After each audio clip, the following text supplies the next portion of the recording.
Excited to bring you the newest innovation in the chess world. A year-long Grand Slam tour putting the best of the best to the test in some high-octane over-the-board action. This is Freestyle Chess.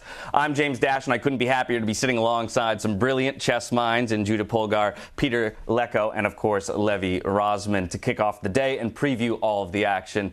Levi, I'm going to start with you. I just want to take a moment to kind of appreciate and celebrate the buzz and excitement I think that surrounds not just this Grand Slam that we're here in Germany for, but the endeavor that we're undertaking in a year-long circuit to bring freestyle chess kind of to the forefront of the community. Yeah, the way I've been describing this is Formula One meets chess, and I'm super excited for this first event to get underway. I think last year it was sort of just an event like any other. In February, we had no idea what to expect. Then we had Magnus and Fabiano together in a pool, shirtless, in November. And now we have and then that's when they secured all the sponsors and got 5 events for 2025. On a serious note, I really love that this event is building around the stories of the players, the personalities. They've been doing probably 10x more media than normal. And now they get to play a format where openings don't matter, and there's random, elements to the game that you're sort of infusing. So I'm pumped, and we get Magnus Hikaru in the first game, which I guess I just spoiled. So that's all right. That's all right. We'll talk a bit more about that marquee matchup in just a bit, but I now want to open the floor to you, Judith, in a similar vein, to see kind of the evolution of the game of chess and to see this kind of renewed investment that we've seen off maybe the back of what has come from Twitch and YouTube and streaming, and this kind of renewed investment and interest into the game, and to see this kind of evolution for you. What has it been like to watch it all happen? Well, it's amazing what is happening in the last 5 years, starting with Queen's Gambit series, and of course the streamers, and Levy's taking the whole world with him. Everybody is playing chess. And there are more and more streamers and influencers and events and different kind of chess. And well, this freestyle Fischer random chess, actually I got familiar with back 30 years ago when Bobby Fischer himself was telling me all about it and my sister, so it goes back in time. But it's great to see that there are so many interests from investors, from amateurs, from all sides, to see how chess can be transformed. Is it good? Is it bad? Is it different? How the top players are inspired by that. So there are a lot of to talk about and to see. Absolutely. And how about that, Peter? I mean, the idea that, Fischer Random Chess 960 is a format that has existed for some time, but just now feels like it's finally getting maybe the microscope on it that it deserves in how it creates exciting action. Yeah, I was here last year. It was a fantastic event, and I'm also very curious to see how the players are evolving. Yeah, because they are getting more and more experience playing the freestyle chess. And I think one thing people have to understand that actually all these superstars, they kind of have to little forget all their knowledge that they gather in the classical chess, because the pieces are so randomly placed. You have to create the best, the biggest harmony out of the pieces you get at the starting position. So it's a very big challenge for all of us. I think one of the really interesting things about it, and hearing the players talk about it, is the fact that it feels like it's a great equalizer, right? For many of them, they walk into a standard game of chess with so many known factors and lines of theory, and here it kind of reduces them back down to, well, I don't even know if the first move I'm making is a blunder. And to hear that coming out of a super GM's mouth, especially from the perspective that I have as a lower rated player, is fascinating to say the least. But Magnus still wins everything. But last year he did start slowly. I mean, and he actually said he over-practiced. So he's already given a few interviews. He said he studied openings and he was doing training games and looking at charts. And when he sat down to play the classical portion, he was nervous because he was trying to play the right move. But nobody even knows in some of these positions what the right moves are. So, you've both studied a lot of openings, and before, things like they are now, where if a game is played online, it's already analyzed within an hour. The opening work you both had to do in your careers was completely different. And now you see this, which is a completely barren wasteland. There's almost no games played in some of these positions. How do you deal with that? Maybe I'll throw it to you, Peter.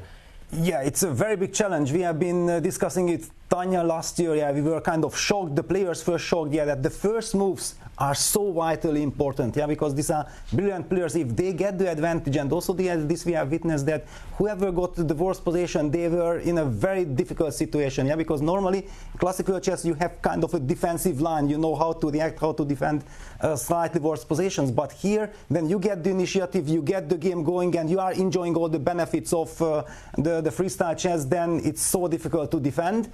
And that's why the first couple of moves have vital importance. Now, we'll get back into the nitty-gritty in just a moment, but I do want to take a second to zoom out and look at the year as a whole, as this Grand Slam is just the first of many here in 2025. Of course, here we are on February 7th in Germany. WEISSENHAUS, of course, playing a beautiful host to our event. Over in April, we'll be heading to Paris, France, followed by New York in July, India as well, and then we'll conclude the entire Grand Slam tour in December in South Africa, where we will crown a winner.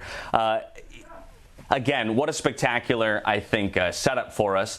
And the idea that it is a tournament that persists throughout the year, I think will create some really interesting storylines, of course, between the players. And Peter, directly to your point, the idea of how would these players evolve and grow and learn from event to event. Jude, I'm curious from your perspective, with this kind of a format and this kind of a game, how much you think, or rather how long it will take for people to really begin to develop a mastery over this style of chess than classical? Well, first of all, I'm not sure that people want to rush to that point, that they start to understand more and think about it. I think one of the tastiest part of playing this freestyle chess is the freedom that you don't know and the other one also doesn't know what's going on. So I'm free, I can mistake, I can do whatever I want, I'm not going to be blamed, not from others and not from myself. And I think the players are really relieved by this, that they don't have to prepare on openings, they can do whatever they want. At the same time, they have to be focused from move one, which contrary to the classical chess, right? So, but I'm pretty sure that many of the players are playing quite a lot, even if they don't admit it. I have this feeling, and they prepare. Of course, it's very hard to say how to prepare on this. Like, do you have to keep yourself very fit, so your mind is very sharp, or you really have some strategies, or do they think that where is my king is better on which side, if my bishops are on the corner or my bishop in the center? In the bottom, D1 and E1. Right. So what does that bring me? Where should I bring my bishops? I'm pretty sure that Magnus and maybe some of the other players, they have some strategies, but of course it's going to be endless. But it is very interesting for me, for example, also to see the journey of the players, how they react, how the feedback is, how much they're analyzing, what the conclusions are, so how they evolving. And that will be the benefit, of course, of freestyle chess and having this year-long circuit, as we can track that development. I also love, I've heard straight from Magnus before, that he feels in a lot of ways freestyle chess feels like a pure chess for exactly that reason, that from minute one, from move one, you really have to be at the top of your game in order to come away with a victory. Now, as this is a massive year-long endeavor, we are going to throw you to a brief video to help break down all the need-to-know info here for the Freestyle Chess Grand Slam Tour, and we'll see you right back here on the other side. The revolution of professional chess starts now. 10 world-class players, 5 unique destinations, 1 gripping and innovative format. Changing chess forever. Welcome to the 2025 Freestyle Chess Grand Slam Tour. Bringing a unique chess experience to iconic places around the world, only the world's best players will take on the Freestyle Challenge. During the 2025 season, players are awarded points based on their placement in each Grand Slam tournament. Over the course of the season, each player's points from all the tournaments are added together. And after the last Grand Slam, the player with the most points will be crowned Freestyle Chess Champion. It really is combat from move one. This is so much better than classical tournaments. All events in the Freestyle Chess Grand Slam Tour will be played in the format of Chess 960. Each Grand Slam starts with a round-robin phase. All participants face off against one another in rapid chess. The 2 last-place players in the round-robin stage are eliminated, but will play for 9th place in a playoff match. The remaining 8 advance to the quarterfinals. From here on, the games will be played with classical time controls. Each matchup will be a best-of-2 game over 2 days, and in the case of a draw, 2 rapid games will be played. If there's still a draw, 2 blitz games will follow. And if the winner is still undecided, a final Armageddon match will be played. From the 7th to the 14th of February, the first Grand Slam of 2025 will take place in the luxurious WEISSENHAUS Resort on the Baltic coast in Germany. As it is the first Grand Slam of the year, all Grandmasters are eager to make their mark, with the top spot there for the taking. After 8 intense days of play, only one competitor will become the 2025 WEISSENHAUS Grand Slam champion, taking home 25 points and $200,000 in prize money. Let the revolution begin. Here we go. Coming to us. Okay. Welcome back. A great preview for what we have in store over the course of the year. But as if this trio sitting alongside me wasn't enough chess prowess for our broadcast team, this event, we're happy to announce that we'll be running 2 simultaneous streams, in fact. The first of which will be the pro stream, led by these 2 lovely individuals here, Judith and Peter. And we will let them go take control of that in just a bit. But we will also have the community stream taking place in this room where you have us now. And I will be joined by Tanya Sachstev, Daniel Naroditsky, and David Howell, of course, to join me in an effort to give all the viewers of every chess level a top-tier viewing experience. I'll be pestering these 3 with questions later, so for now I'm going to turn our attention back to day 1 and get a little bit more insight out of you guys. If we could pull those matchups up on the screen. Levy already tipped his cap towards one of the marquee matchups of the day. Of course, Magnus and Hikaru managed to draw each other as their opening match in the round robin. Important to note that every player will play each other player for 9 total matches in that round robin. But as we take a look at this schedule ahead of us, I'm curious from each of you, outside of the Hikaru Magnus game, which we will get to, are there any others that jump out to you as particularly exciting? Maybe somebody that you're looking to kind of make a big mark on day 1 with an upset or a victory? I'll just quickly say, I can't believe they didn't get David Howell on camera. My goodness. It's the ghost of David Howell that's joining us, in fact. Nodrbek Gukesh is fascinating, right? That's a big rivalry now. Yeah, that's what I would say, that I'm very curious about that with the new world champion, how he's going to be playing. And also, of course, it's always very interesting for me to see the different generations, because Magnus is not from the young generation anymore. Is that difficult to say? That we're, it's interesting that we maybe are in an era where it feels like the torch is being passed a little bit? Well, I wouldn't say that the torch is going away from Magnus that much. I mean, he's still number 1, and it's I don't think that many people are doubting that. But it is very nice to see that some of the youngsters are like half of his age, and how they are both handling that, and how much energy Magnus has, how much motivation he has.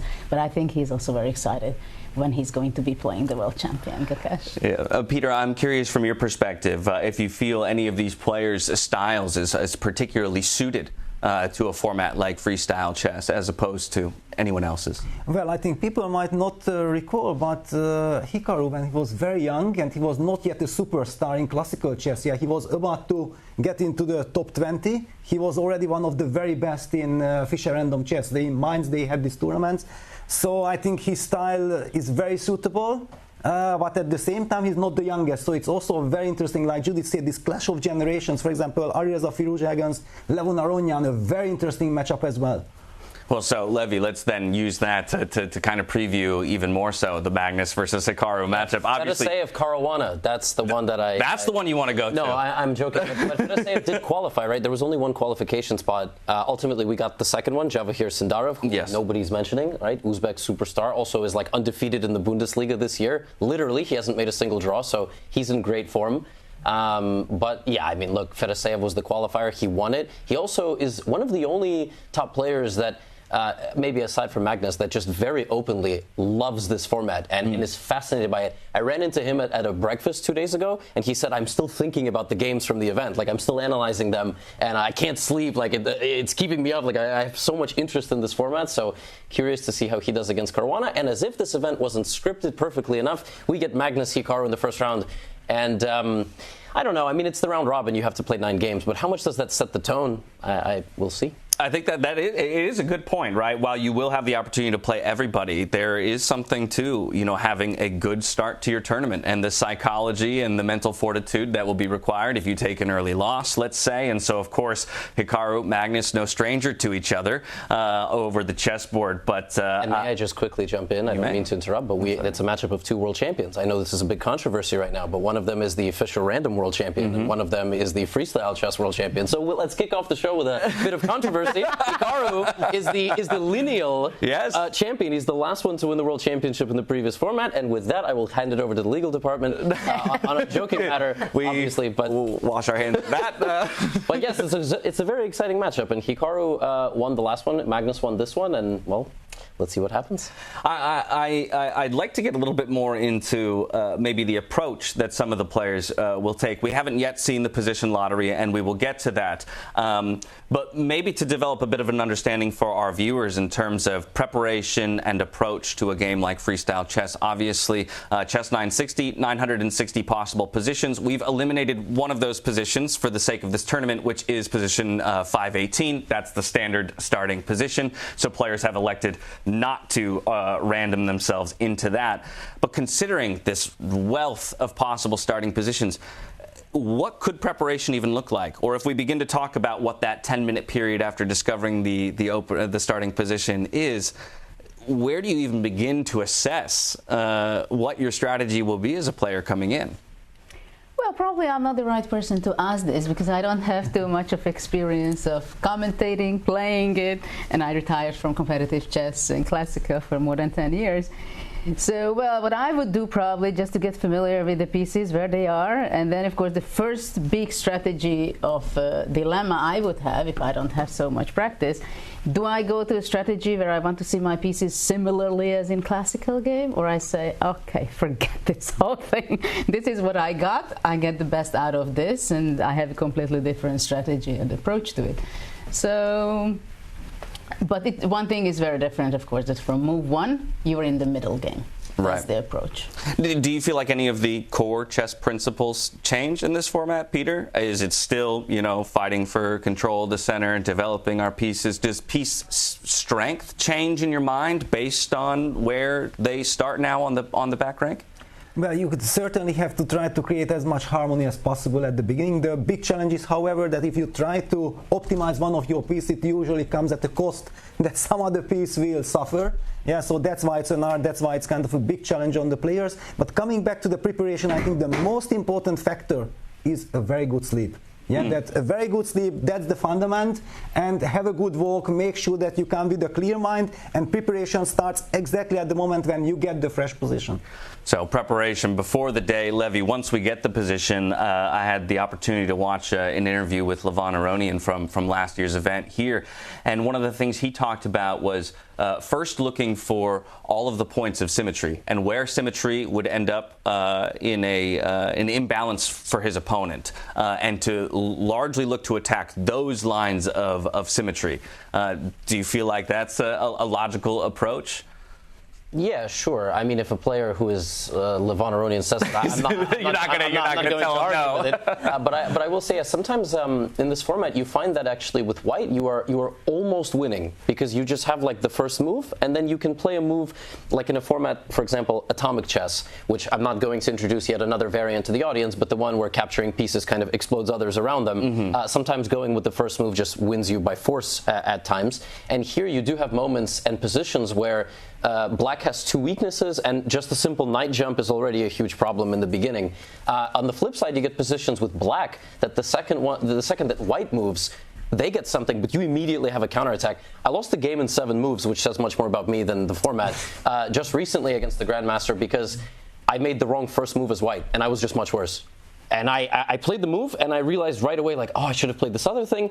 He played the Sicilian defense, but obviously there's no Sicilians here. Just the queen was attacking me, and right away I was just much worse. So, yeah, the good thing is they have time before the game to prepare, and they will all be discussing, which is something we will talk about, but they have to be really careful. I mean, that's what I will say. Yeah, and luckily for us, we're going to get to kind of peek in on those player discussions. After the position is drawn, all players playing white and all players playing black will separate and have an opportunity to talk amongst themselves and develop any kind of opening lines of theory before they dive into into the game. Beyond looking at that kind of symmetry, I'm curious again the idea of if king and queen are positioned way to the edge of the board, again, how much does that affect where the important squares are on the board, and how that will kind of work in counter to the way that we view the standard game of chess?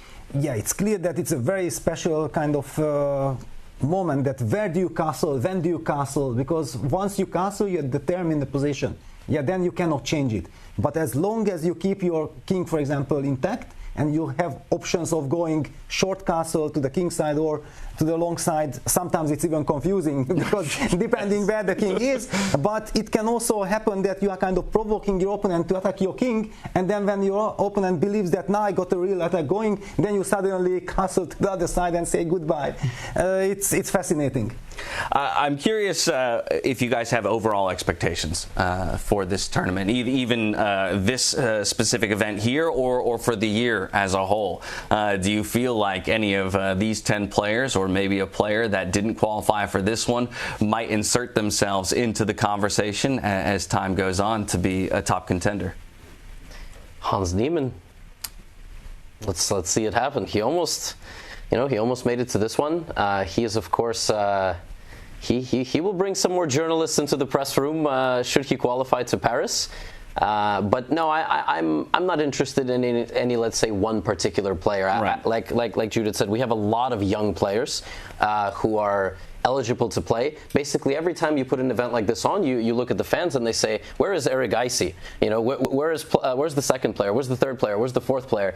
And yeah, there's only a limited number of spots. So I'm just excited to see the tour develop more than anything else, and go all over the world and ultimately crown a champion. That's what I'm looking forward to. I think in some ways that's the really interesting thing about the method of qualification for each of these Grand Slams, right, is we really do have the opportunity to mix things up. It's not set in stone that it'll be these 10 players every step of the way, and so things could really get mixed up. Back onto the chess conversation. Last night we had the opportunity to kind of sit in the back and listen to some of the players in their player meeting, and it was interesting. While you mentioned a lot of times the starting position can look very good for white and even be winning on move one, Magnus was stating that he had gone through a number of starting positions, and in fact there are positions where black actually can be seen to have up to a 2-point advantage, which I think again is just something that works very counterintuitively to the way that we all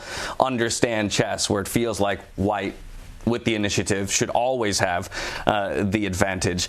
How much of just that being tucked away in the brain of a player, affects kind of your mental approach to the game, with that uncertainty of the balance of the position, because we haven't been able to spend the time letting the engines evaluate all the positions? Well, I'm here for 2 days already, and I had the opportunity to talk with people, and I'm trying to figure out, ask them what is the plus, minus, why they like it, what are the worries, and I think they are really enjoying that they don't have to prepare, and they are very much in this journey, and it's so much uplifting for them that even if they know that there are positions which can be a problem for white or from the other side from the very beginning, they have their self-confidence, they're top players, they know that they can switch positions, turn around things, and they know that this is so much in the beginning, the strategies and concrete lines and understanding of this game, that it just demolishes, and they just want to do it. Yeah. And they believe that they are going to be the one to understand it better. And one of those players we talked about who maybe felt he overprepared in the past was Magnus, of course. So you mentioned already, Levy, but today getting out on the golf course, making sure that he's physically warmed up and ready as his preparation. Yes, it's a very athletic sport, golf. It really gets you, Hey, the blood is flowing. I'm impressed he was up that early. That's all I have to say before sitting down to play a whole bunch of rapid games. But I think Magnus, of course, will be one of the hyper focuses for people to see how, again, he approaches both in preparation as well as in his chess over the board. from there, it's all about the starting position. And I think we wait on bated breath to get that position lottery. I'm curious from each of you, though, outside of maybe expectations for this round robin, let's have a conversation about the development from rapid time controls to classical time controls, because that's another element of this whole tournament. The round robin will be played 10 and 10 rapid, and then from there, quarterfinals onward, we move to classical time controls, which is a very, very different environment to be playing in. Absolutely.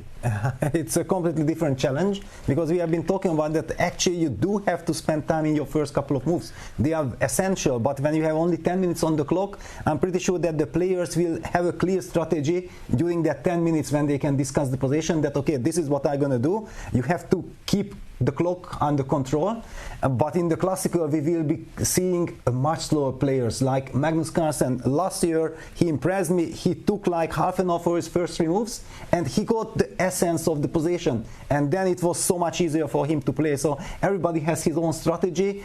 It's a different game. Last year, and I'm coming back to it, the young guns were controlling the rapid portion, and then suddenly everybody was afraid, wow, is freestyle chess the youngsters' game? And then suddenly the veterans, the experienced players bounce back in the classical. So this is also very interesting to keep an eye on. Well, we're getting a peek inside. It looks like they are just about ready to draw that initial position. I will hold off on tossing it into the player hall until I get that signal. But I love the setup here. Each of those little, we'll call them bingo balls, if you will, is going to come rolling out. And one of those 959 positions will be drawn. And then pretty quickly we'll see each of the players run off into their respective corners to start debating over the board. And I will have a moment to pick your brains on what you think. Yes. How many people did they hire to put the balls back? That's like, yeah. Whose responsibility is that? Do we have It's a good question. Yeah, actually, after this segment, I'm sending you over, Levy, and it'll be you entirely who is to put them all back together. Actually, they should check if all the balls are in there. Yeah. Some positions Maybe that's are what's taking going on. out. Yeah, any sneaky players? I really don't like position 417. Oops, it was lost. And folks should know, and I mean, before every tournament, there's what's called a technical meeting where the players meet. And okay, I've been at a few. You go over the rules of chess just in case anybody forgot. And but here actually, like they literally were teaching the players how to castle. Yes, which was very funny. And like you said, they removed the starting position of chess, the regular position, and they wanted to remove another one, which was the king and queen flipped. Correct. But that was ultimately voted unique enough. Like, yeah, the 6 pieces are regular, but the king and queen flipped is actually enough of a dynamic that it matters. It does matter, but actually if you think about it, like, okay, some Italian could end up being sort of similar, like e4, knight f3, bishop c4, and then you somehow castle kingside, and now it's an Italian. But yeah, so it is 959. It was going to be 958. Yeah, I think that's a really interesting point, though. Just the idea of the involvement of the players in the shaping of this entire event, not just this one, but the circuit itself, and how involved the players have been allowed to be in terms of, look, this is an event by the players for the players. And so, very early on, Jan Henrik saying to them, look, if you want to make a change, it's up to you, the pro players, because this event is built for you. And I love giving that kind of control, to the top players in the industry to make a statement about what they think is the most exciting and worthy version of an event. I'll also say they actually, maybe were you both there at the time? Yes. Okay, so I'm just telling the audience at home, like, because I don't think this stuff was that public, but they had a big discussion about 8th place, because last year the round robin was kind of, I hate to say it, but like pointless in the sense that nobody went home. It didn't really matter what seeding you got. Ding had a really rough round robin, but he still is eligible to win the event, which is fine normally, but then it's like, okay, well, I'll just watch the knockout. But now the knockout begins immediately. 10 players that you have to make it into the top 8. But the interesting spot is if you're tied for 8th, how do you break the tie? What if you're tied 7th, 8th, 9th, 10th? Should they all have to play? And that's basically what was decided yesterday. And yeah, because the difference between getting completely eliminated and winning the entire event is so massive, they voted ultimately to have a playoff for that 8th spot. So that's pretty cool too. That's a big deal. And players did have a big say. Yeah, and not just that, every position will ultimately be played for, as it's important for prize money and first circuit points. With that, though, just about ready to pull the position. Let's head inside.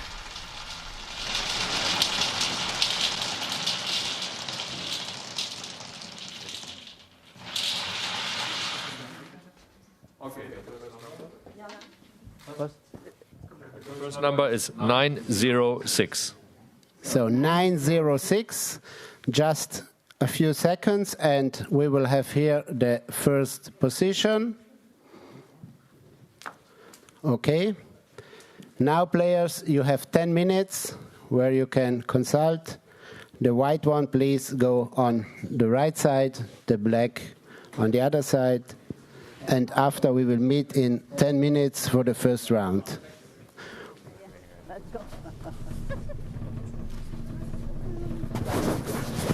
Jaj, Istenem, de hideg ez itt.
The revolution of professional chess starts now.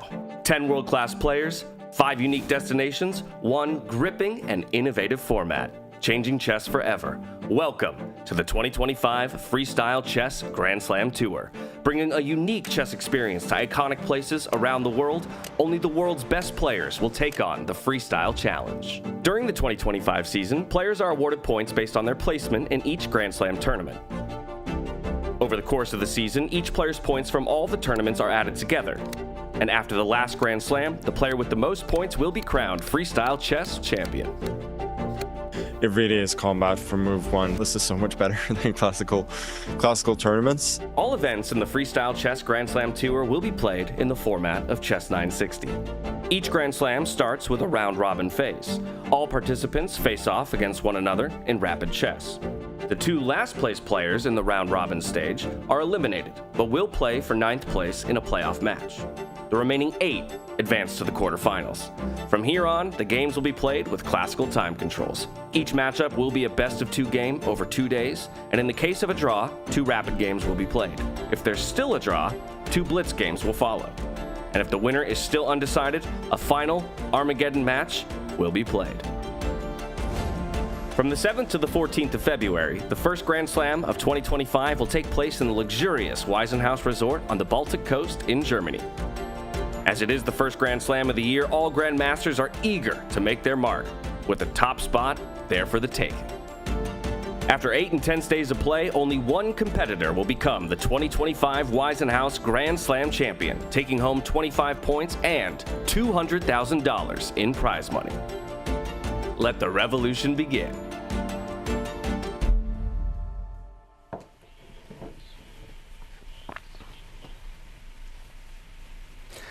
Welcome back, everybody, where I'm ultra excited to reintroduce Tanya Sonstev, Daniel Naroditsky, and David Howell, who'll be joining myself and Levi Rozman to continue to preview what is our first position of the tournament. It is position 906, and David, the immediate thing that jumps out to me is we have all four of the minor pieces shoved over to one side of the board, and then rooks, queen, king on the other side of the board. What's your initial, perspective on this? Yeah, it's fascinating. This one really is a total kind of mess compared to normal chess. I guess we'd say. We all know that knights in the corner are never great, so we'll want to develop those. But a king already shoved over there on the left side of the board. On the queen side, it's actually unlikely the king will castle in this game, I would say. And yeah, we can already see a lot of the players already making moves. So they've clearly come to terms with the concepts and breaking down there. Yeah, I love how quickly all the players are huddled over the board. Daniel, turning to you as you evaluate this position yourself. Anything in particular jumping out? Oh, we have a great view of the castle. I think it is likelier that I will walk there to hide from this position than a castle occurring on the board. But now I know how Philidor felt when he looked at the normal position. The same way we feel when we look at a position like this. Okay, the knight is on h1. I think I've established that. And there's a knight next to the knight, next to the bishop, next to the bishop. Got that down. Now, hanging squares and the hanging pawns can begin to be assessed. Yeah. So, immediately, where are you looking? Are we looking for particularly undefended pieces? You mentioned kind of the poor position of the knights. So, is it of the greatest essence, to get those developed quickly and actually have them be more of a proactive piece, or do you just kind of accept their lesser status and look to be more aggressive with anything else? Well, to me, it's just interesting that the players have already made moves. There's a black rook in the middle of the board on one of the other games that was being analysed. Now there's a white knight already somewhere, already creating some threats in black's half. So the players, clearly trying to mobilise the knights, the rooks maybe. David, I think the coolest thing, what we're looking at right now, is Novak, Fedosiev, and Vincent all sitting and analyzing together. Let's not forget, just a couple of days ago at Wykanze Tata Steel, all these three players were rivals. And here they are, they've got a few minutes before the start of the game. They're trying to break down to understand, and there's one player who's sitting by himself trying to work and figure things out, and that's Magnus Carlsen. With a nice new wedding ring. Yes. There we go. Shiny. It is funny, in this format, the players all have to work together. It is sort of part of it. You generally don't see this in sports. You don't see top 5, top 10 players training together, so they have to fuse their styles. The reason for this, just in case anybody's confused at home, obviously, is they're all playing the same color this round. So they're all playing white, I would imagine. Otherwise, this is kind of demented, looking at it from the opposite side. I have a hot take. I feel like this is one of the worst possible starting positions. You have nothing from regular chess other than, okay, you can say I have a rook in the corner, but your bishops are in the center more, especially your dark squared bishop. Your knights are both on one side. Your queen and king are together. So probably you will castle queen side, or you will delay it until you are attacked, and then you will castle the other way. So I don't know. What are we thinking? We got some strong GMs here, Danya. What do you think? We need a definitional, semantic clarification, because castle's queen side, castle's king side. It's funny because in Russian you don't say castle's queen side, castle's king side. You say castle's short and castle's long. Yeah. Which is a problem, because in this position is the perfect illustration. So in Russian you would say castle short. What would that mean? Of course, king comes to d1, rook comes to c1. No. Castle short means king comes to g1 and rook comes to f1. That's the same as castle's king side. In this case, castle's short is longer than castle's long. So I'm going to provide complimentary Advils to everybody. But I think it's better just to say so we're in Germany, castles to the east, castles to the west, but now both castles in the same direction.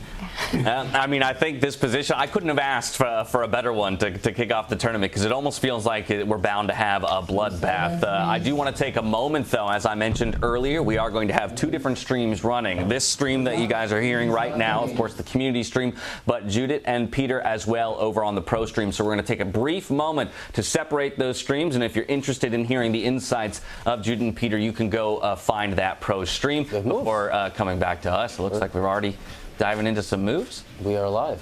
It would have been nice to know. The screen told us, and we have d4, d5, boys and girls. We've got a queen's pawn opening, except it's a rook's pawn opening. That's what we have on the board.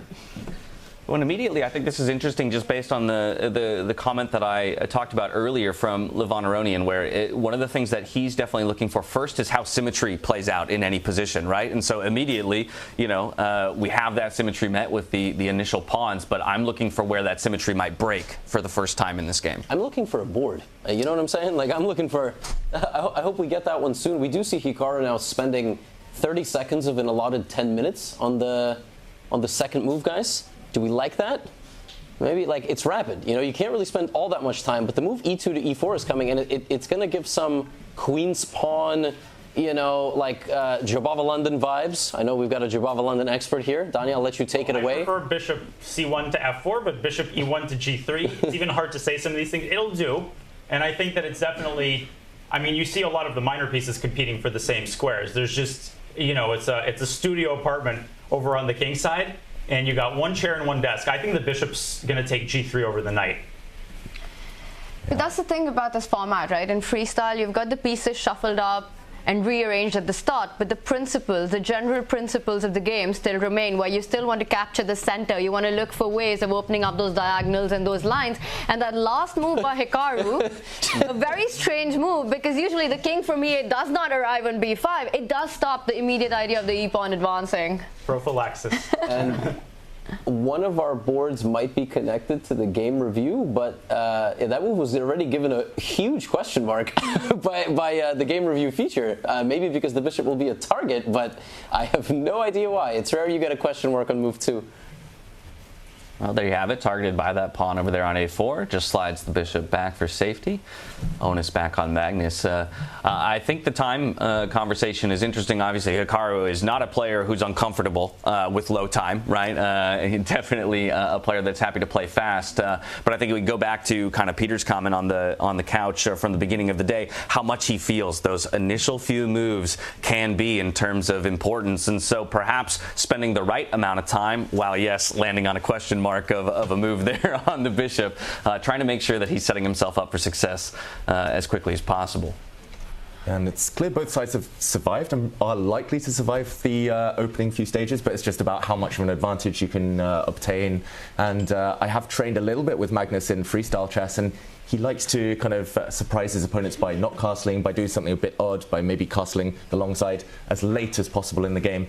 So I think he's going to be very happy now. Just the fact that he's opened up one rook on the edge of the board on that left side, and now bringing his knights towards the center. But yeah, early days, of course. It's interesting, yeah. Like now you see the next few moves. Just so everybody understands at home, also, Black's light squared bishop went to where it is so that Magnus cannot move his center pawn, right? Like if White could move the center pawn 2 squares to the traditional e4 with d4, get the knights and the bishops all toward the middle, White would have a great position. Hikaru's just going, well, dare I say, freestyle mode.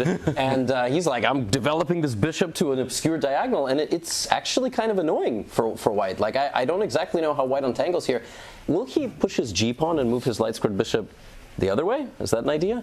It's possible, and I think, Daniel, you were about to highlight an idea of freeing the e-pawn, maybe planting a knight in the center. Of course, in my unskilled perception, the knight and the bishop would compete for territory, but it's like when you watch someone do something, and you think it's simple, and you try to do it, and, I mean, it doesn't work. I have some examples of that, but I think the knight might be crossing the bishop and going around to d3 and potentially hunting for the bishop on a6, and then the bishop can safely come out to g3, and then Magnus has a way of making moves that look like illegal moves because pieces reach the perfect square so quickly you think that they flew there, probably on Lufthansa. And knight to d3 protected by the rook essentially frees up that pawn to finally push, right? Yeah, exactly. And actually, if White's rook in the middle of the board ever moves up, then you can start thinking long-term, at least, of the White king going the other way.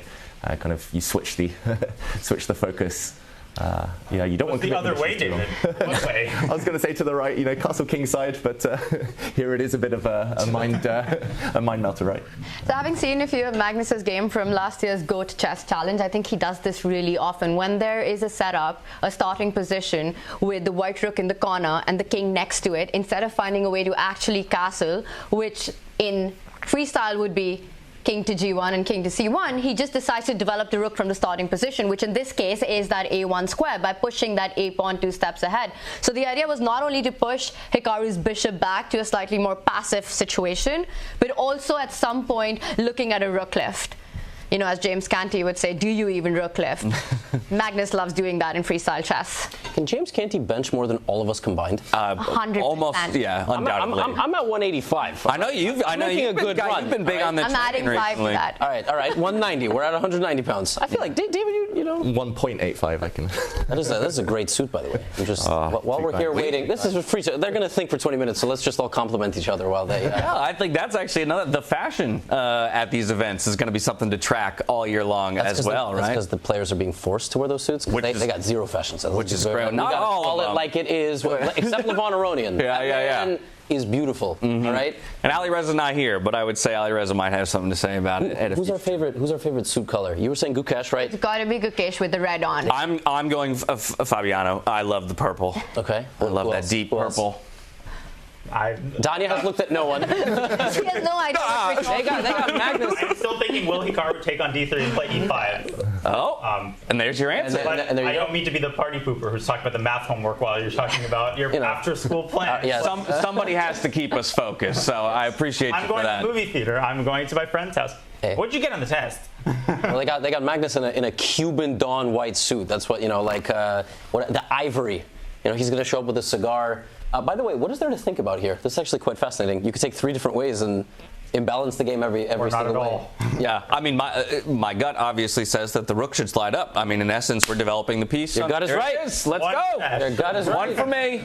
That's it. I'm going to hang it up here, y'all. What's your rapid rating again on chess.com? 1,200. 27? Yeah, 27, yes. Yeah.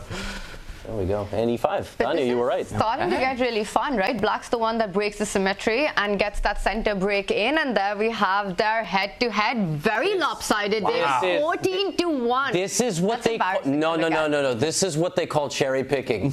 Okay, first of all, they're playing rapid. First of all, this is classical. Over the last years that Hikaru was still a full-time professional player. We need an updated graphic, number 1, of Rapid and Blitz, and a second one of this format. Yeah, this was traditional chess. Okay, I'm just going to defend Hikaru here, but yes, 14-1 is. Hikaru is the reigning Fischer Random World Champion, right? We haven't had that yet, so he had a fantastic performance, and Magnus was playing in that World Championship. And the position we have right now, David, strange things happening. That rook landing on B3, lining up against the king. Hikaru striking in the center. Who's got the opening advantage right now? I've got to say, I love Magnus's position. We should point out there is a massive threat on the board as well. So we were talking about early knockouts, which don't normally happen in classical chess, which could occur in freestyle. White's bishop, the light squared bishop, if it comes out the whole way, could be lining up. There's a pin against the pawn in front of the black king. So already Hikaru on the defensive. He needs to get that king just out of the firing line as soon as possible. A lot of pressure being applied on that side. Of course, there's still a decent amount of tension in the middle of the board as well, with the pawns looking at each other. Obviously, that move stops what you just described because the rook protects the pawn. The rook was not protecting the square through the pawn, but it defends the pawn itself. So that is good defense, and the position's balanced, which I find absurd. Yeah, the rules of Chinese chess don't apply. There's no piece that jumps over another other flank. Now, in so many ways, this goes against kind of my thinking of the principles of chess in terms of pawn structure, because we're now leaving 2 pawns, kind of isolated behind and in an attackable position. No, but G4 has 2 reasons. I would say, and you can disagree because you are much stronger players. I actually G4 is less of an attacking move, but more just controlling that whole side of the board, because the black knight on f6 now can't go anywhere, and also the corresponding dark squares next to that pawn are also controlled by white because the bishop is in the center, and that's quite interesting. But I would say the second reason is that if now Hikaru castles the king that way, I already have an attack going. So I actually really like white's position. I don't know, do you think the attack is actually above positional play here? Oh, yeah, it's difficult, right? I mean, when it comes to Magnus, he likes to keep kind of his options open, so attacking on either flank is a possibility. Who knows? He's just trying to scare Hikaru and make him look both ways, right? It's really interesting. Another freestyle chess concept. You want to place your knight behind the pawns. This last move of pushing the pawn 2 steps ahead. Now when that kingside knight on g1 slides up to e2 and then lands behind that pawn that's just been moved forward, it's a much healthier square because you're controlling the light squares on f5 and h5 as well. The other thing Magnus mentioned in his interview was that, he very often pushes this flank pawn on the a side in this case. His opponent's king castles the other way, and then he feels like a complete idiot. So I think this is prophylaxis against that as well. If that was to happen, Magnus is ready to strike on the king side as well. Are we picking white or black right now, Daniel? I mean, I think white is slightly, I would say 0.1, but I mean, I'm probably very wrong. You know, I'm just kidding, of course. To your very important point, there's the concept of like an eject button in Fischer Random that doesn't quite exist in normal chess, which is that you always need to remember that castling, you can move from, you know, B8 to G8. It's like the Concorde is back in service. So that's why you kind of need to hedge your bets a little bit more. You need to attack on both flanks. You need to be ready to switch flanks, literally, because the king from B8 could go to G8. But let's be very clear. Which rook is the designated driver of the king side? Like, for Hikaru to put the king on D8 and the rook on C8, this rook has to land on C8. So he's got to move this whole train wreck to the right. That's going to be difficult to arrange. This king is there for quite a while. I mean, in general, I was going to say it feels like Black's position is just so claustrophobic, right? Struggling for options of how to maneuver the pieces. And I don't know if this is an agreement from Hikaru, but pushing that c-pawn forward, kind of piling on the pressure towards the center of the board, maybe looking for a way to open it up and gain some space. Yeah, I just want to commend Hikaru's last move. We were all kind of saying maybe White's position is easier to play, the plans are more obvious, but Hikaru's being aggressive now. Hikaru is the one with options about where he can castle. He can still castle on both flanks. Magnus is purely only able to castle on the queen side now, so his king is fixed as a target.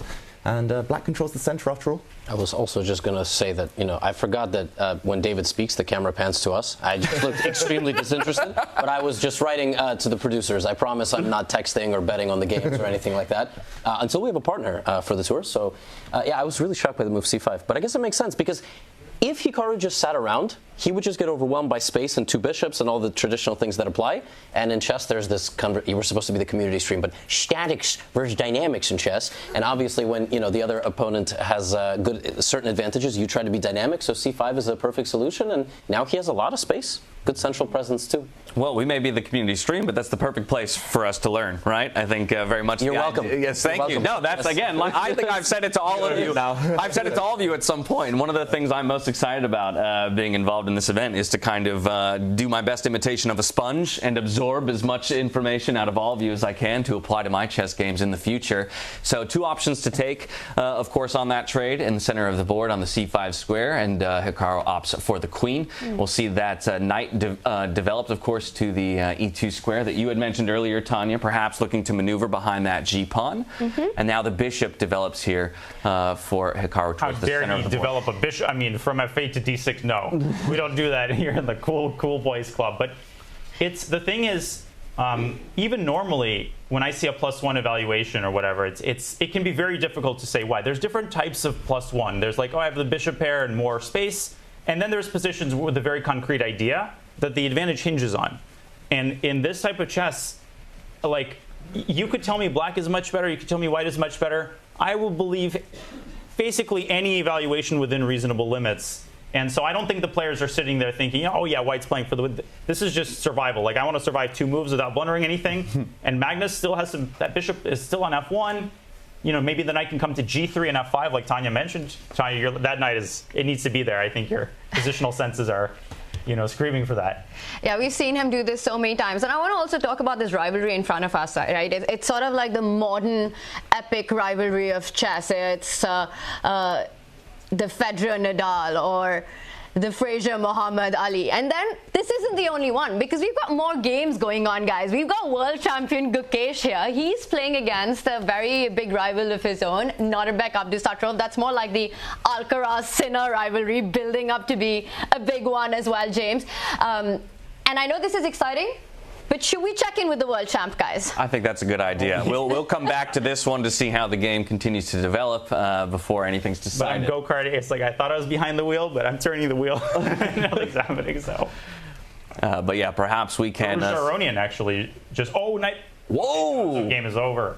Oh, a huge blunder. Yeah, the game is finished in Levon's game. But okay, we have Nodir back. We're jumping ahead because we have more screens than the fans at home. Wow, look at this position between Gukesh and Nodir. What is going on? What on earth? What is this? We've got a king on b2 on one side. We castled the king to the other side. Looks like dominoes. You just like throw them all down one by one and just... wow. Yeah, completely open A file. The rooks are stacked. Rooks are stacked for both players, in fact. I like how Gukesh just played a move, undermining the king side traditionally, and the center to build up the attack on the queen side. Like, this is how this is going. It's a very interesting move. Levy, this position, you look at it, and it actually looks like a standard 5-1-8 position for black, right? You've got your king castled up. You put this incredible attack on the left side of the board where white's king is still stuck. The lines are all open. This has got to be a domination by Gukesh in this position. Is Nordebek suffering right now? Well, we shouldn't forget to count. Oh, yes. Nordebek does have an extra pawn. I don't know how much that is worth right now. I didn't even realize that, David. That's always the first thing I do in every position, Tanya, especially a weird freestyle position like this. So materialistic. I know. Hikaru's counting Nordebek's pawns. Yeah. I guess, I mean, all the games are spicy. We already saw basically a fatal mistake between, and we are spoiling in the game between Levon and Firouzja. We should likely throw up, first of all, just ourselves, and second of all, this position between, there we go, like, I love how all the pieces teleported, because in every game they are completely differently placed. Yeah, Hikaru's got his queen restricted on the edge of the board. Is Magnus bringing out the second rook? Oh, I think he's getting ready, right? I did predict, I'm going to take credit now, I did predict Magnus would never castle this game. So if he brings his other rook up, his king is fixed, he loves it in the corner anyway. Look at that black queen. I just want to say, that's a first. David Howell never takes credit for anything. Yep. We have just made... I'm rubbing off on him, you know. It's, we're entering a new era of David Howell. Arrogant David. At the end of this week, guys. Get that ego in check. Look what Trip to Weisenhaus is doing to David. I mean, different person. How well do you know him? Oh. And so it begins. Wow, look at this. I wasn't the one who started it. How about this, though? We're firing out a couple moves here. I would just say Hikaru is like the youngest looking 37-year-old I've ever seen in my life. Like, it's like incredible.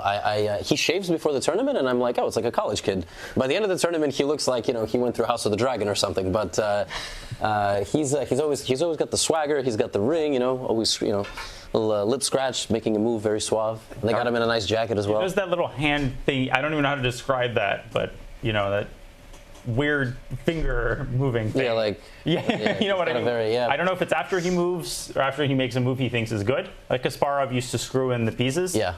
Which, I mean, I much prefer Hikaru's motion. You got to signal that you're making a good move. Yeah. And I think Magnus just signaled he's made a pretty cool move. That queen that just slid all the way to e1 is eyeing that b4 square in front of that rook on the b line to start targeting the black king on that same file. It's a very flexible option because you can place it on c3 adjacent to the white rook or right in front of it.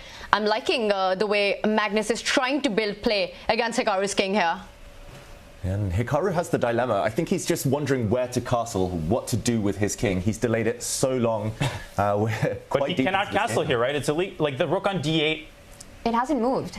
So what has to happen? He could castle. He can castle. King side. Yeah, all the way. Put that king on g8 and put that rook on d8 to f8. Yes. Black can still castle to the right and either way. Both sides. To the far east. He can castle to the far east or to the near east. King to g. Yeah, but Magnus cannot castle his king all the way to the right because his rook went up and over. Yeah. So Magnus could play like triple zero, which would move his king over one square and the rook where the queen was. And maybe that is what he's setting up, by the way. I mean, that could be it. Or he could think about doing the rook lift and then developing it all the way, David, through a4. Are we going to see a castle in this game? What do you think? Rook a4, g5, rook h4. Oh my gosh. Love it. And that's why Magnus put the pawn on, like when I said about being prepared to attack on both flanks, he put that pawn on g4 and the knight on g3. It's like he built the foundation for the house. And now he's like, I got the launch pad, and I'm coming after you no matter where you. I'll find you. Heated tiles in the toilet. You know? But really, rook a4, rook h4, and bishop d3, and incredible. And rook a4, rook b4, doubling down, tripling down, maybe on that b pawn. And I know I brought this question up a while ago. He stops it. He takes control of the b square. g5, Levy, on the board. We might be seeing your idea. We might, but I mean, not now. Rook a4 now would not be smart. You would get forked. Yeah, rook a4. Okay, bishop h3. Yeah, that makes sense. He's going to take and play rook a4, rook h4. So that might be rook b6. Yeah. But that rook right there is, I mean, that rook will be screwed in for a while. But, and you can't castle with the bishop on h3. Ooh. c8 squared. That still applies. King can't go through check at all. You could do it now, but you'd lose the d7 knight after bishop h3. Yeah, and if you move it, then you can't castle at all. fantastic. I mean, tomato. Okay, same question, guys. Same question. Are we picking white or black here? Now. Levy, I'll start with you. For winning chances? Who's pushing here? I mean, probably still white, right? Not just because it's Magnus, but because I don't exactly see a plan for black. Like, it feels like any move black makes forward into white's position, it's going to be a bad move. Maybe king c7, rook, like some kind of manual castle? Yeah, maybe. But also, look at the clock. Hikaru's under 2 minutes. Ooh. He's been thinking now for ages. And, I mean, if it comes down to a time scramble, it doesn't even matter who's objectively better, right? The goalkeeper needs to come out to kick the corner. Like, all hands on deck, king c7, rook c8. Perfect country to do it. Neuer used to run out the full pitch. So we got a, 14-1 was the Brazil-Germany score. But that queen's just come out. It's eyeing the a5 pawn. Right now defended by two majors that white has, that queen on e1 and the rook on a1. I also want to point out the g7 tender spot that's there for Hikaru, right? And white's knight, if it jumps in, which it just has, you've got to watch out. And you know, Daniel, you can also think about grabbing that d7 knight and planting your own knight to that f6 square if a g-pawn was to move one step ahead. I think this is big knight pressure. F6. He's only got 2 minor pieces left, putting themselves to full use, Levy. I'm going to go a little bit meta here and say that Hikaru has talked about the fact that as he's getting on, he's talked about the fact that he's getting older for a while, but like especially recently after the World Rapid and Blitz, he hasn't been as sharp in over-the-board time scrambles. And he's about to have a minute versus 3 and 47 seconds. And this is just about the worst player to probably be in a time scramble with. So we could see him get into a significant disadvantage in the next 5-6 moves because he just doesn't have time. I like you getting meta, but you're invading my space. Oh, wow. No, but Danya, pun count. We need one. I'm a marked man. Yeah, 40 seconds on the clock here for Hikaru. Obviously, we do have increment. So as long as moves are made, he'll be okay. Yeah, bringing the queen back to defend. Not a happy retreat.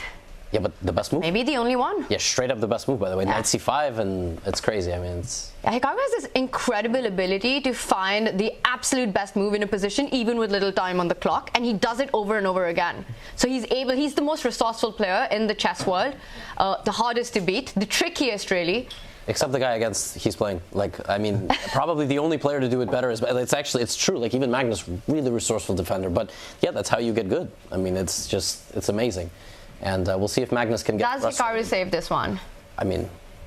I think not. Yeah, I think probably it's not. the clock. I think it's going to cause a blunder later on. Magnus, he's going to pause. He always does this just before he senses the flurry coming, like the hands, the bashing of the clock. He pauses and then speeds up.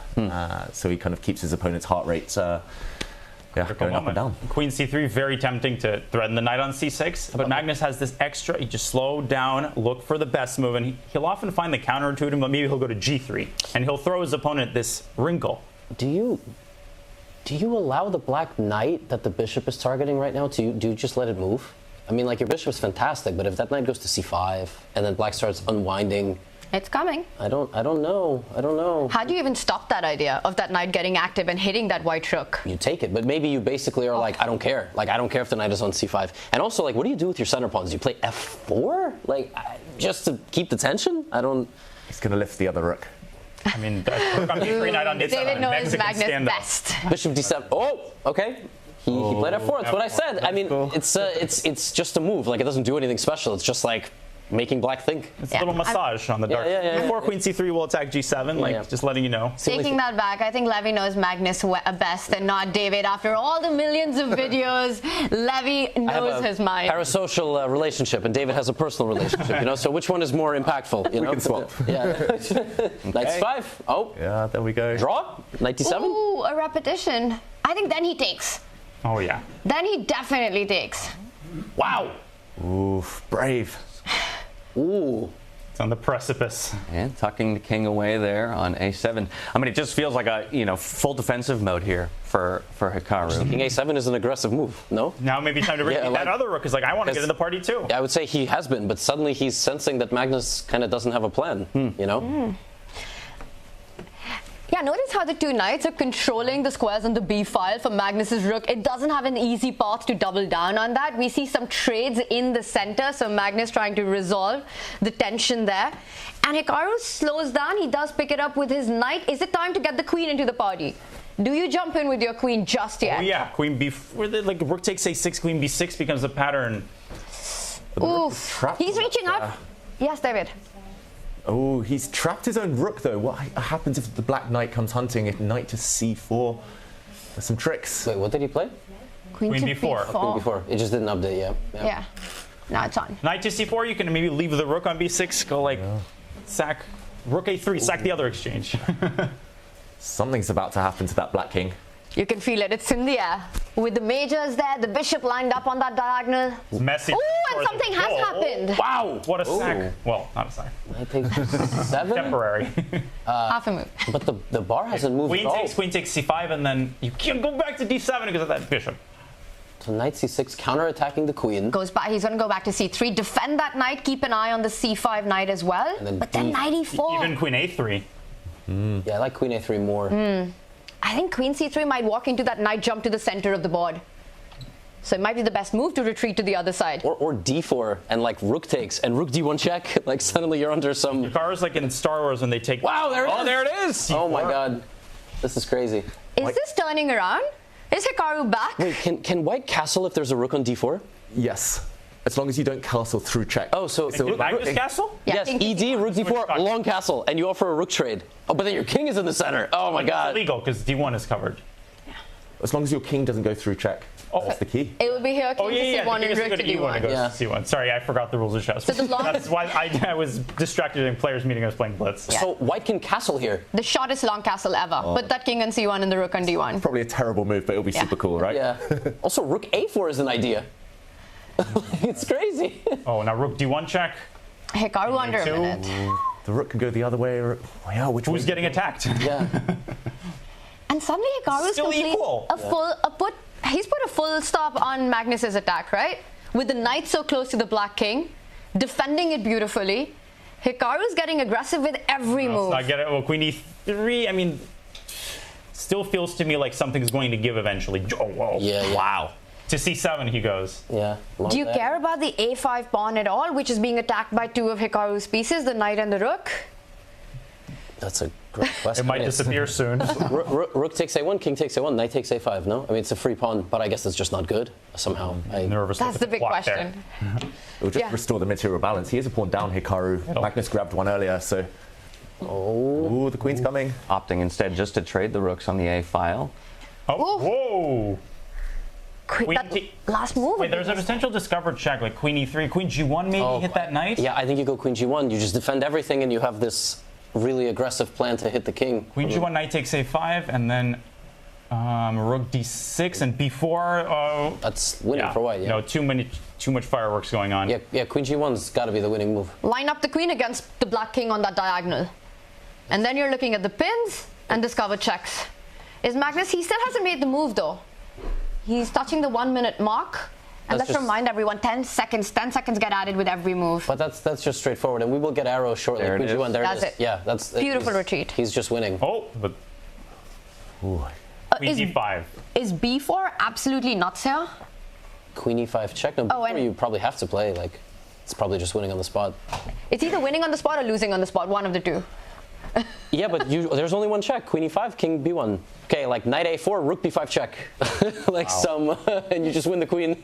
He's calculating it. Or rook a6, double check, king a6, queen b6 mate, like depending on where the knight is. Like knight e4 I was about to suggest, and then it might be the only move. Oh my god. Yeah, knight e4, Magnus, rook a6. But sometimes he gets, like, he had this huge time cushion, and sometimes psychologically now the time equalizes and you feel like you're in bigger time pressure. Daniel, are we going to see b4?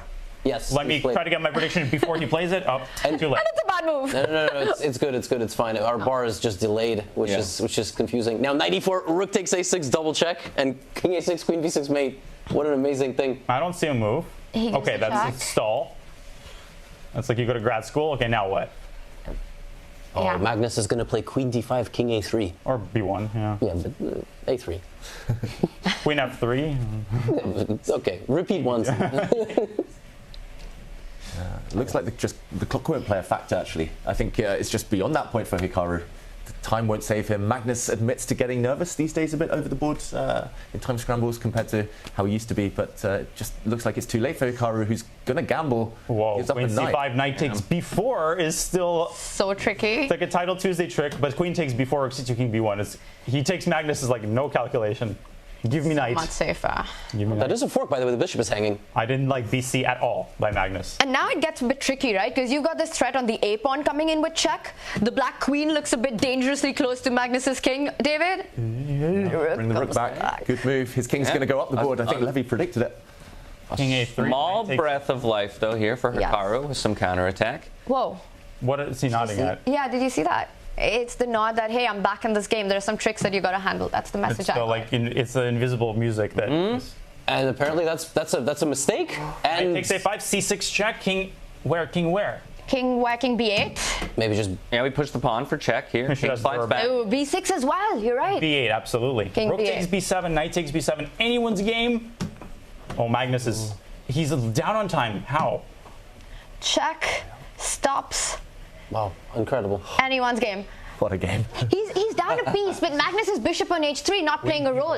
It's all about that white king, right? This is what happens when you allow the queen and the knight to combine and do a bit of a dance against your king. You can go queen B1, B5, B4. Like, just this is the degenerate chess I really love. I'm in my element, you know. There's queen B1. And maybe Step 1.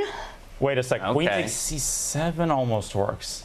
It's a draw, I think. Queen takes C7, CB, knight D6. Yeah. Anyways. Wow. Perpetual. He's reaching for the knight. I don't think he's about to take the rook. And he comes back to defend his own king. Get that knight close to the king. B5? Oh, what a move. That's what I'm saying. Hands on deck. B5 is insane. Queen D6. Like, this is how the game is going to go. That was the nod of head. Hikaru had calculated 10 moves ahead. It's like the Gukesh thing that he did, right? When Ding blundered. Oh, guys, motion. B5, Queen D6, B4, Queen B4, Queen A1 check. mate. Well, Queen B4 is a check. Queen B4 Queen B4 is a check. Oh, David said it. We're all mic'd up. 20 seconds. So then what do you do? B5, Queen D6, you're absolutely right. That's the problem. So that nod is, Queen A1 check is always a move. Oh, that's down below 20 seconds. Hikaru makes a move. He's going to go for B6. That's not the most aggressive move in the position for sure. Oh, Queen D6. What's wrong with Queen D6 here? It's Queen A1 and Queen B2 zigzag. Hikaru reacts. Oh, no, Queen D6, not like some knight B7, and you have like Queen A1, Queen C3. He does. There it is. We're going to find out. Hikaru will find his way. He's down to 20 seconds. Knight B7 is so heinous. White is threatening a check on the back rank. Queen takes rook, yeah. King takes. It was still a game there. What's the move here, David? For Hikaru, what does he have to find? And he's got 10 seconds. Not sure any move. A check. Wow. A1, King B4. There we go. And the problem with knight B7, Queen C7, you can sack the queen here. And you deliver a check on F8. Yeah. And knight B5, Rook A3. Queen F8, knight B5, Rook A3. Is that just winning? Win the And there it is. Magnus, it's a handshake. And that's it. Wow.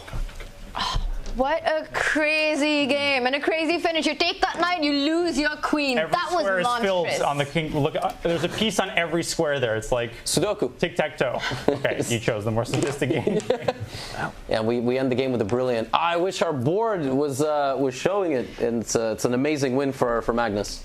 Yeah, what a fascinating endgame there. Just in terms of, obviously, we had the benefit of seeing the evaluation bar, a couple opportunities with a breath of new life there for Hikaru. At a moment there, David, it almost looked like Magnus had spread himself too thin by kind of getting pieces on both sides of the board, and where he had some attacking chances earlier. Perhaps he was going to give Hikaru a way back in, but in the end, he finds a way to finish it. Yeah, in the end, momentum shifts all over the place. But Magnus, with that extra time, I think initially just held his nerve a bit better. Hikaru going down. We will break that one down later, but in the meantime, still 3 games underway. Exactly. You can see there on the top right, Firouzja Aronian also complete as of yet, and so we have 3 more matches that we can peek into. Anyone got one that they want to dive into? We gotta go to Gukesh. We gotta go to Gukesh. It's the end game, and it does appear that not bad. Does he have?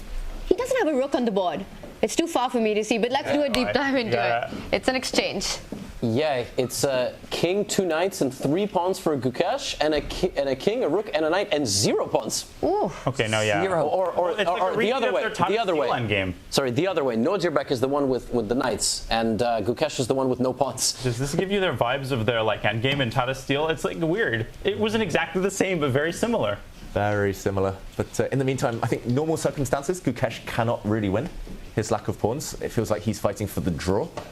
but it should be getting close now. Neither side has enough checkmating material. If all the pawns disappear, a draw, almost guaranteed. Yeah, it's kind of wicked. Black can trade a rook and a knight for just 3 pawns, and the game is a draw. Like, this is so messed up. That and now you can just take one, knight takes b4, and then you can just go sacrifice your pieces for the other. Assign like a defender to each one. You take that one, I'll take that one. Yeah, and you can. The greatest thing is you can just give up a piece. Yeah, which is in case anybody doesn't know, king and 2 knights, you cannot win unless the opponent tries to lose. Yeah, you have to play into your hands. Yes. Makes 0 sense, right? You have 2 extra knights, you've done all the hard work, and you still cannot win. But it looks likely that that might be the end of this game. It makes even less sense that 1 pawn for the opponent added will give you winning chances. But we won't. This is the community stream, all right? This is not the legend stream. You got the check on the board, and Nordebek, he's always trying to find ideas, trying to trick his opponent. He's always hungry for a win, and he's looking for ways to combine those 2 knights with the 2G and the H pawn. They're still alive. So does Gukesh still need to be careful? Because absolutely. That pawn gets on G6, the H pawn arrives on H6, and Nordebek, he tries to find chances everywhere. Yeah. He just fights and fights, and sometimes he overpresses. Don't remember too many examples. Sometimes it like works to perfection, and this is ambition. This is what we sign up to see. And look at there are some mates there. Knight f5, knight e7. Knight f5, knight e7, H pawn joining the party. I think this is still dangerous for the world champion. For Gukesh, he has to be very careful. Notice how the c6 square right now is controlled by that white center knight, so you don't have a check there. Yeah, we're kind of looking at 2 different positions on the screen. And the third one. We're looking bottom right for the bottom right is the current position, it looks like. There we go. And white's pieces are a bit loose though. The knights aren't anchored. They aren't on outposts, not protected by pawns. So Nordebek, I could see a world in which he takes a bit too much risk and blunders something himself, giving some checks now. But as we say, fighting, trying to eke out a win here. Well, the real question is, will Gukesh try to repeat, right? I mean, H8, F8, yeah. Yeah, we know Gukesh isn't a fan of repetitions, though. Good. That's yeah. But he is inviting it. This is a draw for, knight f7, of course. Yeah, this isn't going to be one of those cases where he declines the repetition. I think that might be just knight d4 to f7. Do we get one illegal move in freestyle? Just like nope. Nordebek's playing for the win. Yeah. He doesn't go for the check. I love it. I can relate. Yeah. Nordebek is a gangster. Yesterday, the players were discussing a rule change in the technical meeting, and he was just shaking his head and cracking up to himself, like he was the only one who was objecting to it. It was 1 second bonus on move 60 of the Armageddon. He just didn't want it. He just wanted to fight to the death. And I was like, my man, that is what we call an Uzbek tiger. Like what a beast. And both of these guys is awesome. They want to play for a win. I'm not sure this position quite justifies it. I think the guy with the pawns is going to only has the winning chances, but. There we go. Knight g7 ideas, like block any check. It's crazy. White's making. There's an illusion of progress. Yes. But it is. I think it's still an illusion for now. Like rook g8. What's wrong with rook g8 check? Knight g7. Of course, it's a a pass. But knight g7 maybe like rook f8. What do you want me to do? Not play for a win? What Actually, do yes. White could get mated. Like knight f5, g5, knight f4. But again, look at the clock. Gukeshi's we laugh, for 5 seconds. Ooh, yeah, let's show that. You know who won't be laughing. Load. Oh wait, this has happened. Yeah. So show the idea. You got to show it. Rook f8. I haven't passed my proverbial driver's license. Oh. I actually have. Rook f8 played? Done in rook f8. g5, knight f4. g5 is checkmate in 1. Yeah, but this assumes that Nordebek will miss mate in 1, which is a rare occurrence. Well, anything in g5 I don't know if it's ever happened. Yeah. He set it up though. He's taken away some squares from the white king. Okay. A knight move has been made. There will be no mate in 1, sadly. But knight f4, he's got only move, David. Yeah, and the board again. There's let's refresh the do here. big board, but we have the small board. Let's see. No, it's not bad. There we go. Or no. Live position. I might be able to. Yeah. Okay. I really wish you could play rook takes h6 here, but you can't. I have a feeling. Now you can. You can, and knight f6. Oh. Ooh, what is happening here? I have a feeling we're still in for some turns and twists in this game. It's not over yet, the drama in this one. Rook g6? Rook g6, yeah. It's such a precarious Rook g6, knight h4, still no mate. Unfortunately. Knight f. There's so many ways to eliminate these 2 pawns. Yeah. Knight h4, knight f6 takes. You take both pawns, and then you play for a win, maybe. Okay, it's obviously a draw, but. Oh, that's a forcing line. That's a really nice spot, actually. Yeah, knight h4. Let me see if I can actually We'll start with an arrow, but no. So the knight goes back right now, attacking the rook from the h4 square, and then Levy's idea of just giving up the knight from f6, disconnecting the 2 pawns. It's a draw. Knight h4, you can even play rook h6. Pawn takes knight f6, king g5, knight e4. Levy, we get it. You found one fancy way of doing it. Well, I want 2. Like, I see a third. Yeah, you see it? What's the third? Just knight f4 and then rook takes h6. Right, yeah. You can take all my pieces. It doesn't really matter. Knight e8. I think knight e8 could be tried actually. Oh, knight e8 does some keep the teeth game actually. I'm like trying to find the clean force draw for knight e8, and I can't quite. I mean, I'm also just trying to give up the knight and the rook. Maybe I should try like playing a move that doesn't sack the knight. Point is, if Gukesh finds a way to lose, it's more impressive than all of us. So I don't think it's that simple to make a draw. But we're not sitting He's not inside. really good under pressure though. It's like, I mean, maybe he should try the world championship, but I don't think he's ready yet. No. Oh, That's the clock situation that I'm a bit worried about. We're just under 20 seconds. So many knights on the board. You can walk into a fork so easily. Allow that g pawn 1 step forward. Big trouble. So the defensive task isn't over for Gukesh. Just feels like Abdusattorov's trying to set the tone for his own tournament. He knows this is going to be a draw no matter what, most likely, and he just wants to play himself into form. Often having a long game at the beginning of a long day is the best way to warm up. Oh, that's epic. What a move. Yeah, I was actually about to say you can sack the knight and play rook h6, just like you said. You're like, I can sack the rook. And this is playing into the idea you talked about, right? Happy to trade both minor pieces as long as I get both pawns off the board. He's going to sacrifice. If knight takes knight, rook takes h6, you give up. You know, it's like it's like good hotels take care of all the small things. Gukesh, he draws with grace. But Nodebek, he's so desperate to keep the game going. He doesn't pick up that knight. He instead moves the king. So at least it's on. The fight is still on. By the way, the other is Big Tiger. I can just spot him from our room. He's walking around still some time in the middle of the 2 games. White's not winning. The White can't even give a check in 3 moves. Like, how do you... I wouldn't say he's desperate to let's say, but yeah, he's just annoying Gukesh. I mean, I think this is actually like a very intense rivalry. They just don't talk about it that much. I mean, they played at 2 Olympiads. They've played in Tara. Like, I think Nodebek really wants to beat Gukesh. All the time. He did right at the Olympiad to stop his streak. Yeah. That's where it started. That's where the rivalry started. 22 Chennai Olympiad, and that's the win that decided the podium finish. Yeah, we need to get both these guys on camera saying that at least 20% of the stuff Hans Niemann says, and they will be superstars. Like like Gukesh needs to get on. I mean, I really hate this guy. He's always like playing on against me. He doesn't respect me. Nodebek, I just want to beat him. But no, they're very respectful. They stick to the chess and. Okay, maybe we will get a checkmate. There it is. There it is. Sacrificing everything. Like King G4. Woo! No. Now, is this... claim a draw? Yeah, you can. I have a story about... Is Nodebek going to play this for the 50 But I had a moment in the World Team Championship. Next to me, Alexander Onishchuk was playing this GM, and he was like, he asked his opponent, is this a draw? And it was Knight Bishop.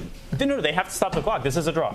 Wait, did you see that? Gukesh just looked at him. He was like, what? Are we really doing this? What he's going to do is he's going to wait for Gukesh to call the arbiter. No, but I'm sorry. Like this problem. But if you get this on, if you get this on chess.com, the game ends. Automatically. After 50 moves, right? Not instantly. Is it possible to cooperate? Like, can you set up a mate with cooperation? I actually don't know. Yeah, like let's say it was the last round of a tournament and you needed someone to win, so you just like lost on purpose. But they're not calling the arbiter. I mean, Gukesh is the one who has to do it. But is there a hypothetical way to lose this? I actually don't know the answer to that question. I guess no, because... You mean if you walk into a 1-move checkmate? Yeah, you'll always have an option. Like knight versus bishop, you can do that. There's been some major arguments. There is a way you can lose, but you it's a draw. It's a draw. Thank God.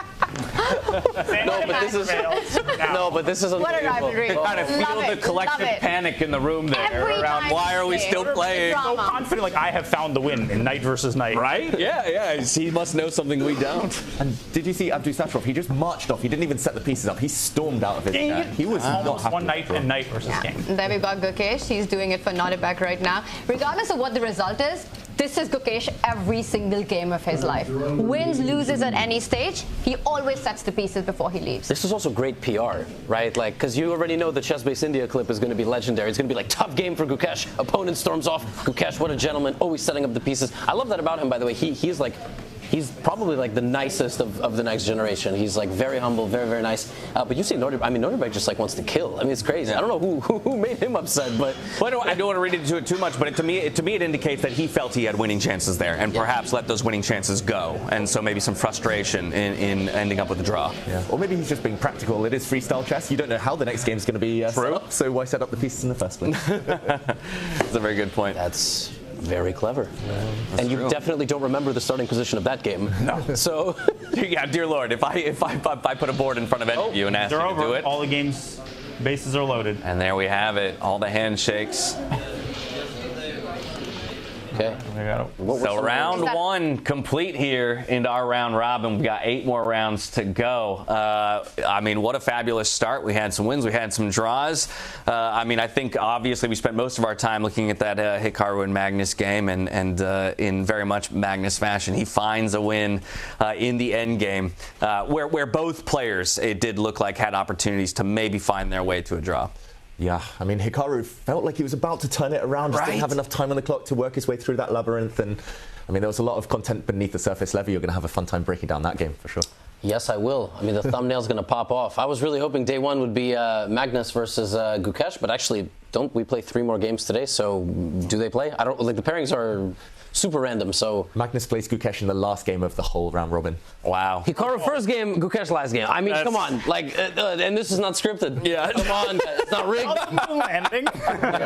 Wow. Oh my goodness. Yeah, it couldn't have ended up better for us in that sense. I believe we do have the results of this first round, so we can go ahead and get them up on the screen, give you all a refresher on how each of the matchups ended up. So, in fact, only one of our games ending in a draw, and if that's not a good precursor to what freestyle chess has boring for us, yeah, no action. Then I don't just agree to a quick Berlin draw. You want blood? We're going to give you blood here at Freestyle Chess. 4 decisive game, 2 wins by black, 2 by white, and Gukesh and Nodebek. What a fight that was, as it always is when these two play against each other.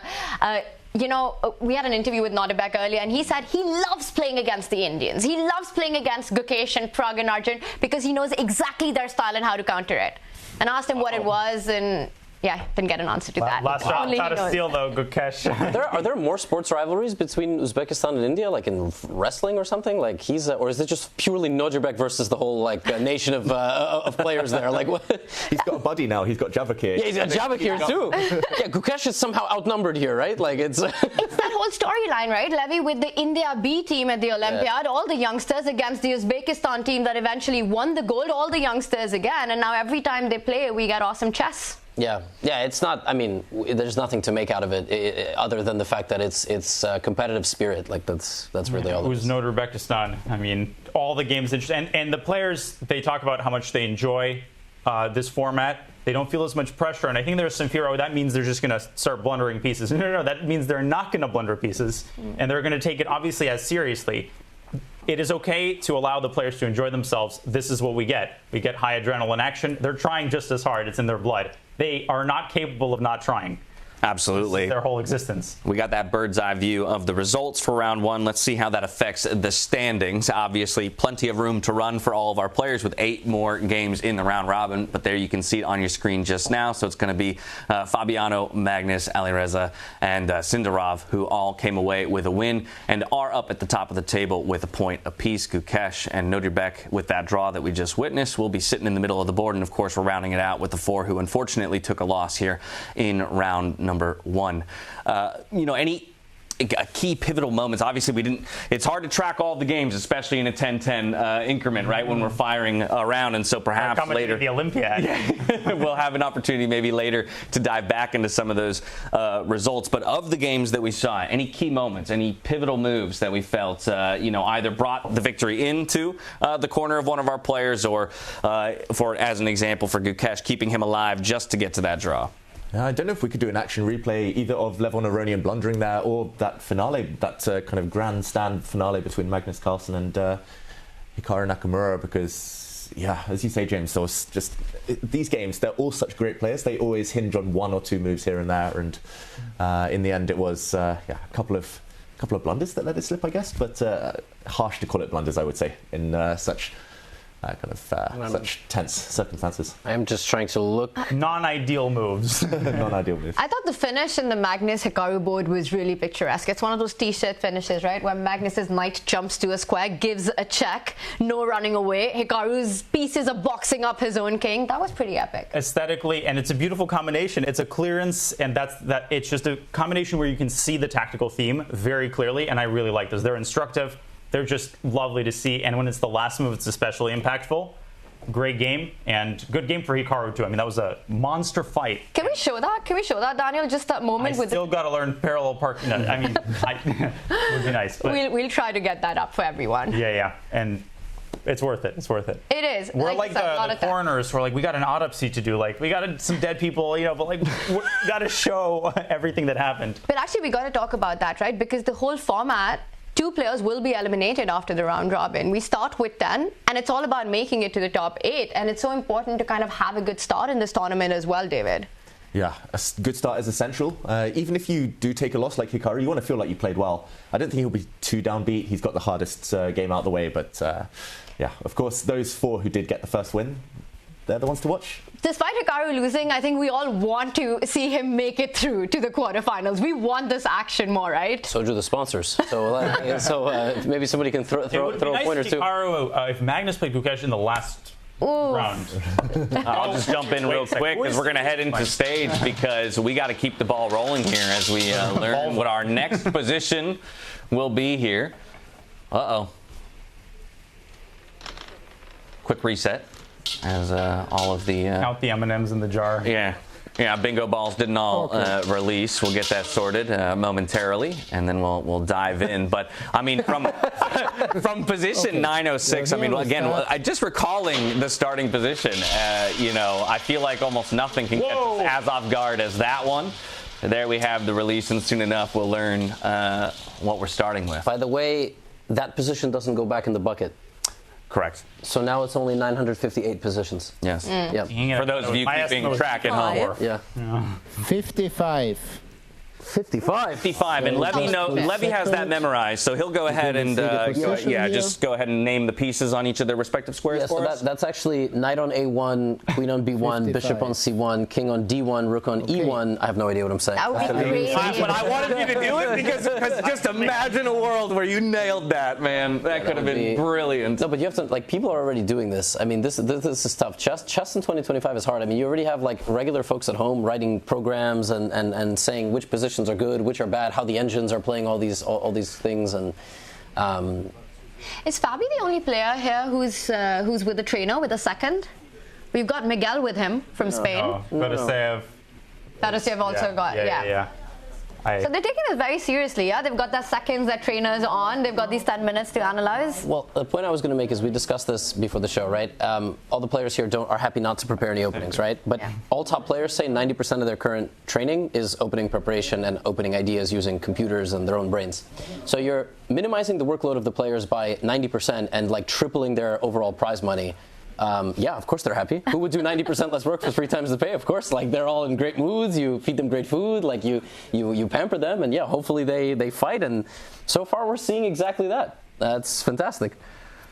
Yeah, but that's where I think, again, it'll be interesting, as we've talked about, the development of freestyle chess over the coming years, right? How do the players maybe shift their focus in training, right? If the game becomes less about, having an engine decipher for you, the known lines of theory, then, what am I focusing on in my preparation? Because Lord knows we can't memorize 959 different positions and any effective, or a couple lines of effective openings for them. Yeah, you're right, but I don't know how you guys feel about this. I've played maybe 30, 40 games in Fischer Random Freestyle, whatever you want to call it, and you can already get some strategy quite easily. If my queen is on a certain starting square, my king is in a certain spot, I either play for the center, I play flank chess. I don't know if you feel the same, but... Levy, knight on A1, you called it. I knew it. Yeah, that too. There you have it. Yeah, I think he said a bishop on C1 and H1. Well, yeah, I actually... At least partial credit on this one. I said king on... 4 and 5. Whatever.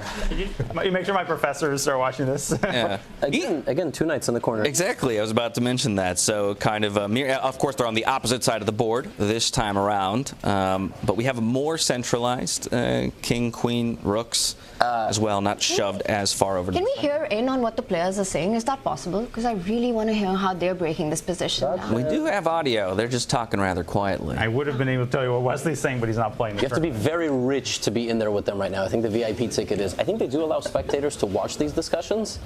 Yes. But, how much is the VIP ticket? 25,000 $5,000 or something. I don't know. No, I don't know, of course, but you see like famous people on the racetrack at Formula 1, so it would be quite cool. Is D4 the best first move? Because you can do the same thing they did last game: C3, knight C2, bring the knight to the middle. It opens the line of the bishop and the queen as well, very nicely. White can castle on the first move. Oh, that was my favorite part of the players' meeting. The arbiter set up a position where you can castle on the first move, but then he added, you can do that, but it's not forced. And it's actually usually a mistake. That's what they should do, right? They should just cough. The opponent looks away. You castle, and then the opponent doesn't know you've made a move until. It's like playing your, I don't know. There's like Russian card game. It's like playing your biggest trump card first. You've got to save your assets. Durak is a great game. Fedorsev taught me a game yesterday. When do we ever get to see this, where the players are analyzing, where you've got Hikaru, Fabi, Vincent, Shabakir just sitting and analyzing the position before they start? So are they all together? All together. Good point. Yes, we see that a lot. All of them playing with the white pieces in the next game? Is that why they're together, Daniel? I would imagine. Otherwise, they'd be. All players that you see together are playing with the same color. I actually don't know if these players are the white or black side of it, though. But interestingly, it looks like, at least as of yet, they're not exploring the D4. I haven't seen the D4 opening yet in their discussions. And the idea. Okay, there's a D4. On the second move. Whoa. Had to be Lev. They're trying to take it into King's Indian Defense, one of the most popular openings in chess. They're trying to normalize. Vincent is going to put a bishop on G2 because he can't look at a King's Indian without a fianchetto. Okay, so the table with Hikaru are playing white. This group here playing with the black pieces. Playing the black pieces, just so everybody has some understanding of which side they're trying to prepare for. Best friend. It's like college orientation day one. Levon, you mentioned, right, that he really believes in breaking the symmetry early on. And look at the move he keeps pointing out to, the c-pawn moving 2 steps forward, so that if black plays copycat chess, then white's the one that strikes in the center first, with the d-pawn moving forward, not allowing the symmetry anymore. We might be seeing 1c4 in some of the games. I like it. Yeah. He also talked a lot about getting the pawns in front of the rooks and then the adjacent pawn forward in the interview that I saw with him. So yeah, first identifying symmetry and where symmetry is bad for his opponent and forces an imbalance, and then of course opening lines for those diagonal pieces and allowing the rooks opportunities to come up and lift.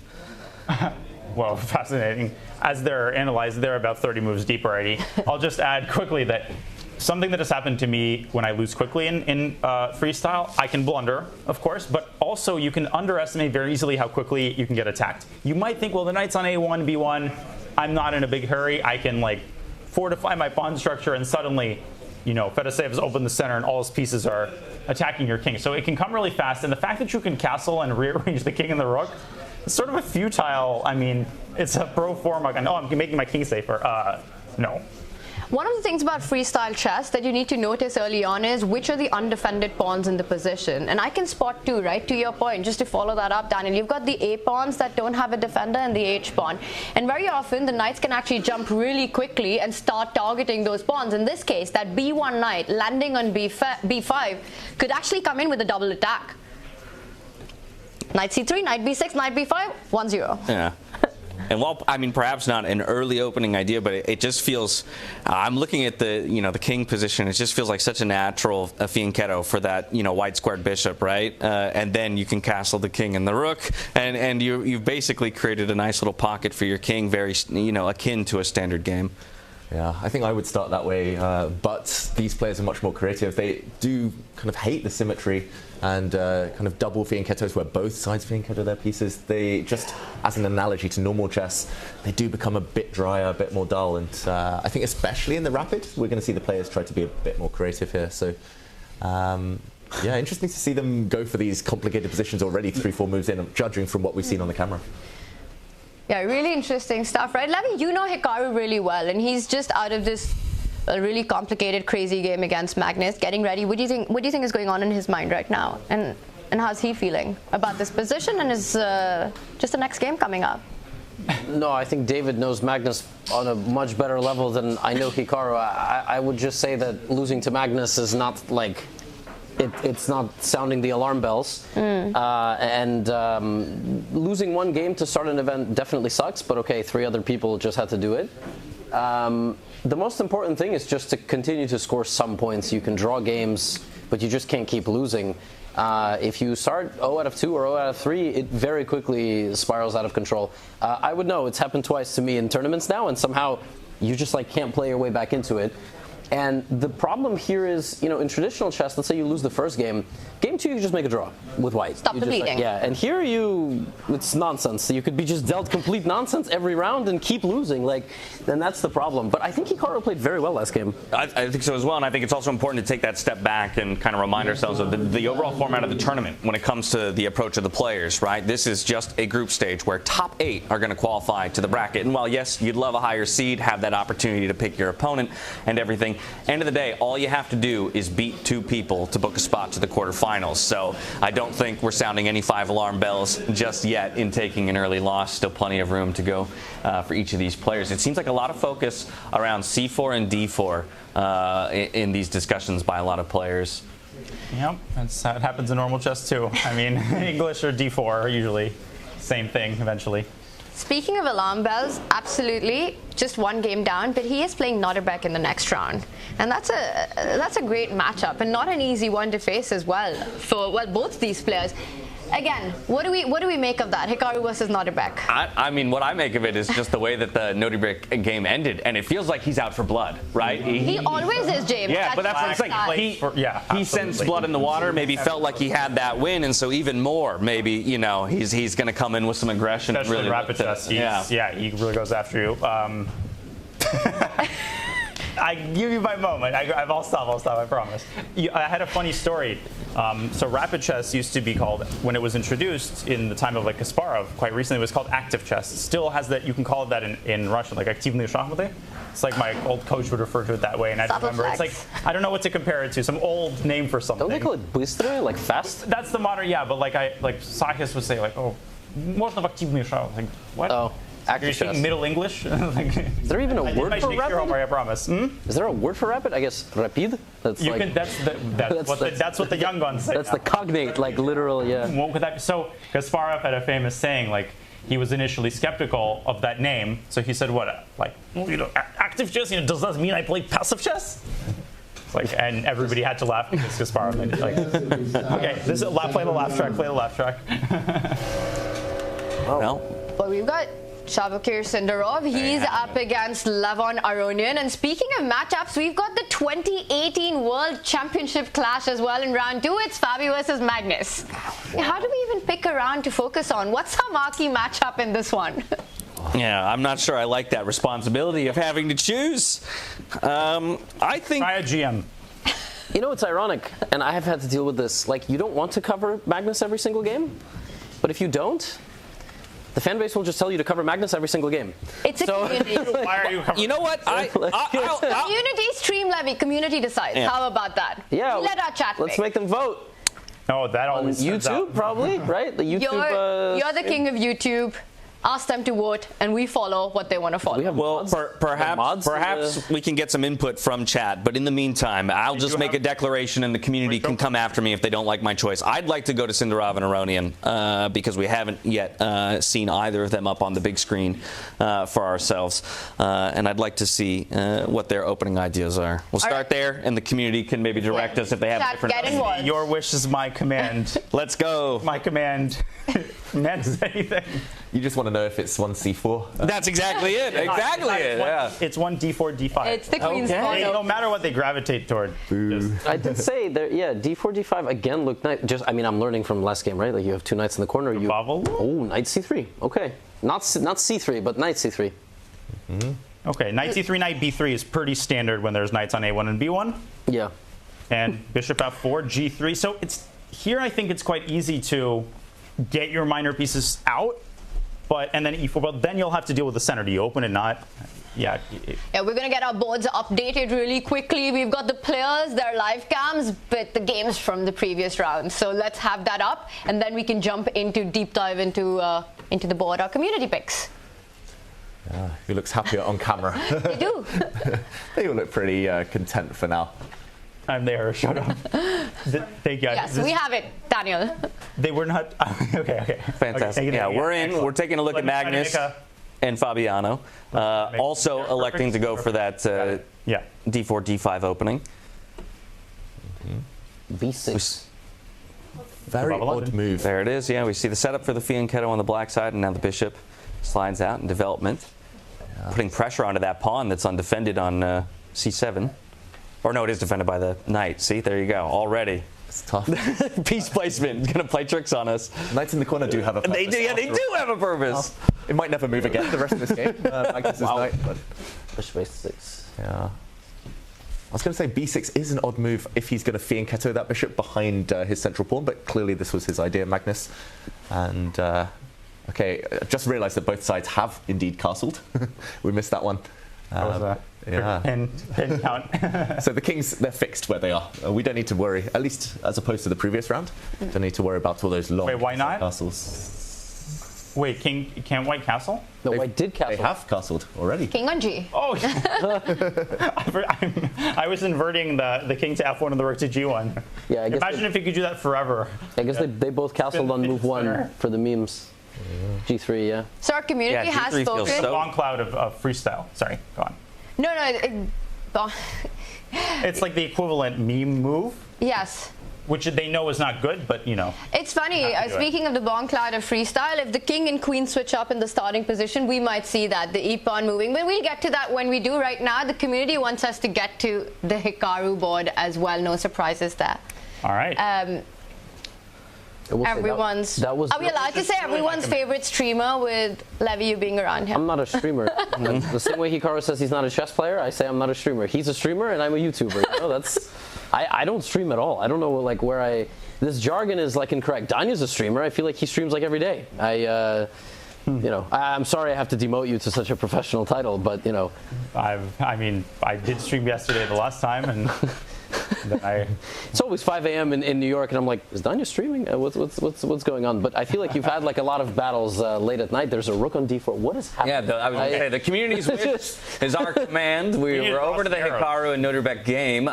Important to note, again, on this board, both players have castled as well, so their kings are now in those fixed positions. But sorry, but doesn't this look dreadful for what? What is the idea? Exactly. Well, you gotta move some pawns. Yeah. Do you have the power to do an action replay for us? I do. Okay. Should we see how we got here? Yeah, absolutely. Let's do it. Yeah. Okay, so we started here. I have no idea what move we're on. That's the thing. It's like it could be 20 moves. So let's go. It was D4. So far normal. Okay, so you're not moving the castles as expected. Yes. Yep. Okay. E5 makes perfect sense. And this is the thing, right? You open the center up. Looks like black's not developing, but sometimes the order of operations is most important. White's develop more pieces, but Philidor, told us that something's the soul of chess. Okay, but knight b6 defends the pawn. Black's next move is knight c6, and that rook is getting demoted to, the basement floor. Yeah. What? E4 will still be met with knight c6. I don't know. I'm a skeptic for now. Yeah, and I want Chat to fill in the blanks for us. Something's the soul of chess is what you said. Let's see how many people actually know about that. What is the soul of chess? Don't answer it. Chat will tell us. Oh. Can you play bishop? But if you play bishop g5, does black play f6 blocking the bishop, or rook d6 to play rook g6? Like, this is the absurd thing. Bishop g5 is just a nice tempo-winning move, but what I've learned in this format is sometimes bishops are worth as much as rooks. Like, you can just give them away and launch counterattacks. Bishop f4, c6, bishop takes b8. Yeah, like a6, bishop c7. Just like making shashlik out of the h2 b8 diagonal. But that's the thing, right? If you rook lift, bring that rook to that d6 square, the bishop can slide back one square and start putting more pressure. Well, Step one, good job. Good call, Levy. We're going to make a compilation of all. What I always say is if they make the same moves I think of, it's either a good sign for me or a terrible sign for them. So, and as Magnus considers his next 14 move. wins is like, he just has it against everybody. Yeah.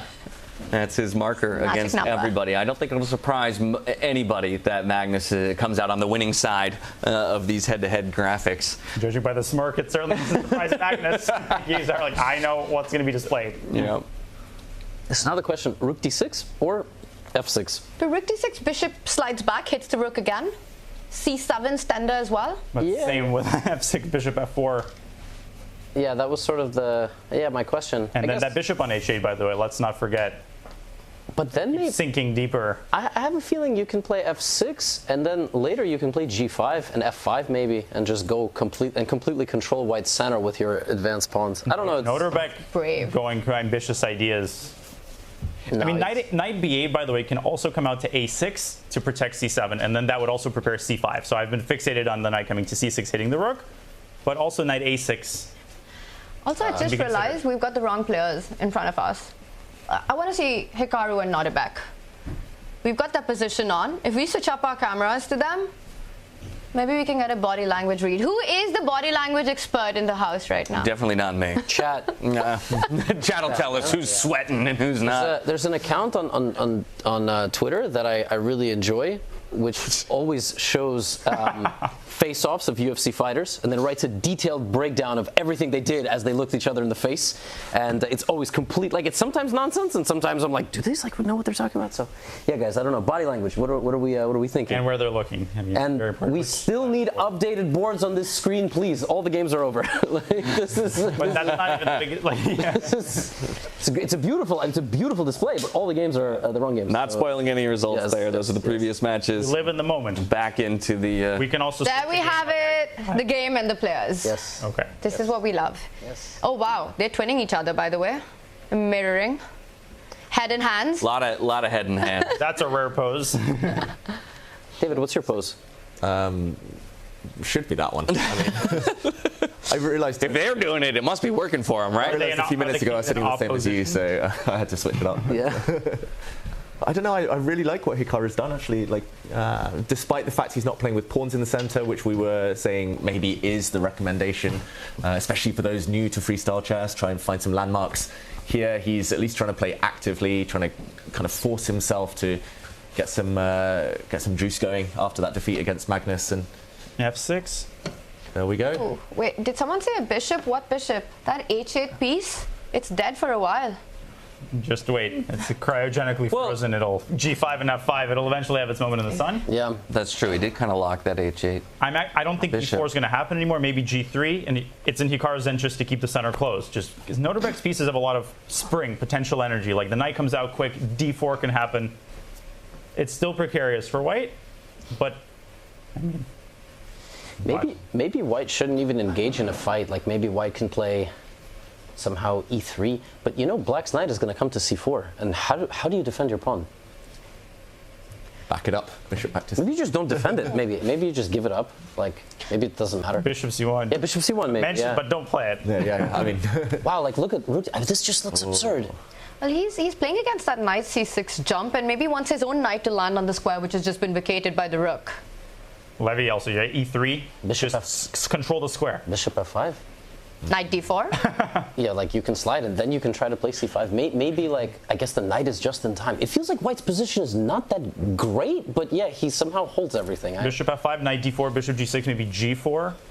I was looking at G4. Wait, but then the bishop on H8 is we keep like digging. Yeah. Bishop G6. Yeah. There's no bishop there. It's like I'm still so alive. H6, Bishop F5, Bishop H7, G5 F5. Like this is just push all the boys and like the Chilean minor rescue will happen on the king side. So where is this knight coming? Oh, wow. Mm-hmm.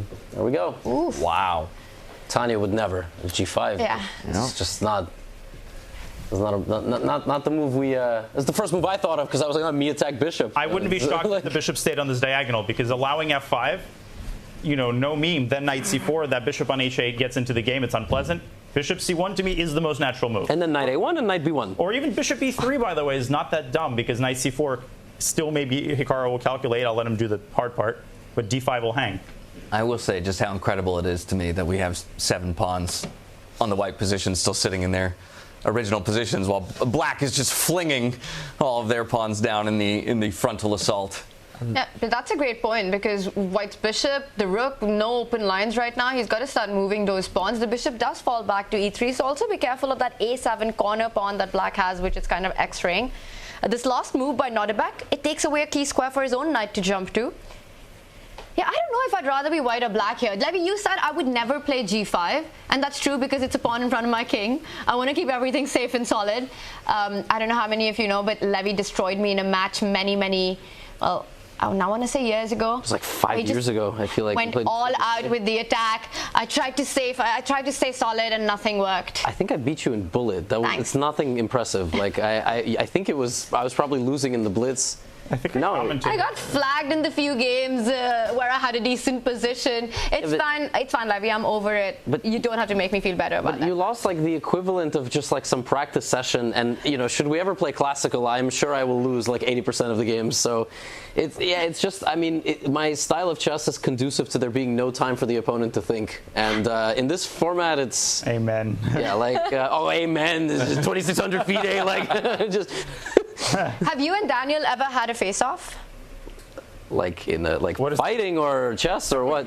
Both. On the grounds of this hotel outside. I mean, I wasn't.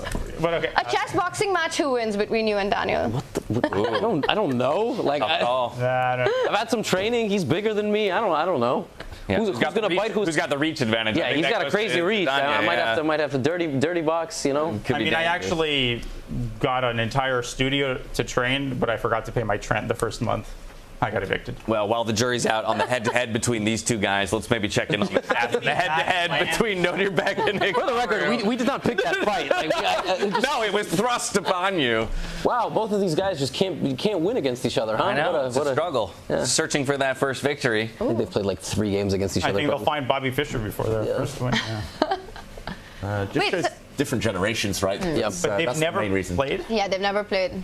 Or maybe draws. We have any? Draws. We didn't have any. Because we don't care about that. Draws. Yeah, we don't care. Who cares about draws? I mean, if we had draws, it'd be like 14 wins for Magnus, 6 for Fabi, 36 draws. Like it would be some insane number. Levy, if these two played against each other, I wouldn't be surprised if draws like the least likely result, just given their style of play. Maybe they haven't faced each other in this format. The generations, it's totally possible. This happens often now. It's classical, and let's not forget, Hikaru hasn't played much classical. So the only place they can play is like Norway chess. I don't know if they've ever been paired there. Nodirbek didn't make it to the candidates. Yeah, no candidates. Grand Swiss and maybe Title Vike. Tuesday. Yeah, Title Tuesday, Bullet Brawl, Freestyle Friday. So I only want to jump in here because there's a lot of time being chewed off of the clock here as Hikaru is considering his next move following the c6. What are maybe the considerations here? I think without getting too chessy, it's just pawn breaks. He lacks any pawn breaks at all. He cannot open the position up. I mean, his bishop in the corner, that white light square bishop still trapped. There we go. He does open it, but there's pros and cons to this. The black light square bishop can now zoom out the whole way in the diagonal and force an exchange. I mean, he's just... And you're staring into a pawn chain with that. But maybe not for too long. Because what if the idea is to put that bishop on f3 and land it on h5? Yeah, but actually now knight c8, I really like the idea. Knight c8 and put that knight on d6. And somehow, first we do all of this stuff, but I really like the prospect of black just bringing all the knights slowly to the right side of the board. This is a big maneuvering game, this one. Yeah. It's like very Anatoly Karpovian. Wow, just back to c1. Yeah, now knight c8. Knight c8. I really love this idea. But is that just, are we preparing for an e4 push? Yeah, I think that's the only essence. I mean, no pawn breaks, no plan, right, for Hikaru Nakamura. So I wouldn't be surprised to see Nodirbek try and clamp down on that square, maybe bring one of his rooks across to line up with the white queen. Something to try and h6 and f5. So nice. I was going to say, if black had the pawn on h6 and could play f5, black is like... In Washington Square Park, you can, but... Yeah, just 2 moves at the same time. But yeah, it's all about e4, guys, right? Like this is the move. If it happens, it will maybe... It can happen anyway. I mean, the point is not necessarily to recapture, it's to open files. So some pawn break is very tempting. Rook h1 and h4, I wouldn't be shocked. But he's reacting. He's stopping that e-pawn from moving forward. He might even stop it forever with the f-pawn moving 1 step ahead for Nodirbek in this position. Go f5 square is what Hikaru is looking. I played him enough in Title Tuesday. Before I even blink, there will be a knight on f5 and a pawn on g4. By the way, you get that in time. Sorry, no, I was just going to say, yeah, knight d4. And that'll be like a c5? cockroach, just knight f5? Yeah. Knight f5, rook e5, g4. Is that what you want? Yeah. Hikaru did that thing again, like that weird... It's coming. The knight on f5, like you said. And by the way, then g4, like f4, g4, h4? Like somehow white is doing very well. Okay, queen g6, like black... g4. Knight e5. No. I'll hit that. Rookie, I think... Knight f5 is the tempo, and then h3. No this time. is ridiculous. Like No, maybe knight c8. That's what I've been trying to, So we're basically trying to say that this is a fight for the F5. Queen G6 on the board, G4 played as well. Noterbeck is very good at finding creative solutions. Thank you. So me too. Oh, sorry. Oh, no. So he'll say H5 first. There we go. Knight F5. Soften it up. It's all about getting to that Rook light H7. square. Knight F5. But okay, where is attack? H3? You have to play H3, and then you trade and go put that knight on the central square, targeting G4. F3? Where's the attack? Stop saying good moves fast. I like this format. Same thing. It's so much easier to make their moves. You know, you just sit here, just say. Well, okay. So help me understand here. This knight f5 move, great, great position for the knight. But can't we just undermine this pawn that's protecting it with our h5 pawn? Now we'll play h3. Okay. Yeah, exactly. And so basically, somehow the coordination, because of the starting position of the pieces, black is 2 to 3 moves away at minimum from getting rid of white's knight.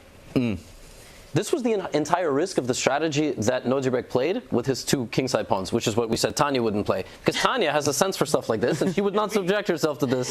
Like, I actually like black's position. Let's do it. Let's do it. Let's jump in. Trust me. Wow. What is this? Fabi's apparent. I mean, I am actually not seeing the bar, but okay. Okay, it looks like Fabi is much better. Oh my goodness! I just pass pawn, and Magnus's pieces are snuggling in the corner. Yeah. Again, this bishop on h8 seems to be a recurring theme.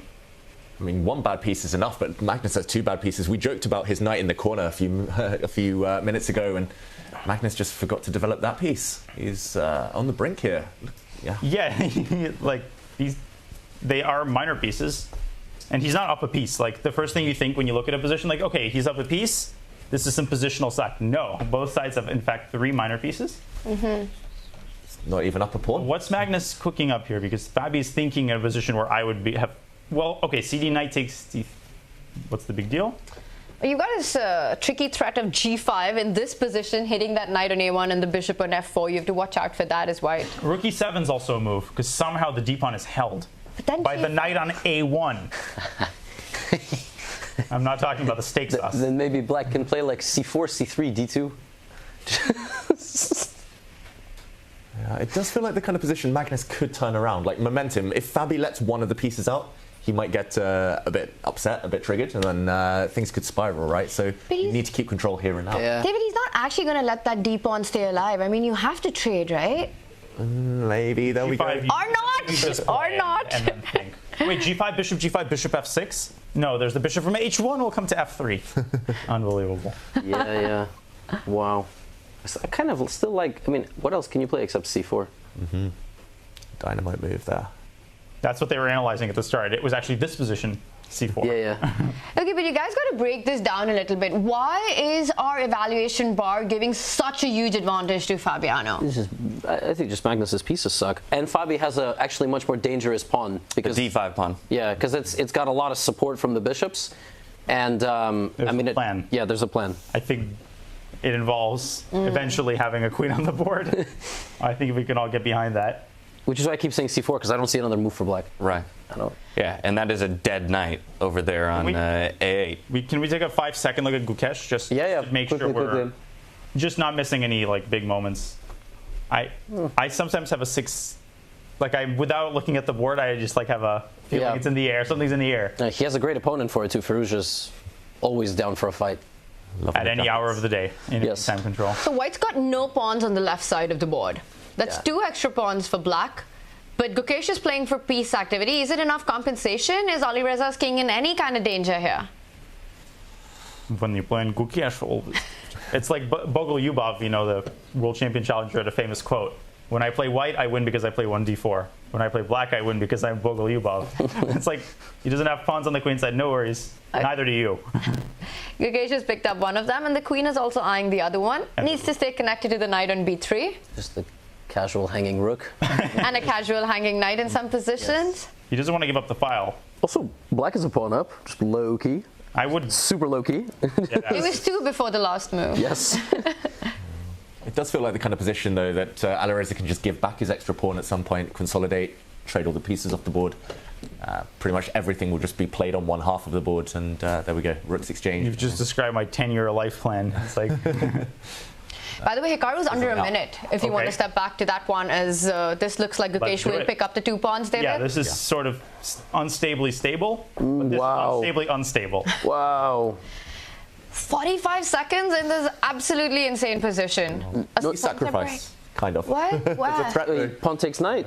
Yes. And I guess pawn takes f3 check. But he might play it anyway, because this knight is so strong that it might be worth a queen sacrifice. Or not. Oh, and then you get, okay. No, he's going to just, he takes the center pawn. Somehow Noterbek, again, he's done this thing, knight d7, knight e5, and he's like, I got one too. Or knight c4, knight e5. Okay, big trades. H5 is open. A queen and a rook line up there, then there are ideas of checks. No, but I think white is still... Just slide the rook on f1 over and look for the trade on h1? No, you don't have to. There's no threat. Not yet. There's maybe a bit later though, definitely. Yeah. But that knight on f5 is an absolute beast. At queen f7. Oh, whoa. Okay. There it is. Bishop takes. No. Queen c7 and queen c4 are both threats, and these moves are really unpleasant in time pressure. Yes, I like that c7 square eyeing that h2 point. James, rook h1, I would not have. I would have considered it. Sorry, was there bishop takes g5 ideas? But fg, I thought. Knight h6. I guess a lot of. Yeah, you get a lot of. Okay. A lot of pieces for the queen. In the bag. Queen steps in. It's a queen trade being offered. Wow. The head to the side means he's going to take it. How do you have all these reads? That's our body language expert right there. Also because he has no other moves to not lose a pawn. Exactly. That's the real reason. He can play rook e1. It's like the spoon benders who. Oh, he does! You don't know anything about him. You don't know him, Danya. You don't know anything. I said he will not trade the queen. Fake news. Yeah, rook e1 is a nice stabilizing move, though. So Noterbek traded the queens. But now he has to play knight d5. d5. Oh. You're right. Okay, well. Well, knight comes in. That e5 square is a juicy one to get to the g4 weakness. What do you play? But now the white knight is actually just doing nothing. It looks nice and pretty. It's like a nice statue, but it's in the middle of a park where loads of stuff's going on around it. And a healthier pawn structure for black as well. You know, white's weaknesses on e4, g4 are easier to get to for Noterbek. Yeah. Huge turnaround here. Yeah. I think it's equal. Guys, it's time to leave. Clock as well. Knight g3, knight h5. It's time to get out. You go to the other outpost and try to target something. But Hikaru's just not in top form. Against Magnus, he was low on time really early. You can see how thrilled he is. Yeah. 30 seconds here against 4 minutes. Oof. You shouldn't lose the king g3 unless you blunder something big. And also Noterbek's, he'll press. He will try to light the fireworks, especially after the last game. Yeah. By the way, we're in for something good. If you put the black knight on e5 and white plays king g3, white can play bishop e3, bishop d4, and take the knight. And then actually, I'm not even convinced white is any worse at all. No, but I would take white here, just in a regular game. I think still. And Hikaru's like, actually, this is not so. Even against Bogolyubov? Not so bad. Well, I mean, if he's black, I have no chance because he's Bogolyubov. But Noterbek, he's trying to create chaos on both sides of the board. With just 40 seconds on the clock, now the A file opening up. A3 might be a tender spot as well. Okay, 7. Very quick check-in in Fabiano, 5 seconds just to see if let's go. I may. Oh, Fabi won. Fabi beat Magnus. Wow, that's a big one. Okay, but we got to go back to a game that's ongoing while I'm clicking on different games. Time scramble here. Okay. Okay, on to Gukesh and Ali Reza. 20 seconds on the clock. Gukesh, what it is. Guys, I think we can hear Fabi and Magnus. Oh, I like that Magnus chatted after he lost, but not after he won. No giving away secrets. Actually, I think they chatted a little bit, but when you lose in this format, you kind of want to learn. Okay, Firouzja Gukesh. I think Firouzja's in control. Yeah, Gukesh. 10 seconds on the clock here to make a move. Tries to be pragmatic. That white king is just trapped on the back rank, right? There's going to be so many tricks. Queen lands on d1. He's going to say ta-ta. See you next round. F. There's no stopping Daniel. It's the wrong tournament. Some knight c4. Like wake up. How are white's pieces not just all falling? For now, there's a pawn hanging. The white queen can grab on g5, but it's hanging by a thread. Maybe just defend that one and. You get your queen back then? How do you defend it? Wait, queen b4? Ooh, threatening a back rank. I saw made in one threat. Nice. Can the queen go to c5, a more active square, try to get in? He's threatening knight c4, just game over. So you have to make a move here. No, knight c4, knight d3. Yeah, knight d3. But you're right. Knight, which will by the way, knight c4, knight. We might see it. We might see knight c4. Knight d3, he's calculating this. And at the end you have some f5, and like the bishop is somehow trapped. Which very tricky. It's happening. Knight c4 is a nice find. The knight on c1 is loose. And now if you have a check, the queen slides back to block the check. Queen b6 check and queen not f2. Don't blame it. Queen c2 is also nice. No, I think queen. Okay, yeah. Oh, watch it, queen He's d1. just encircling him like a queen f2. There's even knight e3. But And you can't go to c1 anymore because the e2 pawn is falling. When they see the inroads and the avenues, it's like 10 seconds, Daniel. Borussia is so good at this. Just the pressure is unreal, and it's coming from all sides. F5. The bishop's gonna get trapped. A5. Yeah. I got a passer. Forgot about that pawn. Yeah, don't do anything. How's Hikaru doing in the meantime? Well, no, we got to finish this game. Yeah. Don't worry, I'm not. Yeah, 18 seconds on the clock for Gukesh. Yeah, you really want to knock out here with black, right? You want to mate, but just a5. White doesn't have a move. I guess bishop e4 and just try something. Tricks. Pray for a blunder. He's looking for the forcing win. You can play like e3. Or knight, as white. Even knight d6 and g7 positional. But maybe this is the moment we see f5 on the board to just block that bishop out from the rest of the game. Instead, he falls back with the knight. Has he given Gukesh a chance to turn around? I hate this move. What? Yeah. A retreating move? I mean, I thought it was pretty decent, but king g7 that was is the idea. Queen takes a7, queen d1, king f2, queen f1, king e3, queen g1, knight f2, queen c1. Everybody got that? Now there's mate. Queen d1, queen f1. Oh my god, he's blundered. Oh my goodness. A checkmate in 2. Okay. Wow. But he's deadlocked. I mean, he's Whoa. Yeah. It's completely lost. Wow, given an opportunity there with the retreating knight, and unfortunately gives it away in the end. Yeah, that's a massive start there. On fire. Let's quickly jump over. Hikaru, Kaimer Fedoseev. We haven't. Hikaru, let's. Oh my goodness. What happened? I'm sorry. We have to go to Kaimer Fedoseev while it's ending. Ooh, king on e6. All the majors surrounding it. Okay, it's over. We can go. We can switch. And that's how quick things can end here in freestyle chess. Oops. All right, let's go to Hikaru. Can we go to Hikaru? Yeah, let's go to Hikaru. I haven't played a bullet brawl in a while. Sorry. Oh no, I have gone to. Yeah, there we go. This one's equal, as predicted. Yeah. The knight is no longer on f5. I mean, the pawns just feel so ugly for white here. Look how the roles have changed. The pawn was defending the knight. Now the hunter has become the hunted. The knight now defends Maybe that we're the pawn. boss now. Whoa. Rook takes g. Oh. No. 4. Yeah, he probably will try it. But then you bring the king up, you hit the rook, forcing it to the 6th rank. Black is playing for a win, no question. Yeah. Only black. Yeah, because you'll have those two connected passes. What? Bishop c1. Around Incredible. the king. Wow. You drop the rook back. Just kidding. Oh my gosh. Great full board awareness there from Abdusattorov. What a move, right? Just bringing in the bishop. All the toys to the nursery. Bishop c1, a huge threat. I don't see a move. Whoa. Hikaru sees a move. Yeah, there's still That's never happened before. Yeah. But you could also go. Do you want? Anyway. Yeah. Do you anyway want to go bishop c1? Yes. It's like that white gate outside our. Yeah. Takes the bishop, takes the knight. The pawns are all hanging. You could go rook to b4, then rook takes pawn. C3, but that's a draw, right? Rook takes f4. Yeah. And that's precisely what is. Ooh, this is what is happening. But rook takes b4, rook e4, I would try. Yes. And in case there was any question about how good these players actually are, you can see at the bottom of your screens just the accuracy popping up for the game so far. A reminder, this is a chess 960 position that these guys are playing with 90% plus accuracy. Chess 959. You're right. So many names on this thing, man. Forgive me. 958. Yes, 958. Now it's 958. We're counting down.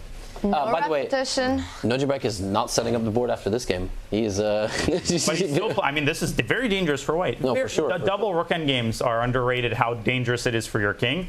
This could be mate very quickly. In fact, it could be mate for either side. White is 3 moves away. Rook c4. Rook g3. Just somewhere. Who's like yeah. King h2, king g. Maybe white should even just. Oh no, but Hikaru's setting up the mate. He's trapped the black king on the last rank. Now slide the other rook to an open line and start threatening. For people to rook takes c3, he wasn't playing because the single rook endgame is a dead draw, even though he's down a pawn. Maybe he has to consider just not, yeah. Or just give checks. You've always got those third rank checks F5 to though bail is out. also a move, which might lose to rook d1. But you always have the checks on the third rank, right? To bail out in any position. But he won't play it. He's still trying to find the winning option. Yeah, that's just not a back for you. Just his brand of chess. I mean, Hikaru looks upset on the camera, or he did at least a second ago, but I mean, this is a great save from him. He was in big trouble earlier, it felt like, on the board and clock, but he's so close to the draw now. And that's a very important point, because 2 losses in a row in this format, then it really starts hurting. Then you're in danger territory of getting knocked out with 0-2. You've got to get that hot streak in after that. It's not a Swiss where you get an easier pairing. It's like, nah. Yeah, you'd love the wins, but you can draw your way through to the quarterfinals. Again, just a reminder, only 2 people getting eliminated here after the round robin. And it's really anyone's pick who gets eliminated. I mean, in this field, it's so hard to predict. Fedosiev, he had this fantastic run in the qualifiers, just how strong he is at freestyle. With that being said, I mean, not too bad. I mean, 2 draws, solid start. Solid. You know, if you're Weisenhaus, rookie 3, and it's like some sort of repetition. But he will try to take on c3, or at least to win the pawn.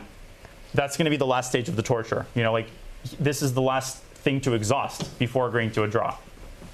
Wait, don't take on c3 though. To be clear, this is the last game of the round, right? Wait, why not? I think we've got one more. Wait, even here maybe not. Rook a1. Ooh. And then no, you have a draw, but barely. Check, check, check, check, check. Gonna see a handshake any moment, surely now. Abdusattorov has tried everything. Both of them look so disappointed with this result, David. Yeah. I mean, draw against the world number 2. Not yet. No, that's another 50 moves. Like a Title Tuesday, where they keep reducing it to lowest terms.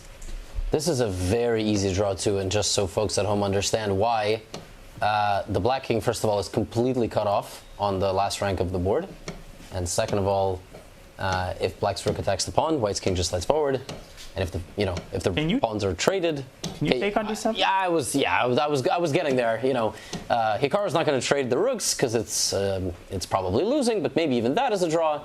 And now, last but not least, there will be a pawn trade.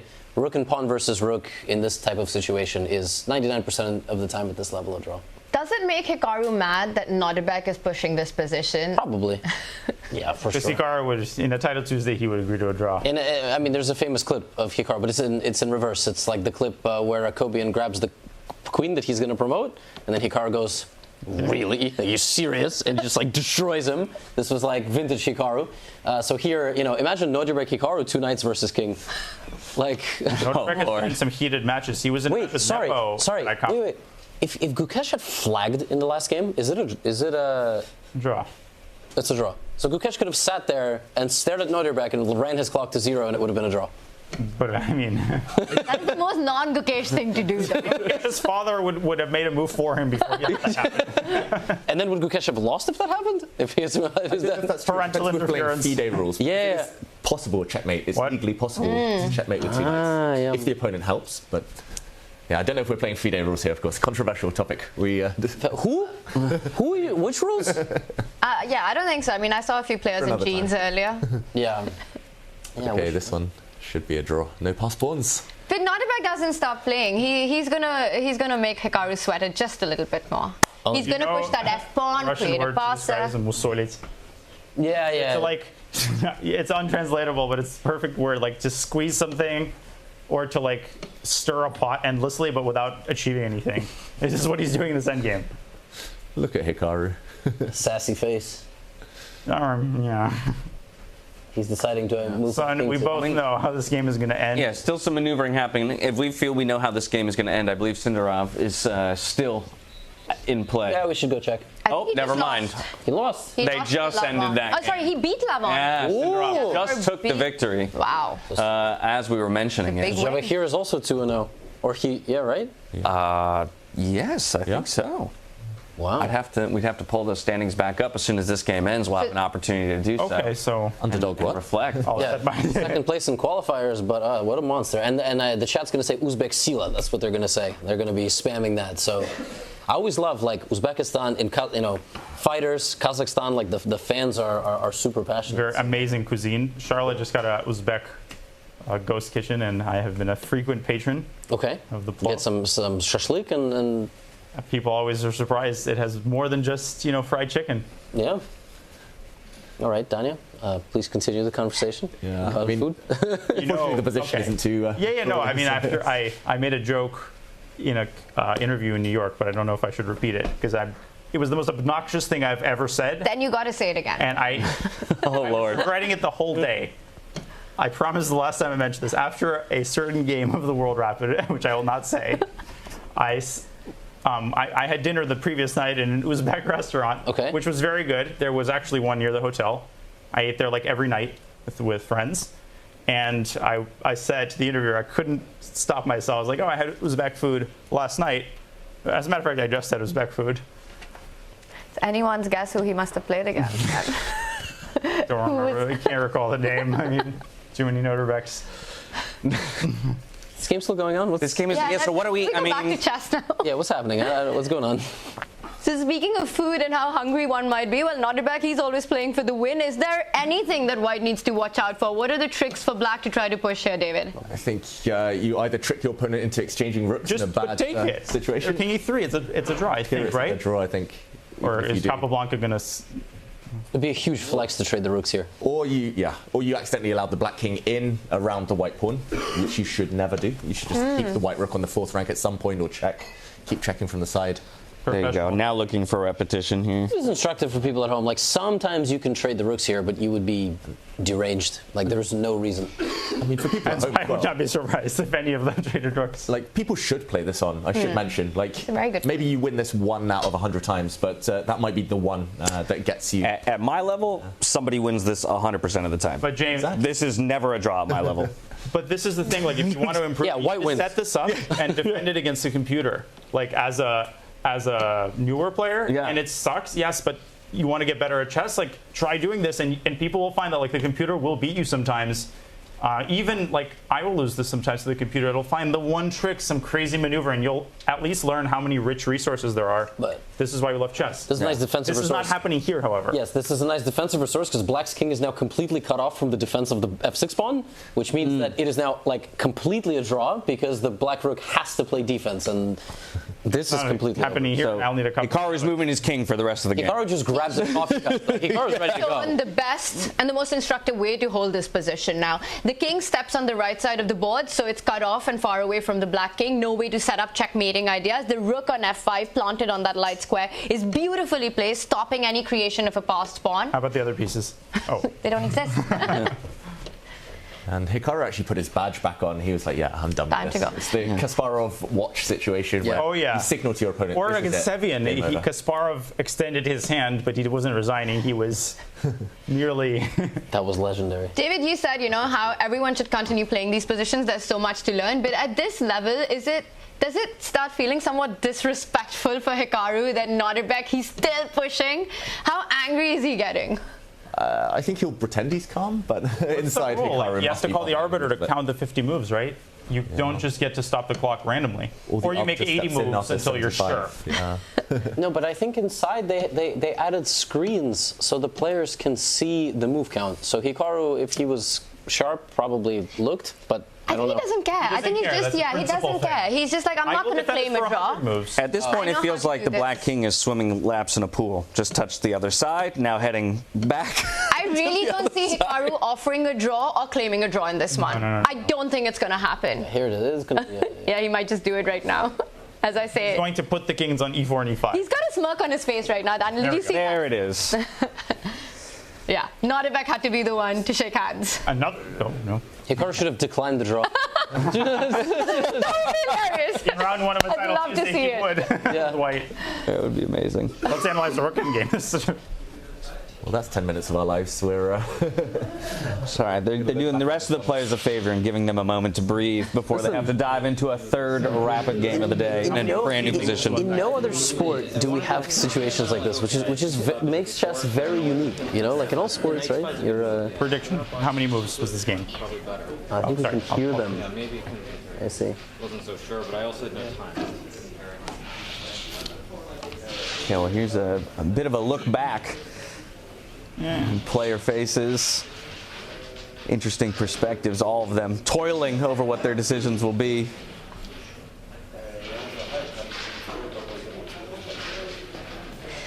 And at the end of round 2, we've got Javok here on top of the leaderboard along with Fabi and Arireza, and I have to say that's really impressive. You know, getting that win against Levon, one of the very strong players. He loves this format, Aronian does. Also because of his creativity, I think he really enjoys it. So a big show by Javok here so far. And we should mention as well, for Javakir, who came through the playoffs, he came in second place, got this last-minute entry. There is this kind of historical precedent of people kind of coming in last minute, doing surprisingly well, even winning tournaments. And I think we'll see that throughout this whole year, this whole season.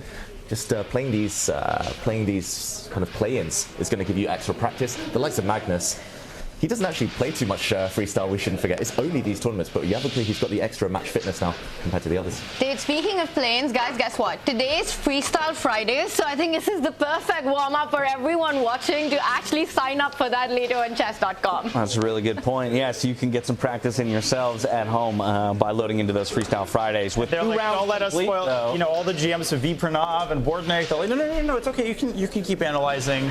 You can late join, Just making sure I have the time right so I could join later. How about this? In so many ways, we kind of mirror the results of round one, where once again we have 4 decisive games and 1 draw. And so, again, lots of bloodshed here out on the boards. Again, Noterbeck, the one drawing. No fighting chess from him. Let's kick him out. Yeah, he's not trying hard enough.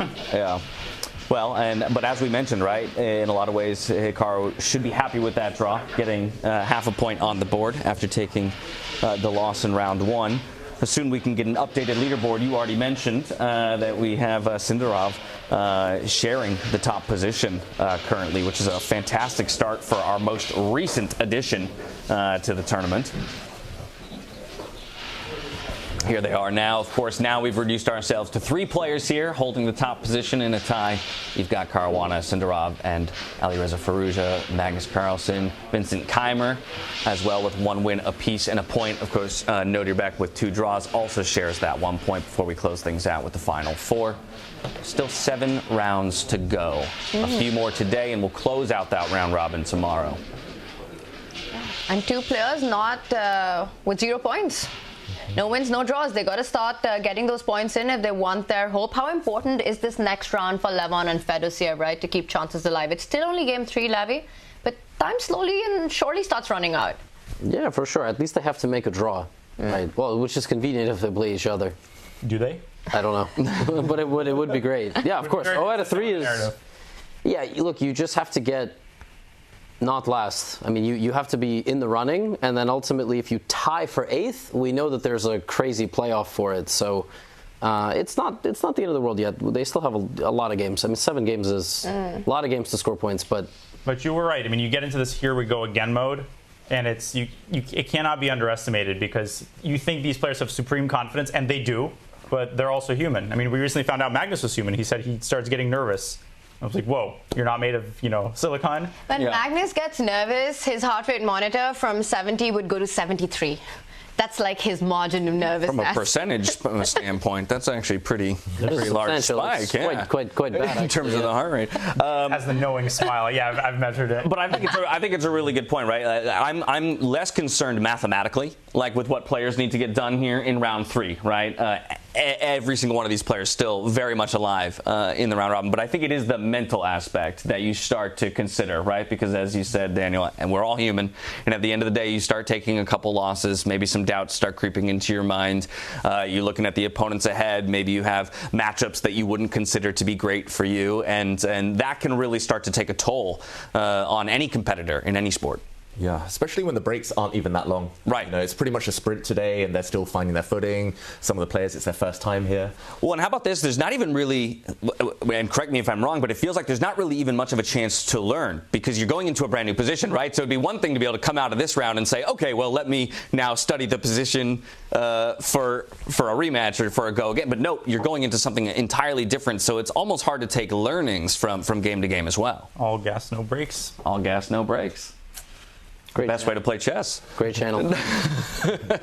Yes, I do know the channel. Yeah. Good way to commentate too.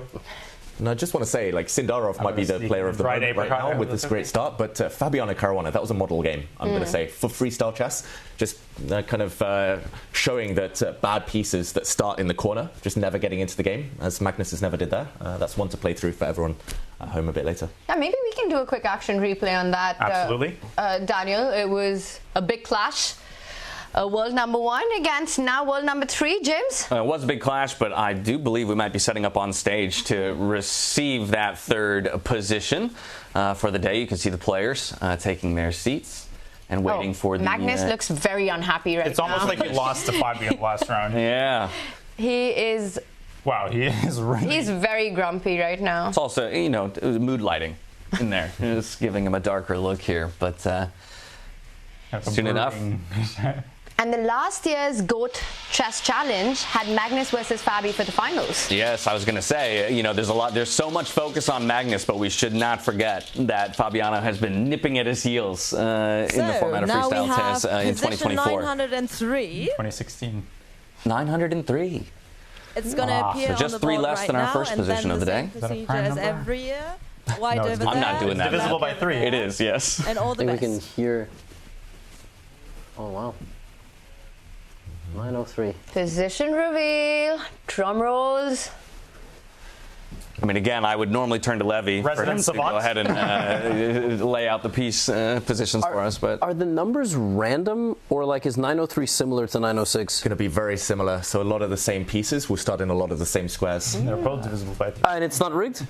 Like, well, then maybe I need to eat my words from just a minute ago where I say there's not much to learn from game to game. But if there is relative similarity between this position, which we'll see in just a moment, and position 906, then maybe there are a few Are they things. ordered? Like, I actually have never thought about that. I'm sure it's like the knight is on B1, then on C1, but I've never seen the full arrangement with the numberings. Yeah, I just, you know, I let it generate the number and tell me what position it is. So the closer the number is, the more similar the position That's right. gets. Yeah. And it's normally the pieces that start on the queen side, so for white, so the left side of the board that are more similar and they move along. I only know that because I write a newspaper column and I had to research what number certain positions were, and there we go. White king, white rook in the corner. Just where they were earlier. Yeah. Okay. And look at that Fabi with that same idea. You know, the rook next to the king, you don't need to castle. The rook can be activated with the pawn moving forward. Yeah. So, and the major difference here is that the knights have slid 1 square in, and instead we have a bishop shoved into the corner there. You know, like nose goes. Here's like, if you beat Magnus, you get to stand and and everyone's like, yep, that is the best move. F7 pawns not defended. Watch out for threats against those pawns once the knight come into the game. But actually, it is quite different, because the first position was bishop f1, bishop e1. Yeah. So the bishops were in the center, right? Yeah. So it is different enough, I think. It's just the king placement that's similar, but the rest... King and the rook. Slightly more centralized knights, fianchetted bishops already on the far right there. And the queen and rook. The queen was next to the king, I think, in the first one. And we see the players analysing a position with the white queen coming out very early, going for Swaller's mate. Okay, Magnus getting involved, not just sitting at the board himself this time. Is this the first time we've seen him actually discussing with his fellow players? You got to change something up after what just happened in the last round. And just for everyone's clarification, this group we're looking at right here will be playing the white side of the board. This is an Magnus's epic group, and then this group over here with Fabiano, Hikaru are going to be playing the black pieces. Magnus, Nodebeg discussing together, analyzing a position together. Just doing some debugging of one kind. And I mean, there's so many options, right? Even on move 1 alone, it's intriguing to me to see the players analysing just a kind of a random position 5 moves later, 5 moves in, because it's so unlikely to happen. But I guess these few minutes is just a nice way to de-stress. And a lot of this, I think it's very tempting to push the central pawns, right? Either the queen's pawn, well, in this case, literally the queen's pawn, the d pawn going up to the 4th rank, or the one on the rook file with the e pawn moving ahead to e4, opening up ideas of the knight jumping behind. It feels like the position just optically, Levy, where getting harmony in piece development should happen fast and quick. Yeah, I kind of like, you know, 2 center pawns for white, like e4, f4, and then you just bring your knights. Maybe we're gonna get. I still think this is going to be a center game. We're not gonna have any Sicilians or anything like that. It doesn't make sense for black or white really to play c2 to c4 because you have no other. Did you see that, Levy? They're discussing the king's gambit on our screen. Yeah, which makes sense. Levon is drinking his Harry Potter butter beer. Yeah, the sparkling beverages here are like from another. I think that's apple juice actually. I saw that at breakfast. Oh, I drank a lavender infused sparkling drink. Oh. Me too, but with cucumber. It was amazing. The food here is right on another level. Just it's delicious. The breakfast is awesome, yeah. Oh, it's so good. No excuse to be 0 out of 2, guys. I mean, the food is too good to be 0 out of 2. Let's get some points. But it's fascinating they're discussing these openings that they recognize from classical chess, and they're both, I mean, the trio here, they're getting excited, right? Just Berlin. The creativity. Like accelerated Gleck system, E4, E5, G3. So here they are exploring symmetry. Back to the idea of. Yeah. Yes, that is how the knight moves. Yeah, and also who breaks it, right? It feels as if white will get that central break in the starting position that we have with the rooks and the queens lined up on the central lines. Of course, Vincent, I told you there's a pawn on G3 and a pawn on G6. I just noticed that Magnus is the only one who got a jacket color change for this year. Ooh. Wait, say that again. From the Go Chess Challenge. He's in white, right? Yes. In white. That's You a got a fresh change new of jacket. okay, but not of, okay. Not of what? Under the garment that is covers the legs. It reminds me of boy bands in the UK in like the 60s, 70s with the white jacket, and maybe even the 90s. But interesting. What are the predictions? Are they all going to play the exact same opening, these 3 players then in front So of us? that's E4 is what they're looking at. Yeah, it looks right? like a lot of focus on the E4 square. Makes a lot of sense, right? You've got that knight from F1 jumping behind the pawn towards the central squares at some point. You have the break coming in from that D pawn. I think we're going to get a couple of E4 and I would say D4 as well. Pawn is 0-2, but I gotta say, unperturbed, and it's infectious. That he's always upbeat, and it's not he's just confident in he's enjoying himself. And for him, 2 games, there's many more games left. He's enjoying the process of analysis, living in the moment, and I really like to see that. He had this exact same narrative last year at the Go Chess Challenge in WEISSENHAUS, where he started really slow in the round robin and then picked it up and finished 3rd finally at the end of the tournament, just behind Magnus and Fabi. So great run at the end. So you might pick up form again. You can't hear me. Here they are now considering. Daniel's just eating. No, it's just a dried apricot. Guys, I'm actually going to break the 4th wall. I only packed 1 pair of shoes on this trip. And I discovered today that one of them is falling apart. So I had plans to take a quick taxi ride to a shoe store, and it's Which closing. is the nearest one? Is it? It's like 15 minutes away, but it closes soon because it's Germany. So I need to go get new shoes. I will let you fly the plane home. You're going to be missed. This is a great time to take off my gear because we have the players on the camera and not me stripping off my microphone and headset. But maybe I'll get back. Yeah, we'll hold on the players for a bit. Well, never mind. We're gonna watch you. Oh, that's really okay. Just wanted to check out on those shoes before we lose them. Like we gotta see you one more time before we let you go. I'll sign them for the. I'll try to sneak her in another bite while you're taking this. Yeah. You have your microphone off? Or are you chewing into the microphone? Chew very quietly. I'm sorry. I had 3 dried apricots today. Oh, and they're still analyzing. Is there a first move on that board? I don't. Not at the moment. They've reset all the pieces. They went through a whole combination here where it was like 8 to 10 moves of only pawn pushes they were considering. Not a single minor piece coming out. First move mathematically? Are we about to lose Levy? Yes, there are. I think. Okay. Well, chat, this is your time to say bye to Levy. He'll be back. But Levy, you're going to join us soon, hopefully? I hope so, once I have my new shoes on. There you go. He'll look nice and fresh. No jeans. New kicks. Is that a theory code? I have a very similar one. I think it's a Hugo Boss. No, it's All Saints. It's All Saints. But yeah, we don't need to have our wardrobe discussions on here right now. There's no theory shirts here at the Freestyle Challenge. There's no theory. But there are shirts. And we've got the king spawn here as well. So I think E4 might, well, I have to stop saying the king spawn, the rook spawn here. Yeah. E4, I think we're going to see that on a lot of boards.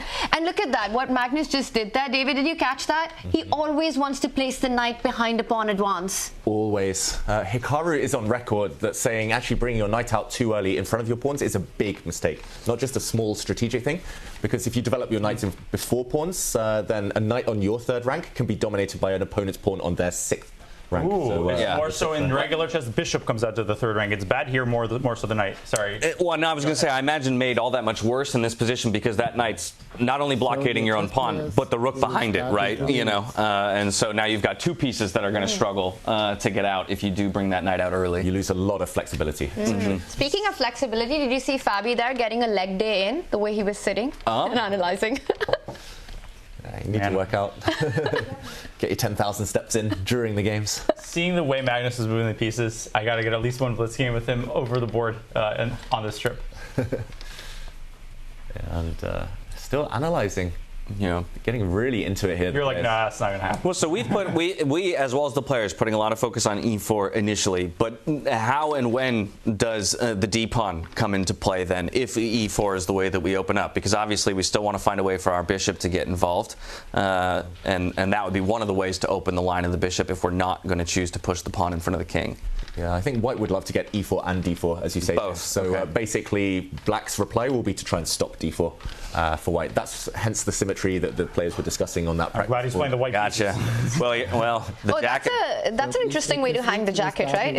He Yeah. The jacket comes off here for Magnus Carlsen up against Vincent Keimer here in the third round of our freestyle chess round robin, and this will be the matchup that we key into first to see what the answers will be for both of our players. Magnus, of course, playing the white side of it, getting a little refreshment. Twisting off the sparkling water. Yeah, stay hydrated, y'all. That's important. Actually, I realized us in here as well. San Pellegrino here. Actually, I might not be able to reach it. Well, and the interesting thing is Magnus versus Vincent, these two players are not at the top of the leaderboard. We've got Fabi, who's leading with 2 points right now. He's up against Nordebek, and I vote that as another game. May I pour you? I'd love to be hydrated right now. Thank you. Wait, no. Do you have a glass? No, I don't. That's fine. You can have it. Thank you. There we go. Get that sorted out. Ponzi scheme, someone's going to end up with priorities. I've made off with too many. But in the meantime, it is fascinating. That's good.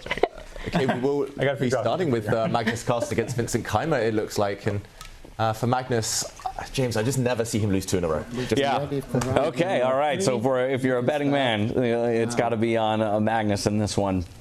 And of course, with the handshake and the clock beginning right away into that e4 push here. It's the one they were looking at. It's on the board. And will Vincent answer with symmetry? Yes, he does. Once again, that knight landing to that central square behind the pawn is also a big idea to control more squares on the board. The accelerated Gleck makes an appearance. And I like to say in these cases, the bishop on h1 and the pawn on e4, the pawn on e4 won. And the pawn on e4, they work like a team. So controlling the same square, they work like a single unit. And but first, we must enjoy. Well, we just have to this tournament. I just want to. Yeah, we have to remind everybody what a titanic force Magnus is, and for a lot of these players, right? I mean, you're stepping into the arena with the best player in the world, and that's no short order, really. But as we can return to the board, we can see the symmetry continue here as we go g3 for g3, which is I don't even remember seeing this play out as we were peeking in with the players in the way that they were kind of theorizing the matchup. They hosted a G7 summit here years ago. Foreign minister. Speaking of a summit, Nordebek has pretty much drawn one on the board, and I suggest we move to that because it's a really interesting one. Similar idea. Look at this. Look at the pawn formation that's there. It's a bit of a mountaintop with Nordebek with the white pieces. They all attended my lecture this morning. Lecture. Someone stop Daniel. I think that's my 6th time making that pun. Okay, so it's going to be. I'm eager to make all the puns. Stop. It is Fabiano though who will choose to break the symmetry there. We see a lot of symmetry. You mentioned that word, James, on most of the boards. Put some of these games under the microscope. I mean, there's a lot going on. Yeah. This one. Nordebek's just limiting himself to pawn moves, but the bishop is already like fianchettoed, which we should refer to a bishop on h1 as being essentially fianchettoed. You don't need to play bishop g2. Yeah, I think it looks peculiar to see only pawn see pawn moves, but as you mentioned, the bishop is kind of already nicely set up, and now you have 2 beautiful squares where the knights can tuck in behind those pawns, right? Big threat. That's a threat. It's exactly what they tell you in battle strategy, right? The infantry goes first, the cavalry comes in behind, pawns first, knights then coming next. Fabiano trying to do the same. He's stacked up his knights like that, and Abdusattorov. Around the time you decide to play a4. Chess is a game of war, and each of these folks here playing the role of general, right? Commanding their forces forward. Exactly. Katana's been settled on the king side. All right, we need to move this affair over.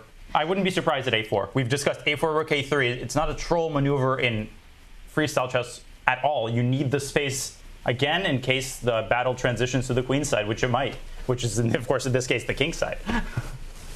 Yeah, we should just the west. East-west. Castles to the east. Yeah, I mean, either way, the last time, so back in game 1 of today, we should mention Magnus Carlsen, Hikaru Nakamura, we were following their game. They also started with rooks in the corner, the kings next to it on this flank, and neither side castled then.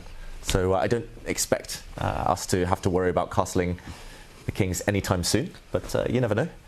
Still very flexible. But now, after a trade of pawns in the center, it's very blocked. That means it's going to be very much about maneuvering. Yeah. Two semi-open files, right? The D and the F file. All right, well, this one, it's developing the way we had predicted with the knights behind the pawns and still no big break yet. Is it a good moment to check in with Alireza and Hikaru? Because that one's exploded. For 1 second. Let's do it. With an a45. It sometimes is played. It doesn't mean the players are screwing around. They're activating their rooks. But yes, let's check into Hikaru Firouzja. That is the marquee matchup. It's a really fun one as well. Wow. And only a half joke there from you, Daniel, because the queens are already off the board here. But we need to take this from the start. Pawn on e5. Yeah, let's do an action replay. Okay. If that's okay, of course. Absolutely. Back it all up. Oh, so we had the d4 start here. The only d4. Everyone else is e4. And it's crazy how different the landscape can be based just like on 2 moves. This position already looks. I would never think it's the same starting position, but it is. Bishop, again, this bishop e6 move. David, you were right. And the bishop comes out to the 6th rank very often, not the knights. E4. How did they trade queens? Probably a trade on e5. Off the board, attacks the pawn, defends the pawn, breaks the center. Big trades. I mean, to my untrained eye, this looks like a solid position for white. A really nice pawn chain controlling a lot of space, and obviously we have that rook just staring down the D file. Connect 4, James, my favorite. Even to my trained eye, it does also look nice for white. Okay. The real trained eye thinks it's equal. Yeah. I mean, it must just be the king placement. The fact that the black king is ready to castle, that means the black rook in the top left corner ready to get into the game, whereas white still needs to do some organization around with his king still a few pieces asleep. Other than that, I think long term, very much favoring white, as you mentioned, James. But short term, Hikaru with his last move, creating some tension, fighting back. Yeah, also just feels like nice opportunities to utilize both bishops, right? You slide that bishop out to like e3, and now you have great sight lines towards the king side of the board. There's more combinations in freestyle involving castling as an integral part of them. In classical chess, it happens, but rare. Yeah. In freestyle, like you could see, for instance, let's say this bishop comes out. You could envision a scenario where you play rook takes d7, and bishop takes d7, and then long castle and get the rook to d1. So it's a little bit more common. I saw it a lot in Freestyle Friday. And I could also think about putting that king on c8 and going long castle, in this case, sort of the castle on the c square, by getting the king on c8 and the rook on d8 and just defending everything in the center. Castle. Wow, we're going to see something like that for sure at some point. All right, so this is sort of the queens traded off. It's going to be a bit of a grindy position and a long game. Should we zoom out, get our bird's eye view up? Let's do an overview of everything and then choose and pick a position we want to go to. I like that idea. Yeah, we can pull back, see all of the boards here, look for anything jumping out at us. Of course, the other 4 boards that we're looking at were those e4 starts as compared to the d4 starts. All of them. I mean, Fedoseev Sindarov is interesting. You know why? Because it's 0-2 against 2-0. Can we maybe... Let's go there. Let's go there. Or not. It is... Total symmetry. Copycat chess. We just need to look at this position because it is a spectacle on its own, but... I mean, is Rook F8 really going to be played? Yeah, that's full-on mirror copycat chess, right, if he goes Rook F8. But it might be time to stop doing that because white's the one that strikes with F4 first. That's what he's setting F5. up. Where FE, but then eventually something's going to be a check. The rules of chess will interfere. Well, you take on D6. And then I take on D3, you take on C7, check. Yes, the first to check. I eat you first, yeah. First move advantage here. So somewhere the symmetry gets broken, and I think he has to think about F4 now. It's coming up. Fabiano is apparently doing really well. Can we look? Yeah. we'll come back to this one when someone stops copying the other. Let's go, because apparently something has happened. Oh, fun. Intel. Yes. Knights ahead of Wow, look at those. Sorry. Who's on which side of the board? That white knight looks nice, but it's about to get kicked back and it's almost trapped. So I'm not really liking what Nodibek has done, I've got to say. G5, A5, and then C6. Also, actually, though, the black knight on an outpost can never be challenged by a pawn. The white knight retreating. Yeah. Oh, this just looks fantastic for Fabi. He's going to push his A pawn. He's going to do, he's going to do all sorts of things. White has no plan, no pawn breaks, no life, no dynamism to his position. Caruana. Wow, yes, just has to be. Oh, that's. He's bullying that knight with pawns right now. It's like, I didn't volunteer for that, says the bishop. I was happy doing nothing on H1. But knight H5, we should show. Like, I'm actually going to put this on the board. I will put this on the board, not they. Knight H5, bishop G4, bishop G4. Because this bishop cannot block. On F3, it's square is defended twice. You lose the knight, which honestly doesn't sound too bad. Because this knight is an insult. I mean, still bishop G4, knight F3, Tanya. It's been played, knight G2, and it looks awful because you're not only with a dead knight, you're with a dead bishop as well. And the thing about Fabi is, right, he's just so good at this format, at Fisher Random, at freestyle chess. He's also been the winner of Chess 9LX in St. Louis. He's won that a couple of times. Last year, he was runners-up, only lost to Magnus in the finals. And he's showing domination so far on this day one. Not just the scoreline, but also the way he's been winning.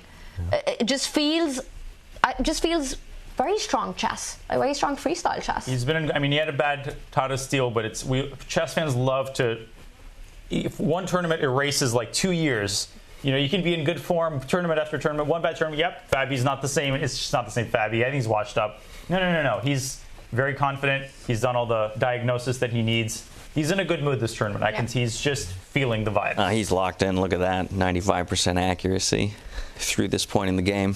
Not too bad. Not too bad. I mean, it was a statement as well, beating Magnus, getting revenge for, last year, but also getting revenge for that Singapore match, Tanya. There's no bigger confidence boost than beating Magnus, right? And like you said, we were there in Singapore, and that felt like a Magnus Carlsen show just a month ago, the match against Fabi. It was sort of the announcement of the Grand Slam tour. And Fabi gets his revenge very quickly. But look at what we've got on the board. This looks fantastic for black. He's actually taunting him, just showing how bad the knight is. I'm going to go back to live position. I apologize. H6 was played to illustrate that this knight, what do I say about this knight? Rook F1, knight E1, you have to... Right, but even then... H3 now, F5, there's so many choices. You trying to reroute E1 to F3? Because otherwise you have to push the C-pawn to try and get the knight out the other direction. I feel claustrophobic. I feel like I've been G4 and then go back around somehow. Claustrophobic's the perfect word here, James. Yeah. But even after black puts a pawn on G4, when the white knight has to yo-yo back and forth, the white bishop on H1, that is stuck for life, pretty much. So this is really, really terrible. Oh, look at that. You pin. You don't win, but you at least rub it in. And, right. That knight is there for good. Stuck in the mud. Oh, beautiful. This is kind of, again, just like that Magnus game, the kind of the definition of great freestyle chess strategy. Just tie down your opponent's pieces, fix them in the corner. Yeah, getting a quick bird's eye view of the other boards, and back we go into the Nodibek and Caruana game. Looking for Caruana to find a way to put an end to it. So while he does have an advantage, we've seen things swing before, right? And so... Yeah, he still needs to turn it into something tangible. Exactly. A material advantage or a big attack. Hardest part, right? And that's where the blunders happen, because you get impatient and some knight F4 comes in, sacking the knight. Suddenly all the pieces come out. In fact, that might be a pre-move in a bullet game. No, I'm serious. Completely serious. Knight F4 is a positional threat. How exactly do we get our rook and our queen involved here, though, for black? Do you just... is this a position where you want to bring the queen out to F6, offer the trade, getting your bishop out at the same time? It's a little hard to lift your queen out because of the control that the white pawns have in the center. In terms of ending it, right? We can't end it with just our knight and our bishop on the other side of the board. We have to get some of our other pieces involved. Queen F6, what do you think? Queen takes D4, knight C4. Oof, tricks.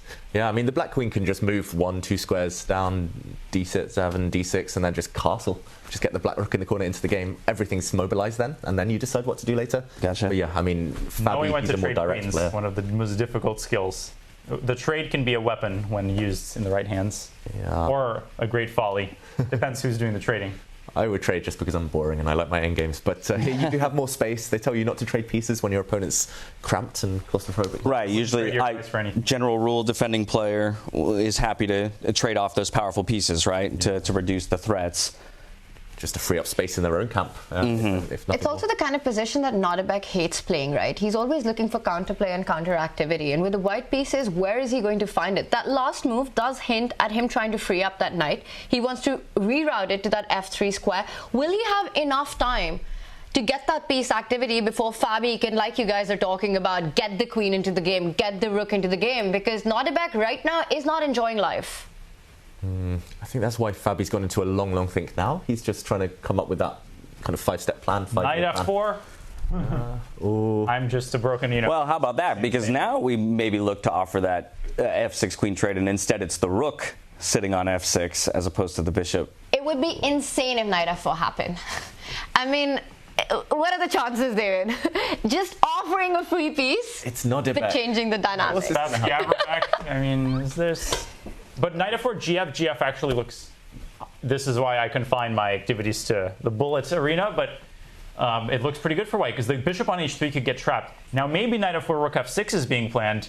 At that point, knight takes h3 is possible. You need to choose the lesser evil. Let's do arrows. Let's show the ideas that you're talking about. I can make the move. So knight f4, and it's actually not crazy to visualize. Suddenly the pieces start to breathe. You got rid of that knight, just excised it from the board. And if let's say the knight goes back, for the sake of simplicity, you have there's tricks too, queen f3 maybe, and suddenly the bishop's trapped. Oh, wow. And you win the piece, but that's not even even if you didn't win the piece back, f5, you can see how this could get dangerous. So we're saying that maybe is he going to do it? f6 is being planned. But is he going to play knight f4? This is the big question right now. Let's go back to live board. Let's go back. The move. Let's do a little vote here. Oh, he's made his decision? Oh. It's the knight the other way. Okay. He has gone knight e1. Fake. Pump fake. That's very uncharacteristic, I would say. Very un-Nodebek to retreats, and okay, he's clearly I'm curious what the computer move was. I'm actually going to check. Is that okay? Sure. It was. Best move was. Drum roll. It's the gerbils. It was Computer's knight thinking. e1 followed by knight f4. They're about the same. I'm serious. Wow. Knight e1 minus 1.12, knight f4 minus 1.20. So as usual, I said the second best move. Two best moves. That's why we got Nodebek, and we've got you to help us out here as well. So you guys coming up with the best moves in the position, and the rook very lines passionate about giving that knight away. Rook lines up against the queen. There's pressure on that F line. David. Yeah, there's all sorts of tricks here because you're walking into a pin. You've self-pinned the black rook, the white queen. There's awkward tension. And you can attack this white knight that's now a bit stuck with either your pawn or the black light squared bishop. And either way, I think Nodebek's going to put his dark squared bishop on f4. He's going to pin himself. There's going to be some chaos there. Question, why can't you take on d4? Queen takes pawn. It's black's move. Yeah. Oh, that would explain a lot, yes. Wow, so you not only double down on that knight, it's also your move to make. Yeah. I think we have to show that, Daniel. Maybe we just put it on the board quickly, like pawn to g4 or bishop to g4. Yeah, no, I'm looking. Bishop f4. I'm checking what the chat is thinking. I mean, he showed a lot of lines, so let's show pawn to g4, bishop to g4. And wait, what is the bishop f4? Because for some reason I was distracted by queen takes d4. Yeah, why not queen takes pawn? Sorry, that is the whole point. Steal your thunder. Queen e5. Yeah. So we have to protect that pawn. It's like they actually feel tall. Like, Mika, why are you feeling bad? Like, we treated you such a good dinner. Everything's perfect. I haven't sacrificed anything today. I thought it was white's move, and I suggested the same idea one move ago. Yeah. Queen takes pawn. Is that possible this is a here? beautiful move. Look at this move. Because gf knight e5. The joke's on the rook. I just saw some fancy stuff. I forgot the simple basics. Wait, bishop f4? Is that the basics? Oh, that was no. This was the complex solution I was trying to find. Rather but than maybe if you start with g4, now you can play rook takes f4. And then knight takes f3. I don't like it because here are the two pieces for a rook. I mean, the other rooks are dead. We can just cancel them out. You know, like the 2's in a fraction, and the bishops are not exactly producing a great impression. Yeah, normally doesn't look like a Van Gogh or like a Kramer. Yeah, normally the two bishops would, like 99% of the time, overpower a rook, but here they just look As my coach used to say, there are no bad bishops, there are only bad players. Oh, that's probably true. But if we go back to the live position, it's key moment for Fabi, who's really... Yeah, he's chewing through his time. Yeah. But that's very instructive, right? Because he knows that this is sort of the decisive moment in the game where he can end up with a huge advantage, one that it's really hard for Nordebek to come from. He needs to calculate all these tactics of allowing a piece on f4 or the d4 pawn falling. He's done everything right so far. Look at the time disparity. But he really realizes that this is the moment. Yeah. That speaks to his game sense, right? Yeah, speaks to his game sense. As a move in queen f6. But then still there's something to f4. Yeah. No, he's losing the thread. He doesn't see a move. Yes. Well, he just played it. What? Rook f3. No, not rook f4. Rook f3. I don't think... It doesn't feel like this works, just to me. This was your idea. You just mentioned it and you pinned that bishop. Are you about to win that bishop? Or maybe the other one. What about bishop f4, gf, and g4? Oof. H. Oh, this is where Nordebek invests most of his time advantage. Or plays instantly. And either way, I mean, playing instantly would have a huge psychological impact on Fabi. But either way, he needs a good move. Yeah, and there's a direct threat on the board. You have to stop the queen and the knight from picking up that bishop on f3. You can't take the pawn on d4 because then the knight jumps forward and captures the bishop. Just want to point out, after queen takes pawn, don't capture the bishop with the queen. There's a checkmate in one on d8. You got to keep that square. And you can't castle out bishop of check, c8. There's still bishops. will tell you. There's always bishop c8. Yes. Yeah. Just spotted that. Oh, then queen d6 would be checkmate. I love those on the board, guys. Show us. Let's show that line. Beautiful. So bishop f4. No, you start with queen takes pawn. Queen takes. Okay, queen takes. Bishop is the best illustration. Now, nope, not queen d6. Don't go after the rook. First, you fill the hole, fill the cavity, and then queen does it all by herself. And you cannot, no shenanigans. Wow. Mate, it's not Bughouse. it's Freestyle, and this is mate, and this will not happen. Okay. But you never know. What did happen Bishop was Bishop f4, GF, and GF. So he likes this file. But Bishop c8 is very significant here. Whoa. Oh my God, look at this tactic. Queen f4, g8, Bishop c8, Bishop g4. That's so key. And white would then be winning. Let me show this too, really, if I may. Yes. Sorry always. Jack the board. But look at this. And you haven't castled. That's the problem. That's game over. You're checkmating. Wow. Or you lose your queen. Neither of which is a enticing possibility. Queen takes pawn on the board. What does he want after rook g8? King c7. Knight takes f3. And now white cannot castle because the white king would have to move into check. There's no way Fabi misses this. He has to play king c7. Don't go bishop c8. I think he just spotted bishop c8, bishop g4. Did you see that?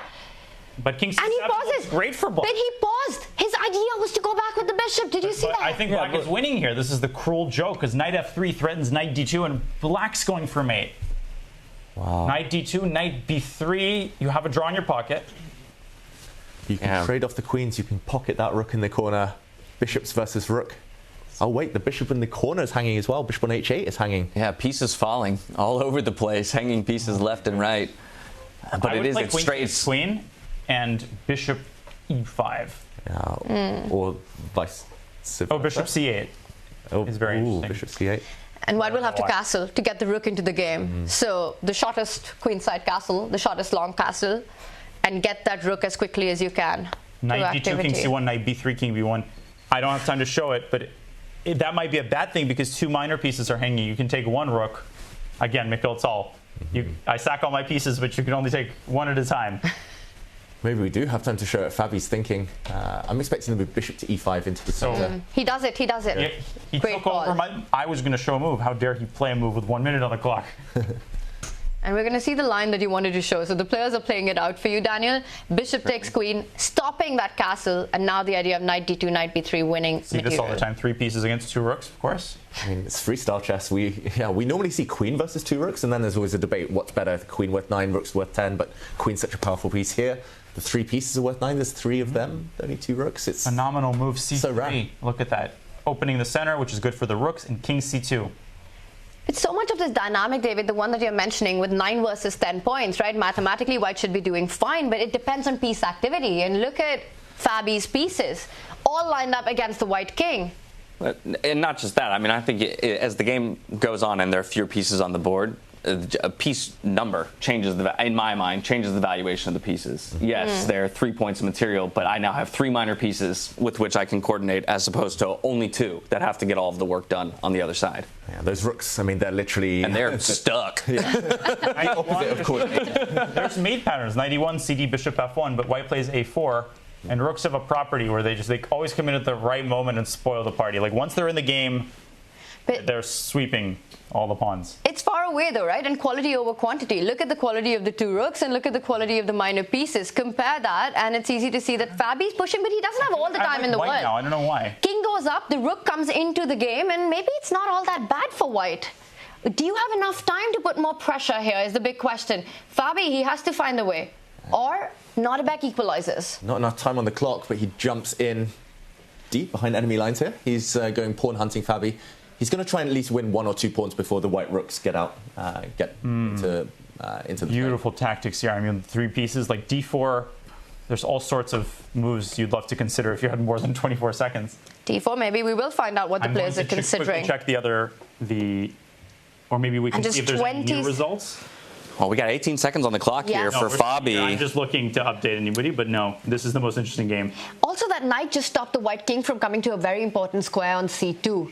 He does grab a pawn. Does this give Nordebek time to step up with the king to b2 and get that rook on the h line? Yeah, that's an odd pawn to grab. I thought he would go hunting for others, more relevant pawns. Yeah, because b2 also effectively threatens the knight on e1, right? With the rook. So you activate the rook at the same time. Can white go castle here?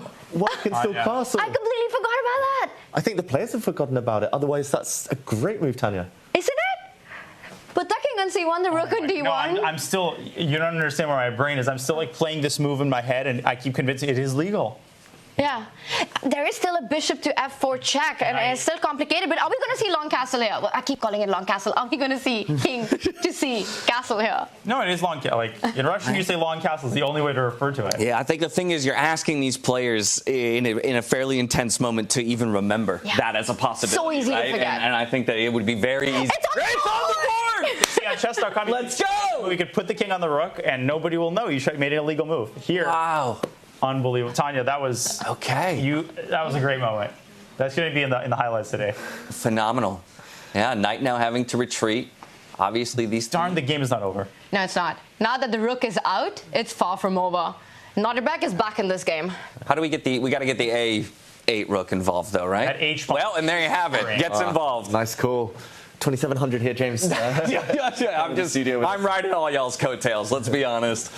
But now bishop f4, bishop g4, and then h5, h4, h3, h2 can be played. How does Nordebek have 4 extra minutes on the clock right now? That is insane time management. Chess warrior. Absolutely. With some numbers after it. Slides the bishop back here to rook g5. h1 and sack on h6. Get rid of that pawn. Okay, he pushes. Oh no, he brings his rook back. Ooh, bishop b6 cannot play d5. There's a fork. Oh, Fabi's let this one slip. Wow. This is turning. Whoa, rook f1. Oh my gosh. It really feels like that, right? He's issued the retreat orders. Everybody's returning to base at this point.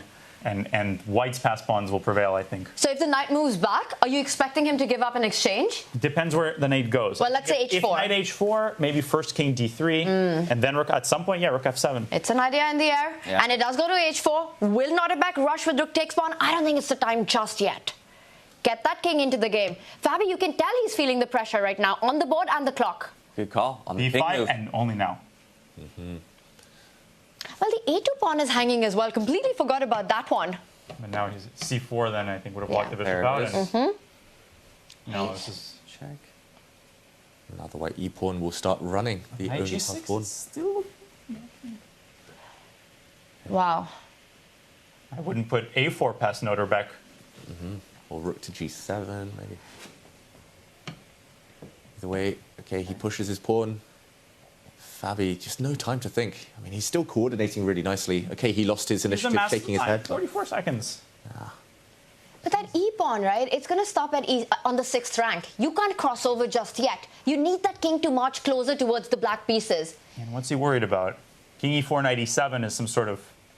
Imagine, yes, quote unquote. We know someone who doesn't believe in them also in this tournament. What a beautiful view. Yeah. Sorry, the idea there, king e4, knight e7, is just that the king can no longer advance any further after that because protected by the knight. Okay. Yeah, very instructive there. A drink of water. You know, things are stable. Yeah, and Nordebek thinking up to 44 seconds on the clock now for Fabiano. Is there a sense that Nordebek might have rushed a little bit too much, like at least on the clock? The last few moves, he did have options. I didn't see that e7 is blockaded. Yeah, Tanya, you mentioned that possibility. Looked very tempting, but what now? To push the pawn forward, but you don't have enough time to do that. He first gets the rook behind the black pawn, now coming in with the king. Wait, did he just slide back? He did. Defending that c pawn. Fabi had the option there to repeat the position. He could have gone back and forth, checking the white king back to the center. Fabi is the one playing for a win. Yet again now. David, you put that a pawn on a4, that knight stays on d5. You're stopping the e pawn from moving anywhere further. I think Fabi once again has found the balance. If anything, he can be the one pushing for the win now. Well, and this is where you're kind of hurting for an extra minor piece, right? On the side on the save, I think, yeah. Can I check for 5 seconds? Let's do it. Absolutely. Let's do it. Oh, there we go. And he's 3-0, and Pedasev's 0-3. Wow. And very quickly, just around the horn so that everybody can know what the position. This is Gukesh Aronian. It's an endgame complicated, but not as interesting as Fabi. And then Magnus versus Keimer. Magnus versus Keimer is very interesting. Where should we go? What was the clock situation on the Magnus board? Vincent has no time, and Magnus has... Should we quickly check in with that one? Yeah. Yes. Let's do it. Let's go there. Fabi, he's keeping everything under control with that fortress. That's the top left board. Let's check in with Magnus. Magnus, a pawn up, now going up with his queen as well. The black rook almost trapped. He's going to win. Yeah, he's on the brink of... Karu's getting outplayed, I think, by Firouzja.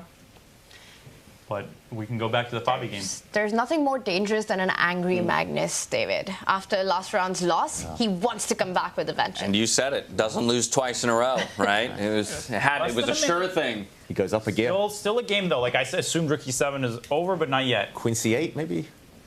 He plays it. He's bringing his rook up to the top of the board. Black king's in a mating that. Rook e8. Queen c6, queen b6. No. Where are the checks? Where are the checks for Vincent? Rook e8, queen c6. There's no mate yet. Great move by Vincent. Only defensive move. He keeps finding the only way to cling on. Nordebek's game 2 is they're all interesting. But even an endgame, even if Magnus gets the queens off, he's winning because he has an extra 2 pawns on the king side. They're just going to walk up the board. Tighten the screws just a little bit. Oh yeah, he's locking his opponent's pieces here in a defensive position, right? Always threatening that queen over to a8. Does he now just simply start pushing that g pawn? What's the winning idea here? They are there. 2 pawns. Pass pawns are there to be pushed, as they say. Push him, maybe. I'm looking for sacks. Queen b... I think Magnus is as well. g4, g5. Wait, queen b8 and then rook e6. Not as stylish. No. Queen b8. Wait, queen b8 and rook e6. Ooh, I like it. Deflect the queen from taking it away from controlling that a8 square. Yeah, and then rook d6. Rook d6. Yeah, queens, but then you think. Magnus will just improve his bishop. Like, yeah. Push back forward. Exactly. David knows and then Magnus. set up the tactics. Ooh. This is a friend of Magnus. That's too good. That's too good. Check. Okay. And is there a knockout move? He trades. Trading. Well, he's got 2 extra Okay, pawns. well, let's go back to Fabi. This is the moment because we know how this is going to end. Yeah, Yes. Magnus will win. He will promote one of his pawns. And we do not know how this game is going to end still. And look at that bind that Fabi set up with that central knight and the bishop, right? It's controlling all of Nordebek's trumps in the position. And that would be our top left board. Yeah, we're going to dive right back into Caruana and Nordebek to see how that game is continuing to develop. We spent most of our time here. Both of these players have built time on the clock as they maneuver around. And lots of it, actually. Yeah. And I love what Fabiano has done. He's just pushed his pawns as far as they can go. They're all stopped right now, but the black a3 pawn, watch out for that. Maybe a future potential queen. The h4 pawn, any race, he's just going to win. Anytime the black king starts getting into the game, it's over. But David, is this some sort of a maximization by both players where black can't improve and white can't improve either, right? Well, it's easy to see Black from Nordebek, but how do you King e6, improve? King f5. But then you're giving up the c6 pawn. Are you okay with that? Do you have enough time to promote that h pawn? You're asking all the right questions. I don't have all the right... I would say yes. My intuition says yes, because rook takes c6, you have knight b4. There's too much going on. The rook can't deal with it. We had our king slide over to protect that bishop. That allows freedom for our knight. Pops out to f4. H3 doesn't work. Not just yet, because the rook slides back to the first rank and defense. Blunder, by the way. It's still not easy to convert this one, you know, as black. Maybe knight H3 and then around to G5 somehow? Does he break with D5? You give him one opportunity. It is... Takes and still knight G5, maybe. G5 is such an annoying move to deal with. That's why he put his king on C4. Maybe you should go the long way around. Put the knight back where it came from. There we go. Stop any pawn breaks. Bring the black king round, like E8 and anytime the white rook take the king hunting. for a walk, huh? Exactly. Take it for a walk. Go annoy that rook. Go harass that white rook. Kick it off the 8 running pass. smoothly, just letting people know. Perugia Nakamura is still in the air, as is Zaroni and Gukesh. I really like your idea of the king march from the 8th rank. Get it closer to the white rook. But David, then it all comes down to, can white be in time to pick up that C6 pawn and generate counterplay? The moment you go king to E8, rook H6. And okay, he goes the other way with his knight, Fabiano. Definitely feels like he's floundering a bit for a plan. The clock clearly at the forefront of his mind. It's like standing on the diving board into the pool, and you don't know exactly when to press the button. And personally, for me, I always do it at the wrong moment. Like, when do you go king f5 and sack the c6 pawn? Tanya, you mentioned this. When you mistime it, you can lose. But he's not going to sack the c6 pawn. He wants to put the king on d5, I think. I opposition that motion. But Noterbeck doesn't. He wants to mate him on d6 or something. It's a bit scary, right? I don't like the way he looked at me. I said that, David. Fabiano did look a bit stressed on the camera. He's like, oh, why did I do this? It's too scary. Put the king in the center. Do you think he does it? Yeah. No. He goes back. Changes his mind. He can't bring his knight to the center anymore. That would be the 3rd time. Wow.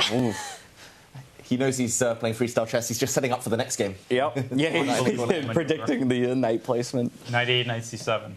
Does he want to go to e6? Is that the new spot he wants to get his knight to? And then try to assist it to push the h-pawn? Kings in the endgame can be good. I think we need to tell these players they need to consider activating their king in the endgame. Fabi, activate that king. It's an important note for maybe some of our viewers, right? This is the power of the king as the game develops and less pieces are on the board. Yeah, it moves 1 square at a time, but here it helps prepare the crucial pawn break, and that's all you need. You need that little extra bit of help. And is Fabi going to shuffle that knight now to a different square is the big question. Because the moment you put it on e6, you're actually allowing Noterbeck to push that d-pawn. And you have to understand the consequences of that, and I'm struggling. Is d5 a good break to allow? And More who is it pawns good that for? disappear the closer you get to a draw, right? Surely. It's not a question Fabi wants to ask Noterbeck.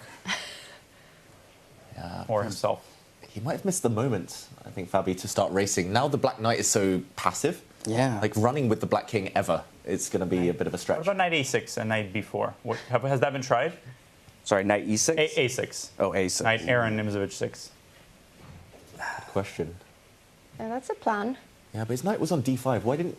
I guess anytime you get to b4, the white king just drops back to b3. He's solving the knight squares problem. Can you hit every square without hitting 1 square twice? The knight's I think tour. you can. The knight's tour. I don't know. Knight a6 would be interesting. And he goes for it. Great call there. Good call. And now if d5, you trade in the center, and knight b4 comes in with a check, and you Bingo. pick up the a2 pawn. Works to perfection. Ooh. It's like a snake slithering around that rook. Gotcha. I think Noterbeck would like the option not to move right now. He just says, pass. You jump in with the knight, then I retreat my king. There's a new iteration of chess right there, the option to pass a turn. You get 3 passes per game. That would be... Oh, like a but king b3. And if knight b4, e6 is a problem, potentially. King c7 or king c7, knight d5. Maybe not. Yeah, and that's the big question. How much of a problem is e6 in allowing the black king that beautiful d6 spot? Every pawn move has its own consequence, right? That is such a deep plan. You want to provoke e6 and then start everything over again. Knight tour continues to c7. Okay, It's happening. So help me understand the b3 move, because from my perspective, the knight still makes it to b4 and still has the option now to jump in to say like a d3, unprotected by the king. And so we've almost, from my perspective, given an opportunity for the knight to get more involved towards the center of the board. Yeah, fully agree. The white king does not want to be sidelined like this, just protecting a mere pawn on a2. I think essentially he needs something now, whether that's a check, and the fact that the black pieces are a bit loose, the black knight just about held by the black bishop, which could come under fire. This is the moment Abdusattorov needs to strike before Fabi gets one more move and starts bringing that knight back to support the other pawn, the runner. Black wins in one of two ways: to promote the H pawn or you promote the A pawn, and white needs division of labor. Like king has to babysit one, and rook has to contain the other. And now the clocks are leveling out as well. This has become a bullet fight with both players under a minute on the clock. And look at this last tricky move, right? He's giving up the a3 pawn, but then the king walks into the line of fire with a discovered check, capturing a central pawn Look for at black. that narration as It's happening. Wow. It is happening. Knight takes pawn coming up. Oh, white isn't past a pawn. That is not a wrinkle I considered. And knights are notoriously bad at stopping these corner pawns, these A and H pawns. So black's knight cannot get too sidetracked now. If only the bishop wasn't defending the other passed pawn. Oh, a bit tied up. Yeah, he was pulling double duty that entire time. Oh, white, again, it's 3 results. Unbelievable. We're sitting in a glass box here. We just saw Magnus Carlsen walk past us outside the studio. I do believe he won his game against Vincent Keimer, as predicted. Levon Gukesh draw. Hikaru. Predictions on this one. How does this end? David, I'll start with you. Draw. Draw? James?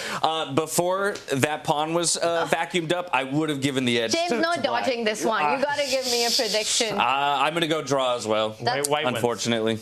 White wins. I say Fabi wins this. Wow. On the 20. Okay, well, somebody will be right at the end of all of this. We had a got couple all pawns of it pushed. covered. Don't let this get to Fabi. But he's got 10 seconds on the clock. Knight comes back to fight against that A pass, so also eyeing that central E5 pawn. That's a double attack. We can push to A6. You got to push to A6. Yeah. Is Daniel going to be right? Like, white winning this would be a huge turn up for the books. He's been worse the whole game. King. Nodebek. No. Coming closer. Oh, and that king is there just in time. But just don't put it on B6. Anyway. Yeah, because if you go king closer to that pawn, the A pawn will start pushing, taking advantage of the pin on the 6th rank. So no king B6 right now. I think king B6 loses to A7. Whoa. King C3. So knight takes E5, he's some trick. A7 and rook E6 maybe? Bishop F8. Black would not lose that one still. But it could liquidate into a draw if like black takes the A pawn and white takes a minor piece. Knight takes pawn. When rook takes knight at the end, you get pinned. Yes. Wait, ace, which line? Bishop F8 and rook E6 line. Yeah, but you can win the bishop instead and give up the pawn. A8 queen. Rook E8. Bishop D8. Can we have the arrows to show this? What's stopping us from pushing A7 right here? Yeah, But he's gone with the rook. What is Nodebek trying to do? The black king is stepping across. He's planning some shenanigans here. To stop the pawn. And Fabi did offer a repetition. Nodebek declines it. He's playing for more. Staying true to his tournament form so King far. A6 is a draw, let's be clear.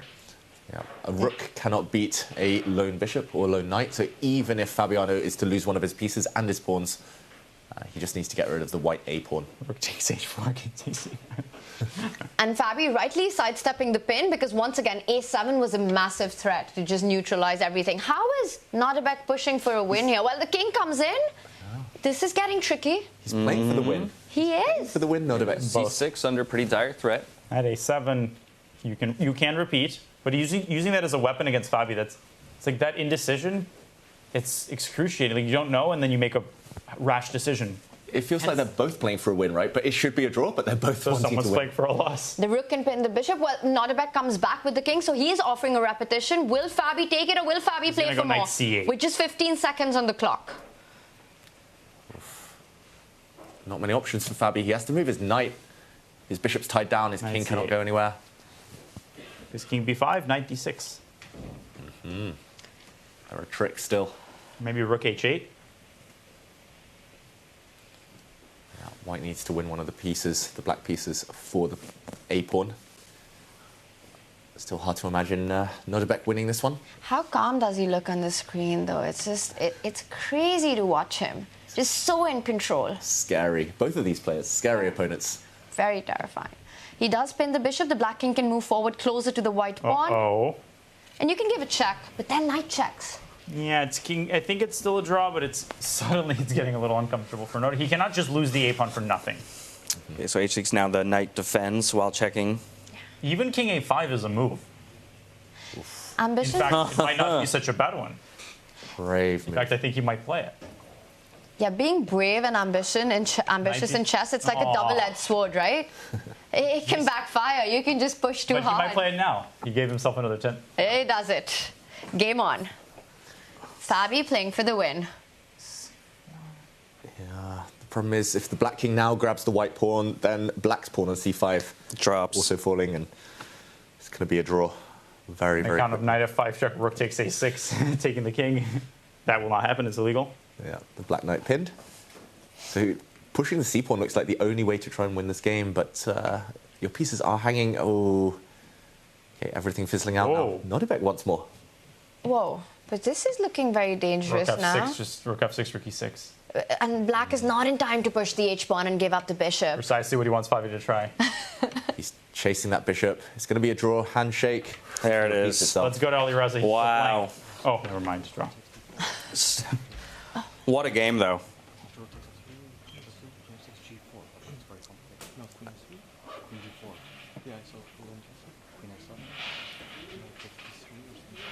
One of my favorite things, how quickly the players dive into their own conversations about it.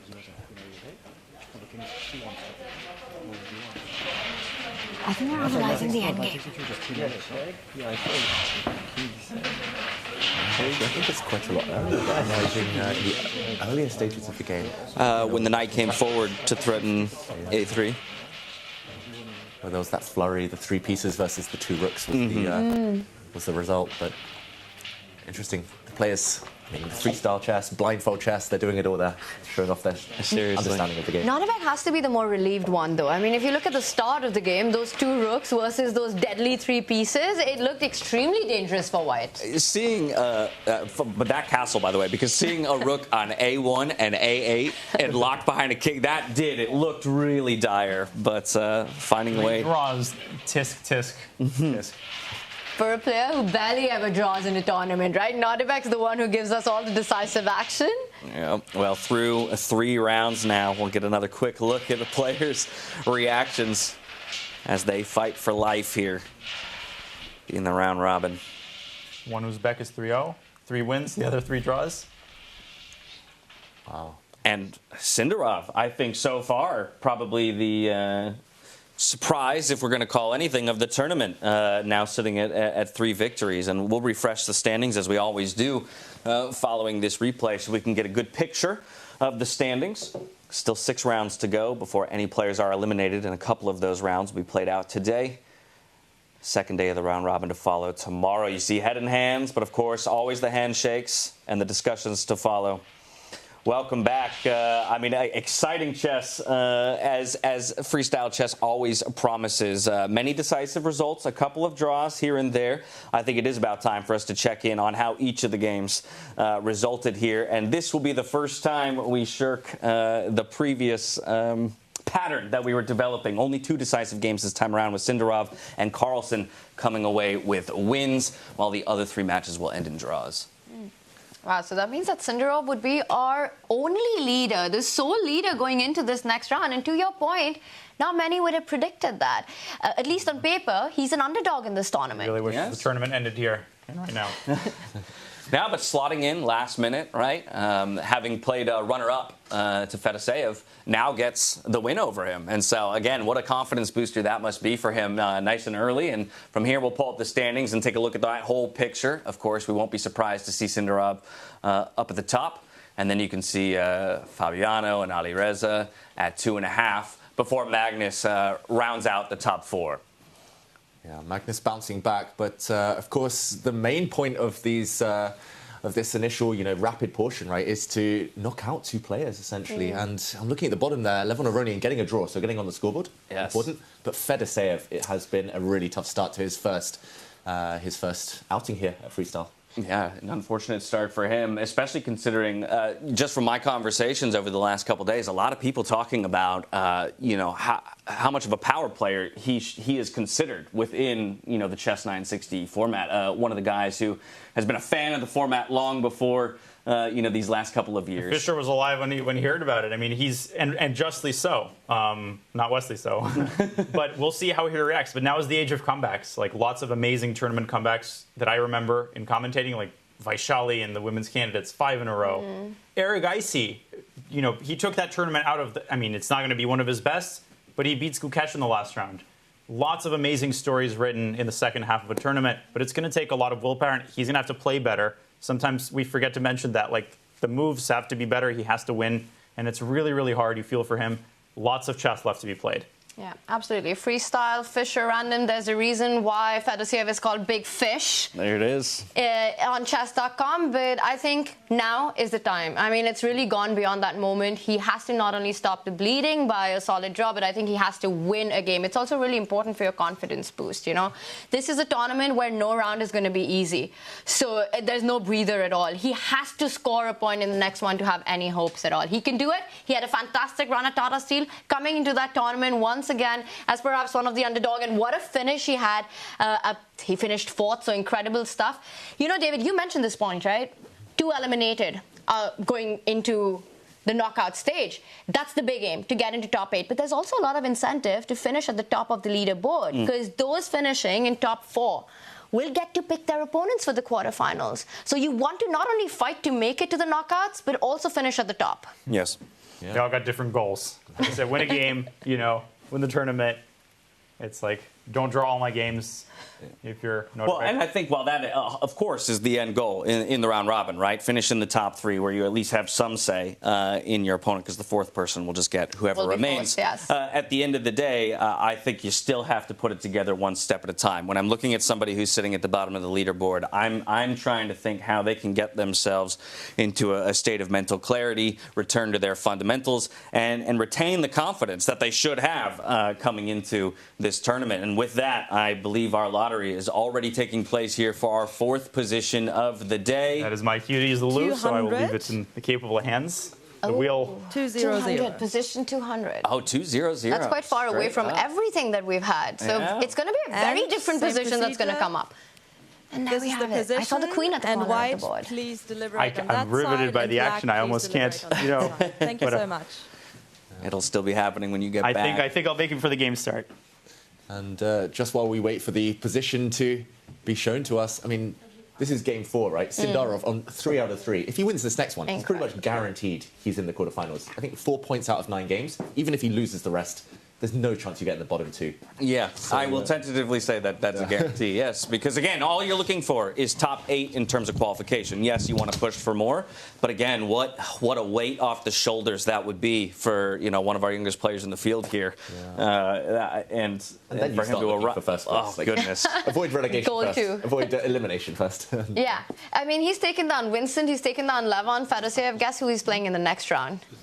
Is it Magnus? Close enough. He's playing the world champion. He's playing Gukesh. So that's going to be a big fight. Again, there's so much rivalry between these two players. Both youngsters, this new generation, fresh blood that's now dominating the chess world.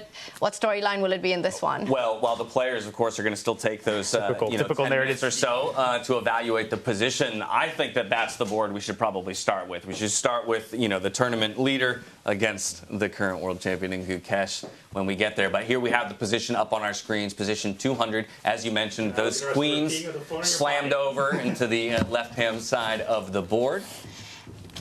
And also, James, to your point, just really quickly before we jump into this, Gukesh currently is at number 8. So he's kind of borderline. Sorry about that. Javaki right at top, so he's looking for that win, and Levon, they're analyzing together. What do we make of this with the queens at the corner of the board? Wow, really interesting to see that the players who have white in the next game, they're talking about activating their queen already with a move like b4. In normal chess, that's the orangutan opening. Love it.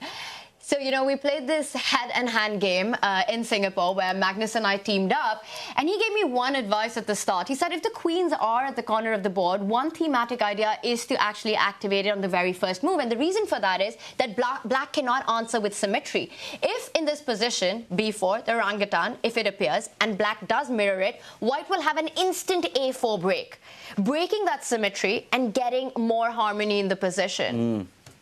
Oh, that's very intriguing, and it plays into exactly what Levon has talked about before. I'm also looking at and prepared for you guys to tell me that this is the absolute worst move ever, but a b4 into a c3 or d3 rather to unlock a line for that bishop and just start looking at attacking chances all the way across towards that rook in the top right corner.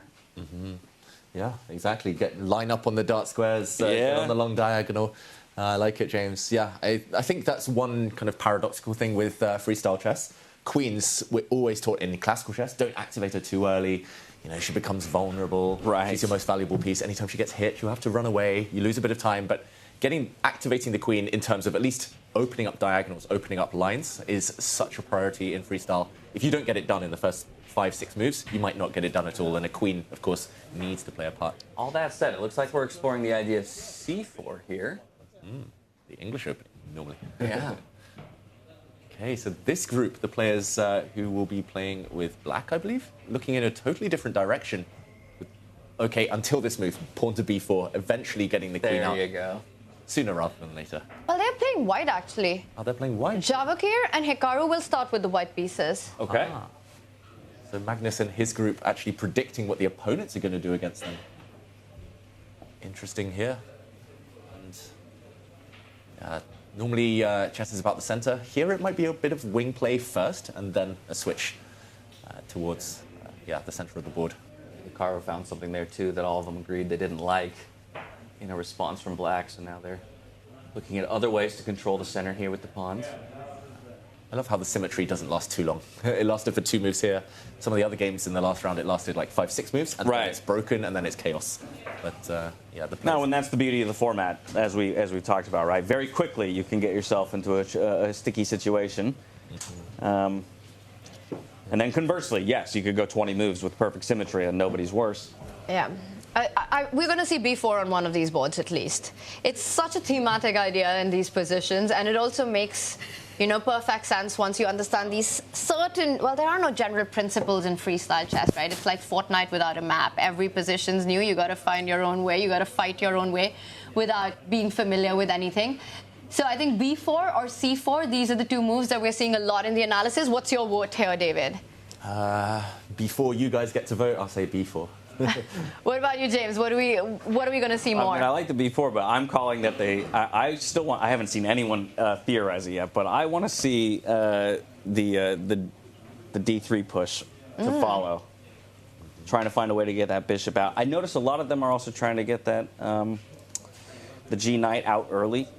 Also makes for a very easy castle as well. Nice spot. We should also mention there are no weak kind of tender spots in either side's camp. Everything is defended, so there's not going to be any immediate blunders, no knockouts. Every pawn is defended by a piece, which isn't always the case in freestyle chess here. I actually really like knight f3, developing that knight. It also stops black from advancing some of those pawns on the center of the board, controlling the e5 square. So whether it's the first move, or perhaps a few moves later, I think that knight does find itself there. c4, I see, is the other move that the players are discussing. Opening up the bishop, lining it up against the 8-7 pawn in case black was to go for an early castle. Whoa. Magnus looks intrigued. You see it from his point of view here. Alireza just lurking in the background, just watching, not contributing too much. Yeah, this group playing here. His next bullet match. Yeah, this group here playing black. Levon with the best shirt. That's always a flare of style from Levon. That's the Gelfand style thing. I see Hikaru's hands, guaranteed. This is a classic for chess players. I mean, there needs to be some captured or uncaptured piece. Sam Sevi and Hans Niemann will gladly tell you that. A different approach here with the c pawn moving forward and to activate the queen with the b pawn 1 step ahead. Sorry, they were both. Whoa, that knight suddenly appeared.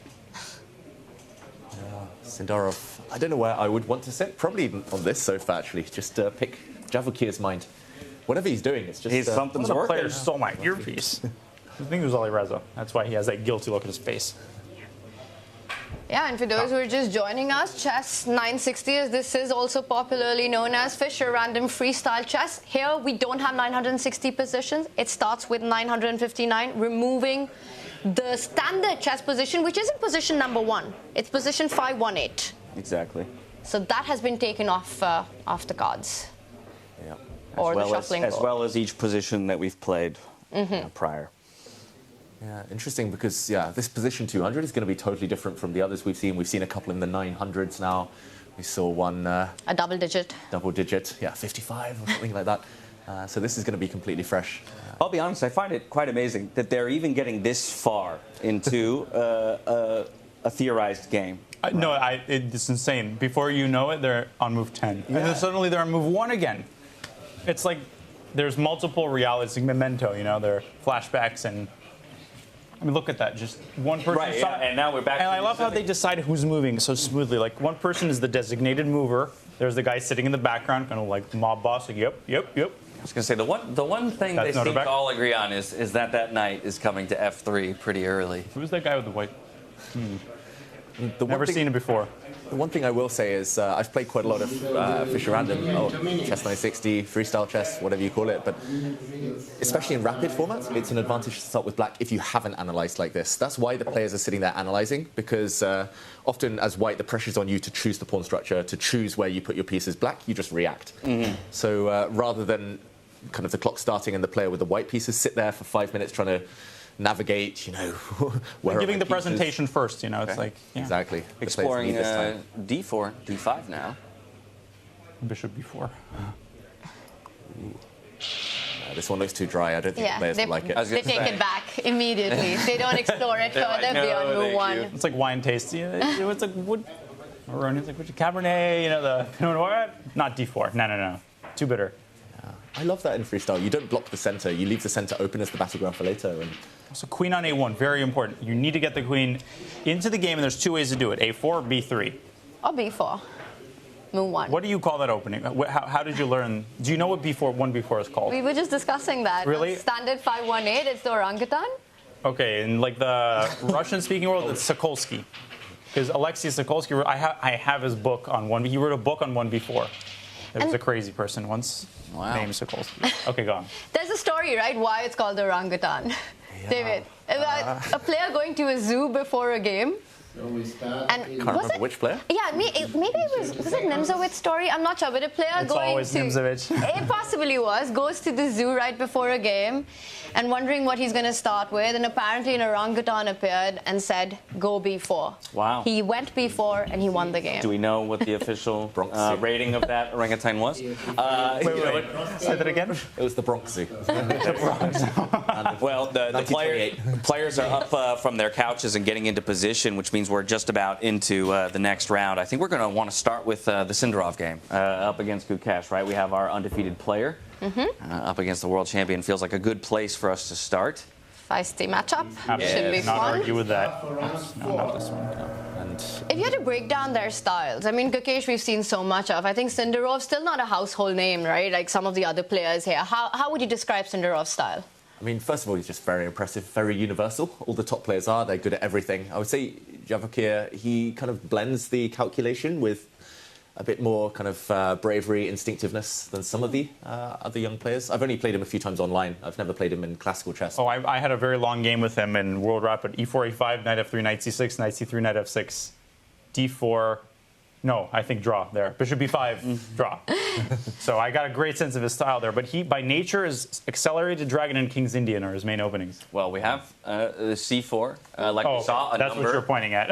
Sorry. No, I was going to say, well, we have C4 like we saw a number of the players working through earlier. And then, of course, quickly, the knights come out onto F3, F6. Wow. But immediately fighting for control of the center now. This is exactly what was happening on the players' boards when they were discussing, breaking things down. And you can see Javokir looking away. I'm trying to remember which set of groups kind of were discussing this. I don't remember Gukesh being too involved in the discussion so far today at all, I should mention. So he's the first to take a long think here. And Gukesh is also here with his second and long-time trainer, Guy Whiskey. I wonder if the players are allowed in between. I think they can only discuss with each other. They're not allowed to have any outside assistance between the games. Now, one of the things I noticed about the C-pawn moving forward, we've been talking about the theme of putting the knights behind the pawn. It also means that white bishop on E1, the dark squared bishop, can land on C3 and at some point line up in a beautiful diagonal with the queen on A1 once the B-pawn moves forward. Yeah. You know what's interesting? There's no styles, and there was a question I saw. Does your style carry over to freestyle? Not for now. I think for now there's bigger priorities on the pyramid. You know, like survival, which makes it really interesting. Yeah. Sorry to derail the bishop b4, yeah. Completely agree. It kicks in maybe move 30 onwards. Like if it gets slower, then the positional players come to the fore. But it's more like Chinese chess. Someone mentioned Chinese chess earlier. It's like tactics at the beginning. It's just like pure calculation, just survival mode. Yeah, looks like a head-to-head head-on battle here in the center of the board.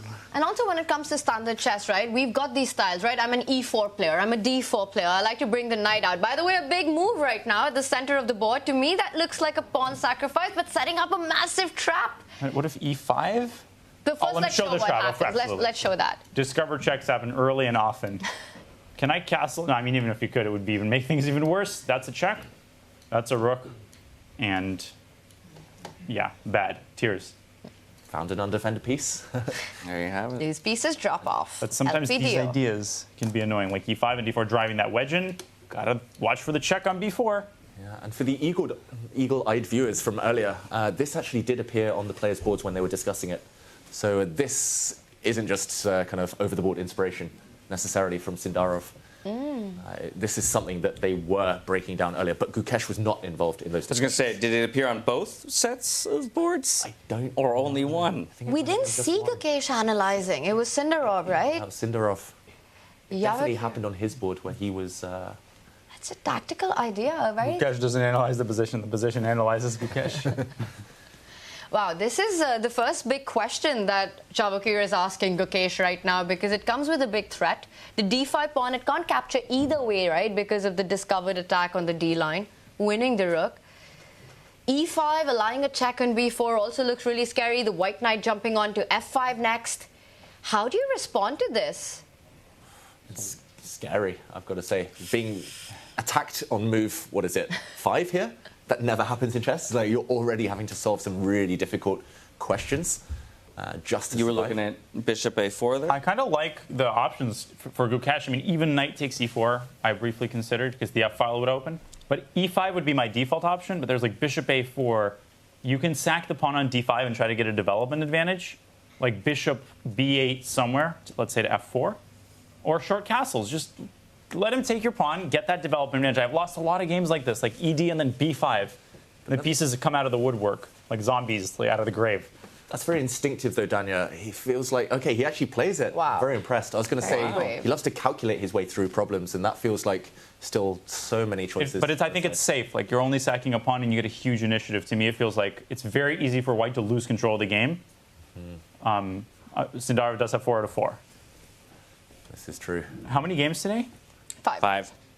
Wait, so this is the... This is game 4. Oh, this is game 4. So 5 games today, 4 tomorrow, and then we've got our top 8. Yeah, okay. He takes with the side pawn towards the center of the board. He takes D. That makes a lot of sense. Okay. It's the more instinctive capture.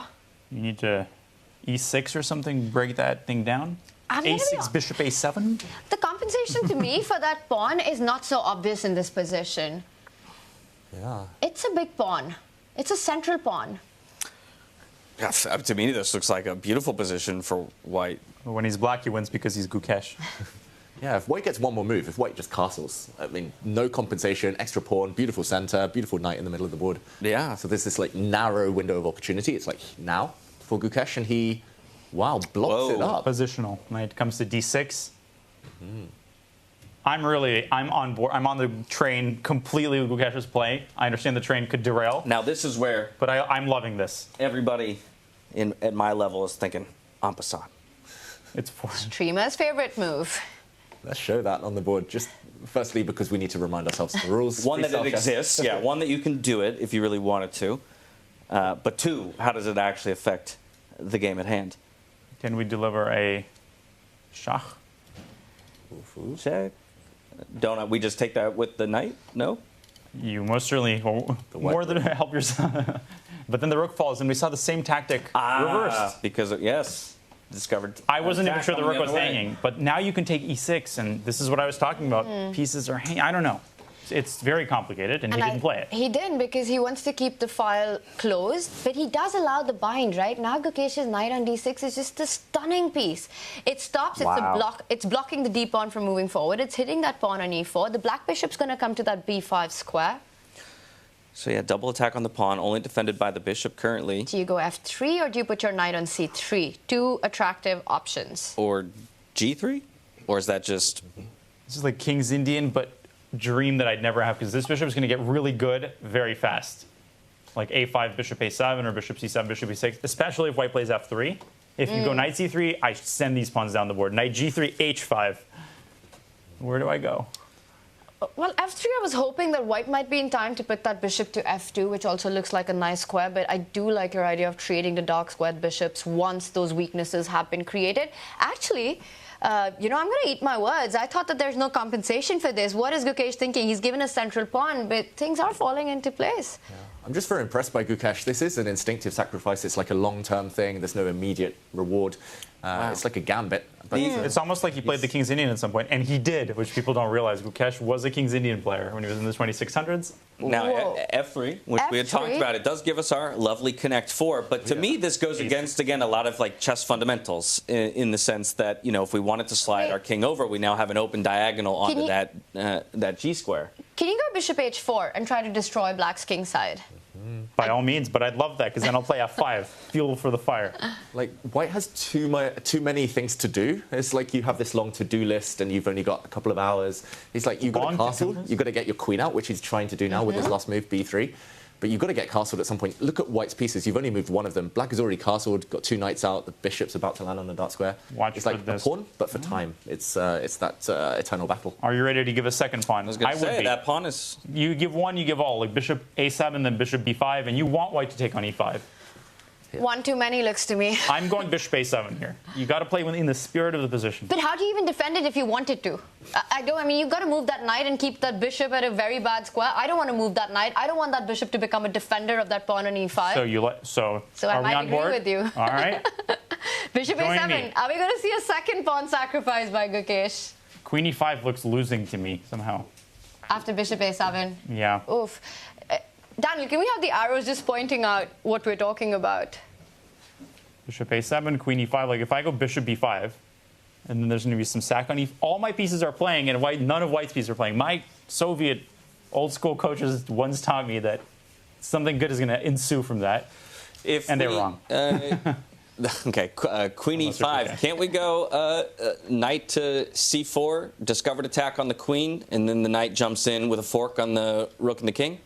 Yeah, I mean, that's a great idea. If the black bishop doesn't move, the problem is Which it doesn't have to. Dark square bishop, if that moves, then white grabs the pawn. I think it's too brave to capture while the black bishop's still at home. So, James, you're exactly your idea. Now, he keeps the black bishop where it is, the dark square bishop on b8, just daring white to take the pawn, which I think would backfire massively right now. So first opening up lines, that's also a great move. It's like a scene in Game of Thrones. The battering ram is hitting the walls of the castle, and eventually it's going to crack. We've had one piece move off the back rank, by the way, for white. Obviously, it's only two on the other side, so both players playing largely two on the other side, but also getting a castle in. Yes, true. So you definitely get the feeling that, you know, Gukesh giving up a pawn has a lead in development. He's got more pieces active. And look at this last move. Again, just bringing it on the other side of the board apart from the central pressure. Can't take queen takes pawn. I think James' idea is just too strong. Knight takes pawn, hitting that queen at the center. You don't want to allow that. I think castles might... You got to choose the lesser evil in these situations, but everything's very evil. Yeah, I would castle. You might not get another chance, right? If you don't castle now, you might never castle. Despite being down a pawn, that's why I like bishop a7. He should not have allowed white to castle. And he doesn't. Are we all taking black here for the initiative? Yes. Yes. Especially after this move. I don't want to speak too retroactively, but if white were to castle, can't queen just move to a7 to check and find its way out onto the board? But then the king tucks out. Like the significance of this diagonal is partially that it keeps the king locked on f1. And so getting there before, as opposed to allowing him to escape over to the h. Exactly. Okay. So that diagonal loses some of its significance. Of course, you can get your queen into the game, but this is what's surprising me. He's treating it like it's on the to-do list, but it's like number 15. It's like, I don't know, do your launcher or something. He does pin that knight on e2, so still making a3 threats possible. That queen can also go to a6, doubling down on that pin at the right moment. I think as long as Javokir's rooks are disconnected, there's everything to play for piece activity here. So don't allow him to castle easily. But now, just castle, surely. Might be the moment. Right. Burning so much time. It on has to be now. Yeah, you're being given every opportunity to do so, looking for him to capitalize on that opportunity. And instead we'll develop the bishop. I think this might be a good time as we get into a tense middle game, and we can return to this to maybe pull back out, take a look at the other 4 boards rather, to take scope of the entire. Let's jump into the Magnus board. Magnus, who lost to Fabi, then came back with a win against Vincent, and he's playing against Fedoseev right now, who's got no points. He's on 0. Magnus wanting to win, and I saw a rook that's landed on the first rank. Also, Magnus doesn't have a queen. Whoa! Sacrifice his queen. David, I didn't even realize that. Wow, so a winless Fedoseev. That's a very solid advantage here. That's the top center board. Solid advantage. The bar says he's completely crushing. Wait, but I'm still counting the pieces here, so let's. And we got to do an action We're replay. going to dive into Fedoseev versus Carlsen, please. I think I understand why. Yeah, Magnus's queen is not on the board. It's gone. But he's got. Can we just see how it got here really quickly? Oh my God! Yeah, something terrible happened. Let me just start. I can't start from here. I can't even start from here. Magnus is trying to play Grunfeld, but like he wasn't. Okay, this just does not look good. This is Magnus trying to be creative, we should mention, but taking massive risks in the process. Ooh, look at this move. Knight V2. Oh, skewer. Skewer, or a kebab, as one streamer calls it. Yeah, and then out of the danger zone, into the fire. This is really bad for Magnus Carlsen. We should mention he has a rook and a knight for the queen, but I mean that bishop, the dark square bishop's hanging, the white piece is no longer pinned. Trying to trick Fedoseev. Queen B8 EF, and then some knight B6 might slice the queen off from the bishop, but too much time for Fedoseev. He's going to find his way out of this. Do you think Magnus just missed the knight retreating move in that moment? Maybe just a quick kind of replay of that one moment, the skewer, Dania, just to show on the D file that Magnus, because he wasn't castled yet, because his rook is hanging at the top of the board, that keeps recurring. Yeah. Clearly, position number 200, it's about these loose rooks on the D file. And knight B2, and beautiful look at retreat. this, the geometry of this move, the aesthetic effect. You block the queen temporarily, but you win the enemy queen. And knight retreats are the hardest moves to spot and so easily missed by chess players. And look at this. He's setting up the piece and then castling, and everything is perfectly placed. It's gorgeous. That's exactly where the bishop came from in the starting position, right? So now Back what? to E1. How do you win? Can't we just... Is there a way we can trap this rook by retreating the knight to D2? Nice call. It's there. And now bishop C2 ideas, Exactly. so watch out. And then we trade the bishops. Queen's now on C2. And... I mean, rook, escapes to A1? I say escape in air quotes. Unfortunately, when you capture Magnus's pieces, they also leave the board. Right. And we should mention like that missed opportunity. Well, not missed opportunity. That blunder from Magnus. I'll call it what it is. Knight B2. There, Magnus only blunders to knight retreats. Like it's just this pattern. I don't know why. I don't know how. It's always these knight moves. That's the one kind of Achilles heel, the blind spot he has. Yeah.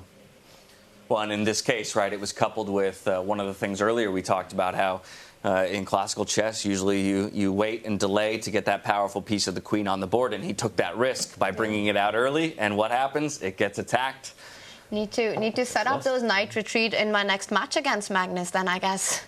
Daniel, you play so much against him online all the time. Now you know what you got to do to get your wins. Okay, so I'll play knight F3, and then back to G1. It's got to come with a threat, Daniel. You got to bring the knight so far forward, but later they I was just about to challenge him tonight, and with the strategy in mind. You got to set the trap first. Okay, James, I love your idea. Bishop C2. Right. Keep it safe. There is a pawn hanging, though. I wonder whether it looks risky. Fedoseev beat Magnus of the Black in the Olympiad, let's not forget. True. For Team Slovenia, played a fantastic... And then lost to Gukesh in the last round. But when you beat Magnus, that's it. This is something you tell your grandkids about in a classical game. The top players just in the last few months alone. Fedoseev, he's beaten... The 2800 Slayer. Exactly. Caruana, Erigaisi as well. Fabi in the same... No, not in the Olympiad, but in some tournament. So he's going to go for that pawn. Wait. Yeah, he grabs the pawn. But wait. Good move. What's wrong with this? It does allow a knight c4 jump at some point, right? First, you have to resolve the situation between the knight tension. So you trade.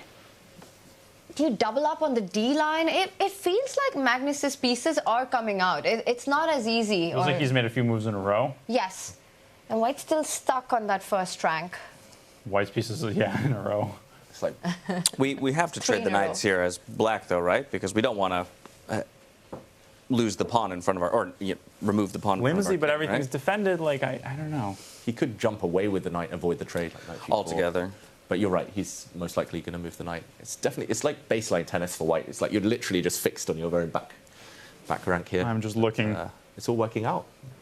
Magnus struggling to find compensation for this. I can report breaking news. Sindarov did castle in that game. He did. Ooh. That's all I have to say. He got away. He managed to get it out. Should we switch? I have Daniel Naroditsky and Weissenhaus. Back to you, David. Well, okay, so the knight trade will come through, which was our question. Happen, and we go into our bird's eye. Let's just do a quick overview. David, can you tell us what's happening on each of the boards before we deep dive into one? Yeah, so on the top left there, between Nakamura and Aronian, it looks like a small advantage, maybe, for Nakamura, but very blocked. Fedoseev, we saw him with the extra queen against the rook and knight there. Big advantage against Magnus Carlsen. The other games mostly looking level, apart from Sindarov against Gukesh. We were there earlier. Sindarov has consolidated his extra pawn. It looks like he's got some advantage, but Gukesh just trying to strike back. It looks like the two games we focused on, by far the most dramatic. Yeah, the two that are looking to be decisive. That's the bottom right board. Should we jump into that one? Because a break has just happened at that center. F-pawn moving 2 steps forward, so more pressure on. Yeah, Fedoseev's got everything under control. If something crazy happens, we'll go there. But this game has been crazy from the beginning. Okay. Very complex. And what's the clock situation? Javokir with almost a 2-minute advantage. Yeah. A minute and a half. I'm stunned that, I'll be just completely honest here, that there were so many opportunities for White to castle, then for Black to stop it. It's just strange to me. Now, everything's perfect for Javokir. He's got an extra pawn. Look at that beautiful white knight. Can never, ever be challenged in the center. The white king's super safe. I mean, even if you put a black pawn on d6 and say level material, this looks like a big advantage for white. Can you try to play on the dark squares with Gukesh sliding that bishop behind the queen and trying to get the knight in? Finally. Yeah. Finally. Bishop a7. About 10 moves too late, but it does get there. And $10 short. White will likely just put a rook on e1, you would think, just to cover the one hole in his camp. Knight to e3 threatened. Yep, very good. There we go. Centralize rook on an open file. He's done the hard work. He's won a pawn, Javokir. It's just about keeping everything else clean, tidy, protected. It's still not over. That queen can also slide at the right moment to the king's side, right? To the right side of the board. I can now call it king's side now that both kings are on that Finally. flank. Yeah, the king on h1, it's under a nice warm blanket, but it's got no way back. So these tactical ideas. Exactly. The white knight goes away from e4 and it's a checkmate. You know, That's the first part is the problem. And then the queen on d2 also has to move away. But watch out for these tricks Knight in the f6, position. rook c2, done. Very nice. The opponent must then cooperate. And white can play d6 at some point. Can we not, I was about to say, can we not push d6 just to prevent that queen from sliding over? We can, we should. Very good point. Cut the board in half. Exactly. Leave the black queen stranded. Love that idea. Well, Gukesh, I mean, he's under 2 minutes now. Can you see a comeback? Can anyone see a comeback here? Yes. Okay. Tanya. Yes. Well, for example, d6, right? So tempting, but that also leaves the e6 square for a rook lift. I just think that there are tricks in the position as long as that white king is boxed up on h1. And threats of knight g3 opening up that h file and delivering a checkmate. You still have to be careful. But Javokir is so tactically alert, though, and it feels like a one-dimensional trick. I don't know. True. Against bishop the white e3, rook e3, rook c2. I'm just kidding. Oh, yeah? Okay, he's trying something. Okay, that's a great move. That's a very nice, satisfying move. Just annoying the opponent. Plant it right in front of your eyes. It's an underrated defensive strategy, even when you seem dead lost, to do nothing. Like, do no harm, and it can be everything's in the right place. You still have to win the game. The knight on d7 is blocking that d-pawn. There's knight on e4 is not going to d6. As Taresh once said, insert Taresh aphorism, you know, a good piece doesn't win the game, but, you know, good move wins the game or whatever. Yeah. Good pieces don't win the game. As the good Dr. Taresh once said, yeah. It's a beautiful bishop in d4. So, okay, how do we get our D rook onto the C file. Oh, are we okay with that trade? The queen slides back to C1, is now threatening the pawn on A3 along with the bishop. I think he made a big move right now. Oh. He's getting very active with the queen hitting that knight on F5. Anytime that queen moves, we get worried about knight G3, but for now it's under control. Yeah, I liked your idea too, James, but I think he's just being more dynamic right now. And still technically available, right? We're still on that diagonal where the queen can always come back and recapture on C1. Mm-hmm. There's such a thing as like win procrastination. My coach talked about this. I always thought this was a valuable idea. It's like when you're winning, there's a tendency to let's rest on our laurels, let's improve. Like the faster you grab that win, sometimes the easier. Like when you miss the first opportunity, it gets harder and harder. Can't let the game drag out if you see a clear opportunity. Can't be lazy, need to calculate, and that's Java here has been a killer. If he wins this game, he's 4-4. And quick update, Magnus Carlsen has just resigned. The first game to finish in this round for Fedoseev. Wow. Talking of killer, he was a killer in this round despite losing his first 3 games. So big shock in that one. Gets his first win, and it's against the world #1. It's against Magnus. What a way to start, well, a tournament that didn't go his way. But now suddenly, back with a lot of confidence. Yeah, if there's any way to breathe new life into your tournament run, that's one way to do it. Can we check Fabiano Ferrugia really quickly? Is that okay? Yeah, we'll pull back out and kind of get another scope of the whole tournament and check in on the other boards as well, just to see if anything crazy has happened, and then we can dive into that game that you're asking for. We can already see, of course, the resulted game. Top center there, Fedoseev over Carlsen. And that was a one-move blunder, right? Walking into knight b2 and no coming back from that.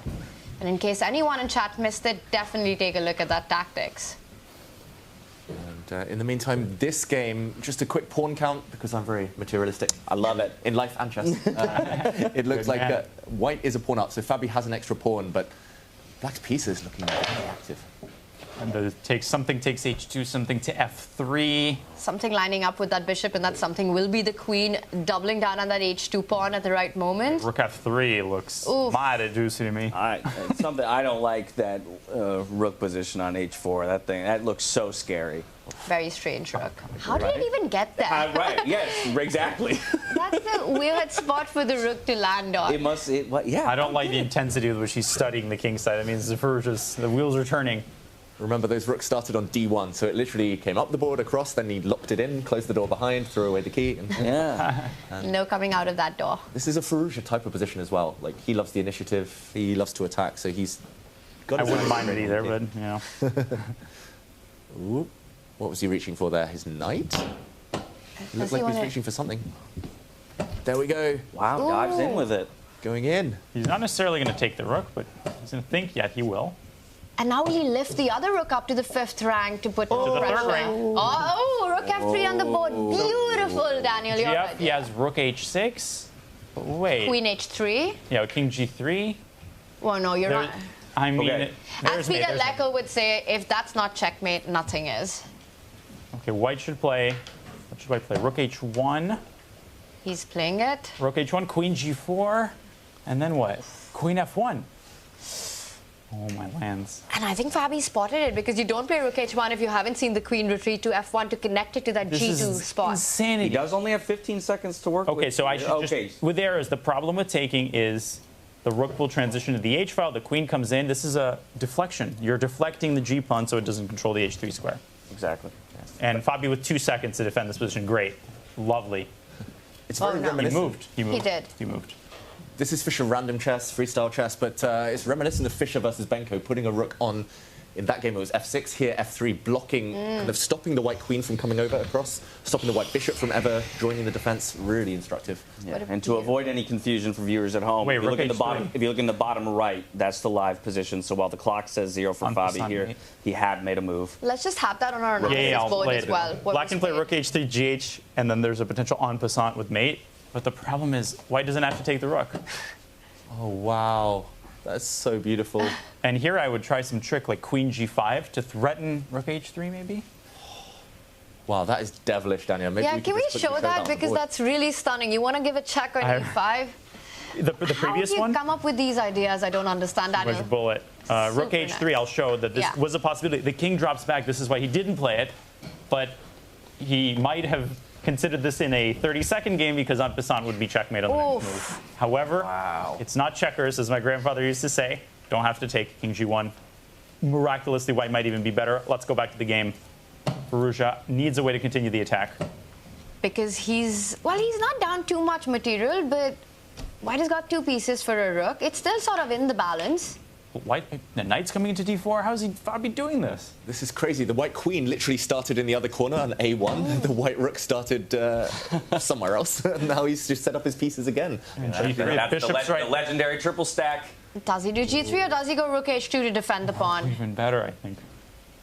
Big decision. Which one will Fabi take? Look at Alireza. I think he's realizing that there's not enough power in his attack right now. You need Harry.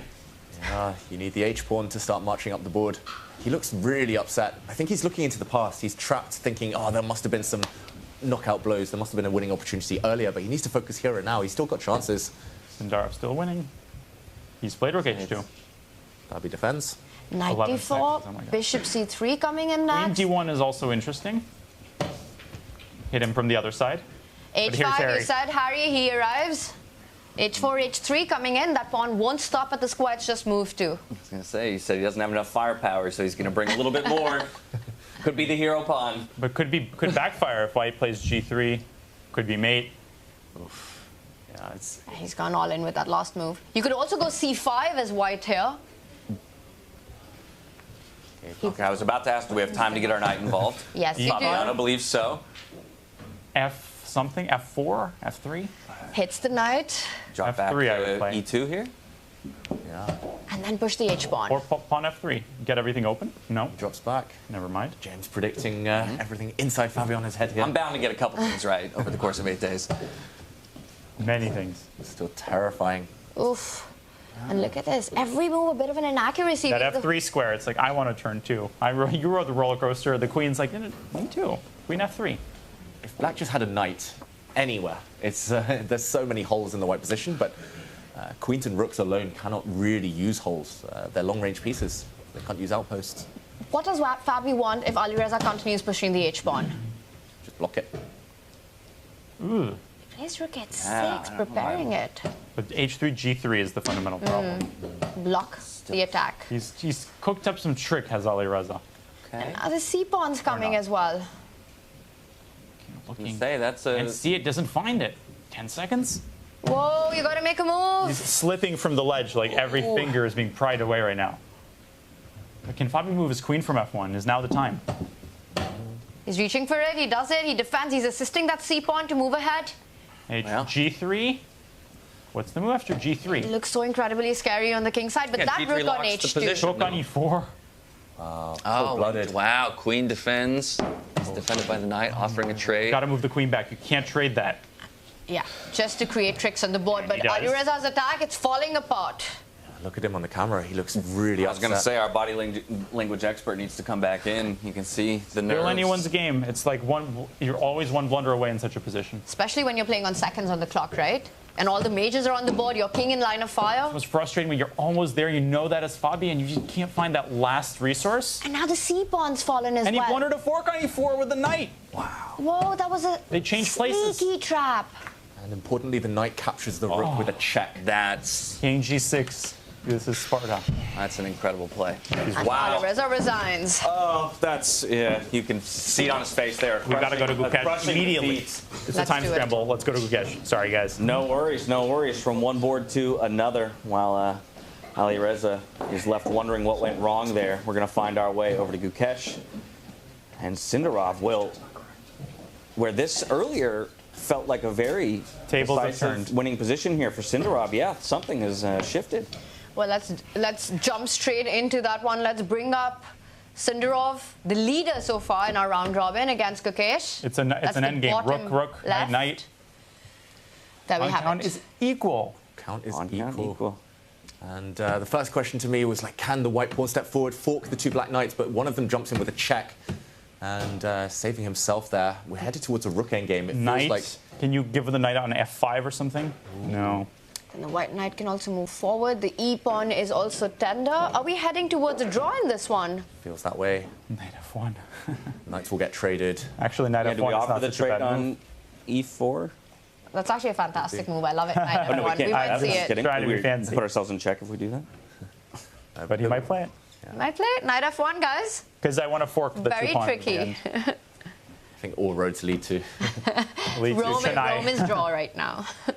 And the black rook will go behind the white pawn on the queen side here, or go chase it down. It'll be 3 pawns versus Oh, 3 yeah. pawns. I won't be able to draw the arrows. There we go. Javakir was like making a 3-pawn salute there. He's like, I've only got 3 left. It's going to be a draw. Yeah. Even without black's pawn there on the queen side, which is now marching, this game is straightforward draw. Puts In it a on draw the position. I wonder Yeah. then if we have time, can we go Timer. back to see where the game turned? There's also, I just want a full disclosure, Kaimer Abdusattorov's going on. And Do you wanna Hikaru check in Aronian. Hikaru, can I flip to Hikaru? Yes, that's let's check in with Hikaru. Because it actually is a pretty interesting endgame. Okay. Or I'm not sure if it's an interesting endgame. Just looks very blocked, Danya. But here, white is the exchange down, so it's rook for bishop. But in return, white does have 2 pawns. The structure of white's pawns, though, looks so nice. Everything on the light squares. Yep. The color of the white bishop. Full domination and control of the board. The rooks are only as strong as the open lines they have, and guess what? No open lines for those rooks. It's like he's playing checkers, everything on light squares. This is like Nimzovic's pipe dream. It's like, this is the position I never had. So in a position like this, Why how must I does lose either this? player ultimately look to break things open? B4 is a break that you could be thinking about. Okay. Because I guess from White's perspective, I would be happy to shuffle this rook around Yeah. on the second I think that's going to rank happen. the whole time. You just enjoy the position for a bit. You savor the moment, and then Hikaru will break through for sure. Yeah. With But F4 when and or where? B4. We get also G5, but then FG. There's some skewers. It's more complicated than it appears. So is Hikaru playing for the win here, David? Yes. We should mention Levon Aronian, like if Hikaru does nothing, Levon never ever wins this. White has a perfect blockade, black can never get through. So it's very much Hikaru trying to win. I think And, Gary, Levon I think he's trying going to for hold on. Gary. He's going for the G pawn push. It's one of those pawns. You just need to open up lines for the white rook. The white bishop and white king are maximized. They cannot be improved, so it's just the white rook. The time is now. Well, he does defend that E5 central pawn, so prophylaxis. A rook lines up now against C4. Hikaru also does this, right? He keeps shuffling around and putting that incremental pressure on the opponent before he goes in for the kill. He'll wait till Levon's down at like 5-10 seconds left, and then he'll be like Torture. It's like that torture device where like the drop falls in your head, but you don't know when. You're like, oh, well, just make the breakthrough already. Rip the Band-Aid off. And give that decision to your opponent when you've got no time on the clock to actually find your way. So that's really smart strategy. I would do it. No, not now. Not yet. It might be a combination, like 2 flanks. Like you push b4, you bring the rook round, g5 quickly, while black's still trying to organize the defense. Is he worried he might lose, or is he just trying to perfect the moment? Bit of both, maybe. Rearrange king to h4. Ooh. Which is an amazing idea, by the way, I should say. And then g5 looks fantastic. Yeah, the white king is, actually not necessary. I'm just so attracted to centralized kings in an endgame when the queens are off. The white king can actually go either flank as well, support the pawn breaks. It's the perfect example of being down material but fully dominating and controlling the board. That bishop in d5 defended by that c4 pawn is such a hero in the position, right? Just denying all activity, all pawn breaks for Levon. And f4, finally we get one in. I'm Abdusattorov, complicated endgame, but this is the one to watch because they're both, well, virtually under a minute. Right, and if we have takes, now the rook owns that file. You forgot another take. Why are you smiling, David? Got a I mean, take, conspiratorial grin. Triple take. There's catchphrase, of course, Hikaru. From one takes, punster to another. Takes. Logical. He'll want to keep it blocked, Levon. He'll want to maybe defend that pawn with his rook, but walking into a pin, he does trade open file. That's right. Some stalemate ideas, maybe, but no, there's that pawn at b6. Too many things to give up. Does black need to go back with that rook and not allow the white rook to jump forward to that 8th rank? But then g5 is happening. You're going to break the doubled pawns down one at a time. G5 is happening anyway, regardless. I'm going to say I'll be shocked if Levon holds this one. It just feels like the clock. The like worst the person to have opponent, this against. Literally. Rookie A. I mean, the cards are going to like just everything's perfect. But here, rook e8, I think Levon set up a defense with shuffling the rook, offering a trade, not allowing the white rook to stay for too long on the 7th or the 8th rank. Having enjoyed my time on e8, I'll slide back to e3 and play g5, which is about to happen. He's not going to trade rooks, Hikaru Nakamura. He needs all those different flavors. He needs one rook, one bishop, and a king to combine. That's a great point. So for white to keep winning chances, you want to keep the rooks on the board. Yes.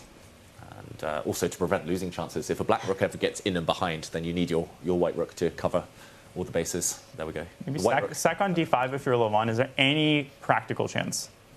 You think so? What about b5, ab, and then rook takes d5? Classy touch, Daniel. Just, yeah, if you can get rid of the white bishop and eliminate the whole queen side, all of the pawns on that left flank now, that's just a draw. I'm the expert at blundering other people's pieces. He is giving up the f7 pawn, by the way, just for rook activity. He's hoping that Hikaru captures it and the rook lands on either the third rank or the first rank. Never accept candy from Levon Aronian. They taught Hikaru at a young age. I think 90% of the audience at home would just see a pawn, grab a pawn. I was going to say, that's very instructive because, yeah, you look at that material and want to vacuum it up, but the counterplay that it then allows. Or even a rook trade, yeah. Yeah. Keep the opponent in the cage, keep them in the box. Hikaru just waiting. The patience here is another level. He's a technician. No, people never seem to realize that at his core, Hikaru loves technical positions and his positional sense is phenomenal. How much of this is Hikaru evaluating as great winning chances for him?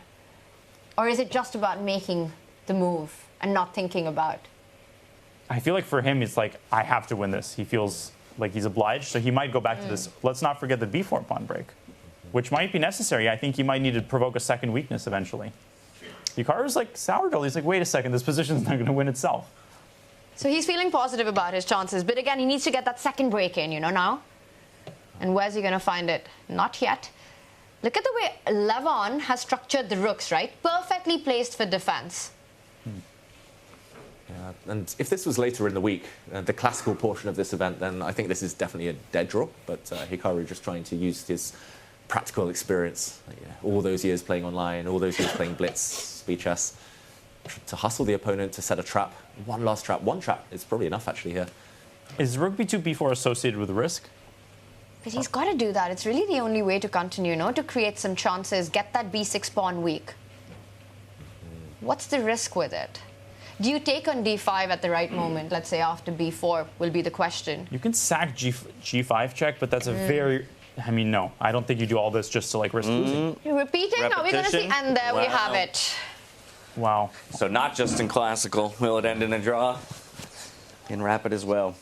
But great defense by Levon Aronian. I think all points to him there. Hikaru maybe with some missed chances a bit earlier. One more game to catch the end of, if we may, because this is fascinating.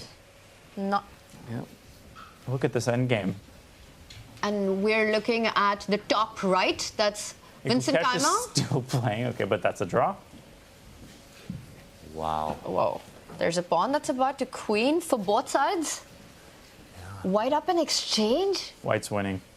The white rook's just in time to come behind some checks. Also, you can stop the e-pawn. And so e2, rook a3 check is the problem. You just force the king back and stop the pawn. King f2. King.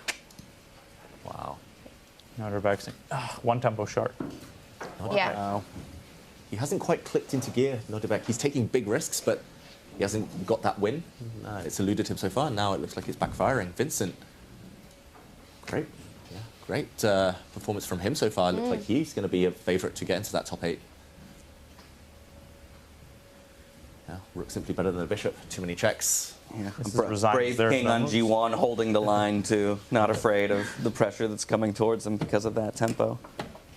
Whoa. What's you aiming for there? It's a queen. White's also got this little soldier on a2. And the rook's going to stop the e-pawn. And that's it. He resigns. Nodebek not even waiting for Vincent's move there. He knows that anything was winning. He does that to people. He does that occasionally, yeah. Hikaru has drawn, yes? Yes, they handshook. Okay, so are we... What about Gukesh? We got to rush back to that if he that's lost this... No. What? Yes? No. This one was a draw. I think they left the playing hall a while ago without putting the kings in the middle, without confirming that for us. Now, as far as I'm aware, that concludes our 4th round of the first day of the round robin, which gives us an opportunity to take a look back at all of the players. I think at this point, yeah, I'm starting to wonder which of the players' tournaments are going to expectation for themselves, who feels like maybe they're overperforming and having a great day, and who is leaving, something wanted out there. I'm not leaving any dried apricots in here. I think Ali Reza, one of the ones coming out of that round, you could kind of read it in his body that he felt like maybe there was an opportunity he let go. Yeah, and of course the world champion, Gukesh there, not quite kind of getting the position he wanted, but holding a draw. I think very important for him in the standings. But the world number 1, Magnus Carlsen, losing a second game. Both times he's had black, he's lost. And the blunders just not what we're used to seeing from him. Needing some time to warm up, perhaps. Yeah, but I totally agree with what you said, James. I think for Ali Reza, that was quite heartbreaking, right? Because you get this beautiful attack, you get the kind of position that he really thrives in, and he could sense it, right? He gave this stunning sacrifice on H2, got that rook to the F3 square, and just when it felt like moments away from checkmating, and incredible defense by Fabi there, bringing the rook back, bringing the queen back, and then turning the whole game around for a big win. Yeah, and ultimately, Ali Reza running out of gas, right? You have to have enough tools in the arsenal, to actually deal that killing blow. Every card was played. Right. He emptied the deck, but he was missing the ace of spades. Exactly, came up just short. So now we can take stock once again of the results both of this round, and then we'll follow up with a standings update. You can see 2 draws, 3 decisive victories there for Fedoseev, Keimer, and Caruana. We'll see how that affects our overall standings. I think Sindarov is still going to be sitting somewhat pretty. While this is his first game without a victory, he'll still sit at a clean 3.5 points, which will feel very good. So we'll get those standings up and take stock of the field. I think at this point it's interesting to see, we're just about cresting that halfway point, right? 4 games in the books. Once we have our 5th, we're more than halfway through the group stage. And it's going to be Fabiano and Sindarov who hold the top spots. And it's Levon Aronian and Fedoseev at the bottom who are still hurting for wins. Granted, Fedoseev did just pick one up. So this could be the start of something for him. And Fedoseev getting a big win there. But also what's interesting is that there's a 1-point difference already between the top 2 and Ali Reza there at 2.5 points. So, it looks like they're playing in complete A shape right now, and the others still have to catch up. Again, the big aim is to finish in that top 8 position. For the bottom 2, they've got to start racking up the points now. Did you see the 2 names hovering just above the danger zone, though? Hikaru Nakamura and Gukesh, half a point off potentially being eliminated from the event. They're candidates, but for elimination, not the candidates they're used to. But I was just looking, Fabi, he beats Carlsen. Much has been made of his quote-unquote blitz deficiencies, which has been false from the start. I mean, see how he plays in time pressure. It's unbelievable. He spots Queen A8 and ID4 to deflect that attack against Firouzja. Firouzja never misses in those attacks. Trust, in 30-second chess, he attacks perfectly. That was really impressive by Fabi. I'm impressed with his form, and he's caught up with Java here. And I'm not caught up with reality or with the Uzbek team. Now, this is the kind of the part of a group stage where I start to wonder if the approach of any players changes based on their positioning in the standings, right? Because it's one thing to say, hey, we're all competitors and we like to win. It's another thing to say that I'm here to win the tournament. And sometimes your best foot forward, in a competitive environment is maybe, okay, I'm already sitting up top as Sindarov, let me start playing safer, right? Maybe I do look for just draws. Guarantee that top position. Don't look to throw things away. Granted, he's very close to locking in a spot already. Perhaps the argument's better for those sitting in the middle of the table. But they just want to get that top 8. Do people start playing more safe? Do people at the bottom start taking more risk, akin to what we just saw Magnus Carlsen do? That can always backfire. I think, the shape of the standings is what's really going to be interesting to see if players start playing differently as a result. I would say maybe the one who kind of stood out for me there in terms of playing differently was Levon Aronian. Because he did lose his first 2 games. Then it's just about stabilizing. He drew his 3rd quite comfortably. His last one against Nakamura, it was kind of backs to the wall defensive. He just wants to get those kind of half points, maybe points later on the board, but just wants to, be within touching distance of the pack. Survival mode right now. Survival mode, exactly. Yeah, and you pointed out for Hikaru and Gukesh as well, they're on borderline right now. And for Gukesh, well, tomorrow we know the final round will be against Magnus. He wants to make sure that he's feeling safe. We all want to see these 2 players enter into the quarterfinals. it's going to be really interesting because now we go into this final round of the day. How much gas do they have left? About as much as we do. We saw Nordebek getting his chips in.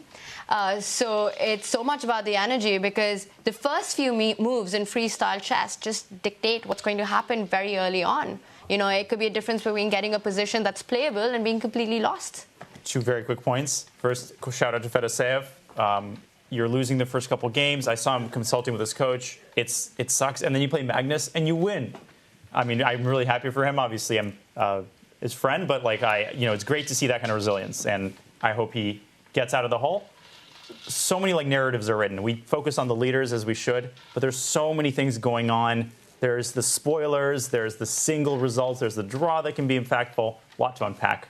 And as we fall asleep tonight, we'll be thinking about the cross table and all the results and the could-have-beens. That's a good point. We have one more round to go today, but then we have some time to ruminate on the standings of all the players, and they'll have to do the same as well, right, and devise strategies for tomorrow. But I think you're exactly right that our focus now shifts away from those at the top of the table. We're still very interested in how they perform, but now it becomes about jockeying for those final positions and who's on the borderline of being knocked out. And so you can hear, I think, behind us all of the bingo balls being loaded back in as we're awaiting the reveal of our 5th position They're of the day. jockeying for position. The bingo balls are. As well, yeah. Yeah, imagine tomorrow, round 9, the final round of the day, and like Magnus, Gukesh, imagine neither of them are safe. Oof. One of them has to survive, one of them has to knock the other one out. Could that, I mean, Magnus not in top form, Gukesh just hovering there, just in, what was it, 8th place? Right. Just, they can split or steal? Hikaru. Have you heard of that? Do you know the British game? I do know it. I don't. Was just wondering. Ticket to Ride, split or steal, my guy. Yeah, I think and also every chess player wants to finish the day on a high, right? You don't want to go back to your rooms after this long day of chess and not have a great last game. There's the standings at stake as well here. Energy will be a big factor. It's going to be really interesting to see, and also what kind of position we get. Are we going to get something that's easier to handle with white? And just to finish this point, we might even see playoffs tomorrow for that final 8th spot. That might happen. If players are tied for that one decision, it goes down to blitz games. Anything can happen. Bring it on, more chess. More chess. Down to the wire. Armageddon, I mean, man. Yeah.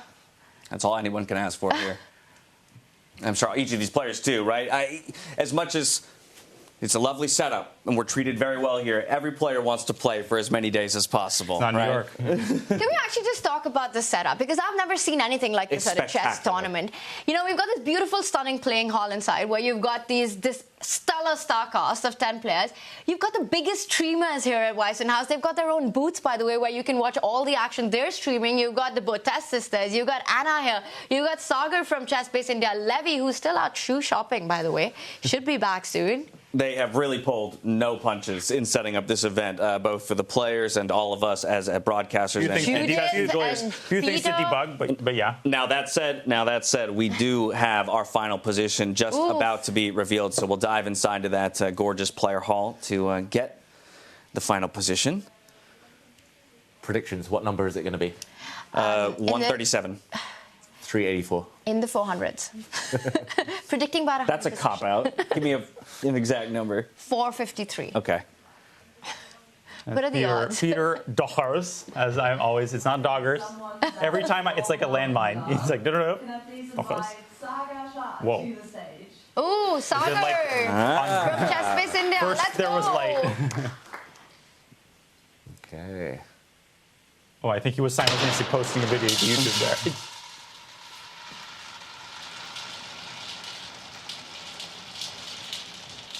That is a satisfying noise. It is. I think there's a camera underneath filming for Chess Base, underneath the button, filming every ball.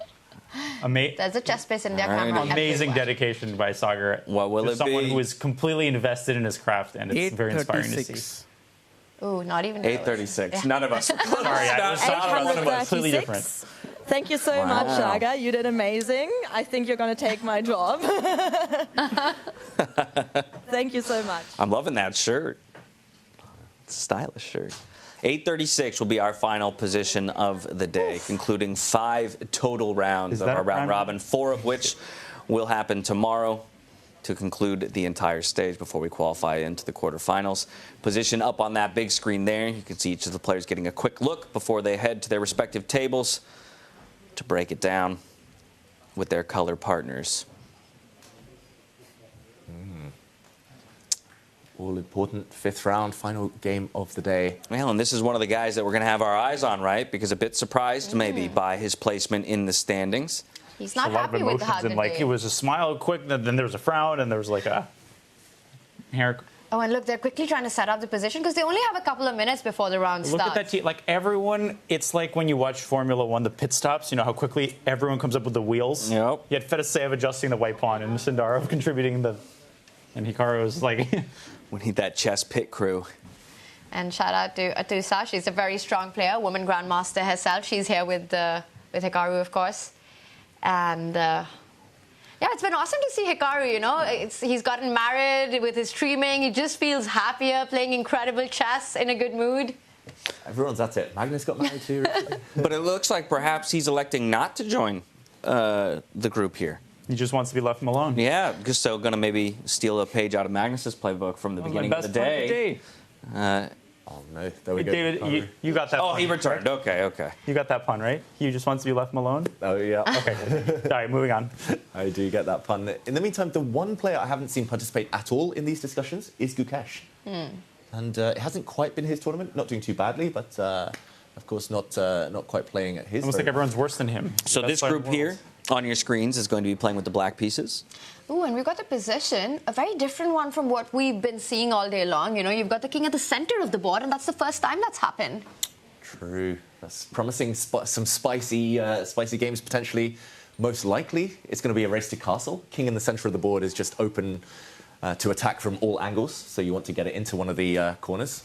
So all the movie scenes with the king on D1 in the initial position were just Fischer random. So what? C4, D4, get the bishops out, immediate castle? Yeah, or maybe the other way. You want to go the other way? Get the white knights out. The only issue with getting the castle on the right side would be where do you place your queen? And that's always a big question in these freestyle positions, right? You got to get the queen out of the way. How and where do you do that? Because the black bishops are also lined up, sniping across the board on that yeah, you corner. can't sit on H2. Not feeling good about that. You can build a little house, H4, G3, Queen H2. It's okay if the queen doesn't do anything the whole game. We can do without it. It's not just the queen. Like, you'll have to push some pawns to get her out. And no matter which pawn you push, you're going to leave weak squares around your king. If you do castle... No, you have to castle queenside here. I think it's... That's the feeling because there I you get. get your bishops out, doable. But it's surprising me nothing has been hanging today on move one. Tanya, sorry, go ahead. No, to your point, I think one plan could be push that pawn in front of the king, go d4, bring the bishop out, put the knight behind that pawn, push that a pawn, develop the bishop, and go castle. Just trying to understand what harmony. Interesting. Yeah, I was thinking you had to go c4 to get the bishop out, but... I would consider a3, bishop a2 first move. Yeah. Fedoseev sometimes likes to go a4.